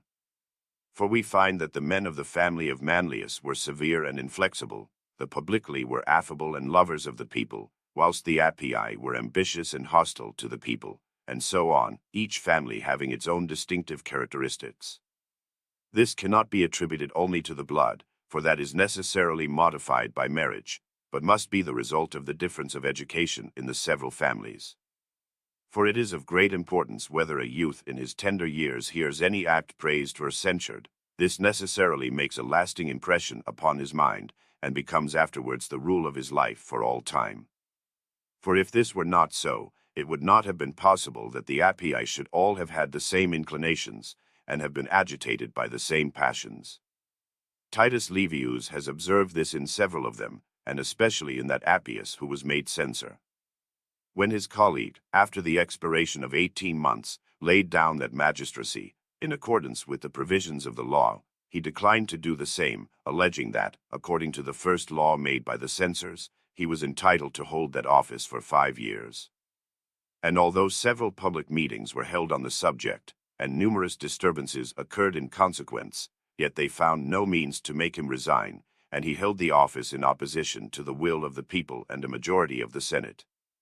In reading his speech against P. Sempronius, the tribune of the people, we cannot fail to note throughout the real Appian insolence, and at the same time we cannot but remark the goodness and gentleness displayed by an infinite number of citizens in respecting the auspices and obeying the laws of their country. Chapter 47. Love of country should make a good citizen forget private wrongs. The consul Manlius was wounded in a fight during the war against the Samnites, and as his army, in consequence of his being disabled, were exposed to great danger, the Roman Senate judged it necessary to send Papirius Cursor as dictator to supply the place of the consul. But as the law required that the dictator should be named by Fabius, who was at that time at the head of the armies in Tuscany, and being known to be hostile to Papirius, the Senate feared that he might refuse to nominate him. They therefore sent 2 deputies to entreat him to put aside his personal hatreds, and to nominate Papirius consul for the general good. Moved by his love of country, Fabius made that nomination, although he manifested, by his silence and other indications, his aversion to him. This should serve as an example to all who desire to be regarded as good citizens. Chapter 48. Any manifest error on the part of an enemy should make us suspect some stratagem. Fulvius, having been left as lieutenant of the Roman army in Tuscany, whilst the consul had gone to assist at some religious ceremonies, the Tuscans attempted to draw him into an ambush which they had placed near the Roman camp. For this purpose they sent some soldiers, disguised as herdsmen, with a drove of cattle, who approached the entrenchments within sight of the Romans. The lieutenant, wondering at their presumption, which did not seem reasonable to him, suspected and discovered the deceit, and thus defeated the design of the Tuscans. This instance will serve to show that the commander of an army should always mistrust any manifest error which he sees the enemy commit, as it invariably conceals some stratagem. For it is not reasonable to suppose that men will be so incautious. But the desire of victory often blinds men to that degree that they see nothing but what seems favorable to their object. After their victory over the Romans on the Allia, the Gauls marched upon Rome, and, finding the gates open and unguarded, they remained a whole day and night without entering, fearing some stratagem, and unable to believe that the Romans were so cowardly and so ill-advised as to abandon their city. When the Florentines, in 1508, went to besiege Pisa, Alfonso del Muttolo, a citizen of that town, who had fallen into their hands, promised, if they would grant him his liberty, to deliver to them one of the gates of Pisa. His offer was accepted, and he was set free. Afterwards he came several times to confer on the subject with the deputies of the commissaries, but never concealed his visits, coming openly and accompanied by several Pisans, whom he left apart whilst conferring with the Florentines. From this circumstance his duplicity might readily have been conjectured, for it was not reasonable that he should have treated a matter of this kind so openly if he had been acting in good faith. But the eager desire to possess Pisa so blinded the Florentines that, under his guidance, they advanced to the gate of Lucca, where, by the double treason of the said Alfonso, they lost in a discreditable manner a number of their officers and men. Chapter 49. A republic that desires to maintain her liberties needs daily fresh precautions. It was by such merits that Fabius obtained the surname of Maximus. We have already said elsewhere that in a great republic there are constantly evils occurring requiring remedies which must be efficacious in proportion to the importance of the occasion. And if ever any city experienced strange and unforeseen ills, it was Rome. Such, for instance, as the plot which the Roman ladies seem to have formed to kill their husbands, so that many had actually poisoned them, whilst others had prepared the poison for the purpose.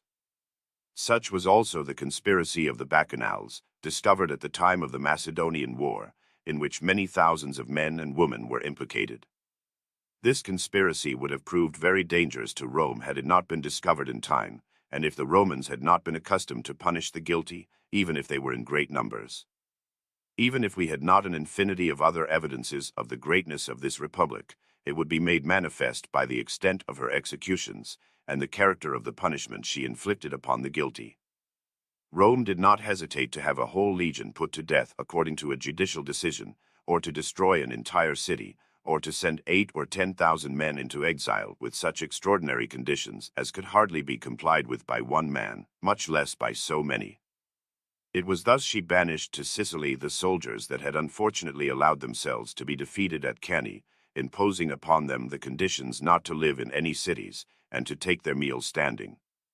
But the most terrible of her executions was the system of decimation in her armies, when, by lot, 1 soldier out of every 10 was put to death. It was impossible to devise a more terrible punishment, where a great number were involved, than this.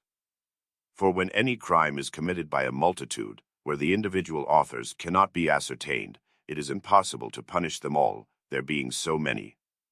To chastise a part, leaving the others unpunished, would be unjust to the first, whilst the others would feel encouraged to commit fresh crimes. But where all have merited death, and only every 10th man is punished by lot, these will have occasion to complain only of fate, whilst those who escape will be careful not to commit other crimes, for fear that the next time the lot might fall to them. The poisoners and the bacchanals were punished as the greatness of their crimes merited. Although the consequences of such evils in a republic are bad, yet they are not mortal, for there is always time to correct them. But it is not the same with such evils as affect the state itself, for unless they are checked and corrected by some wise hand, they will cause the ruin of the state. The liberality with which the Romans used to grant the privileges of citizenship to strangers had attracted a great many new families to Rome. These began to exercise so great an influence in the elections that it sensibly changed the government and caused it to deviate from the institutions and principles of the men who had been accustomed to direct it. When Quintus Fabius, who was censor at that time, observed this, he had all the new families that had caused this disorder enrolled into 4 trides, so that, being confined to such narrow limits, they should not corrupt all Rome. Fabius had well comprehended the evil, and promptly and without difficulty applied a suitable remedy, which was so well received by the Republic that it earned him the surname of Maximus.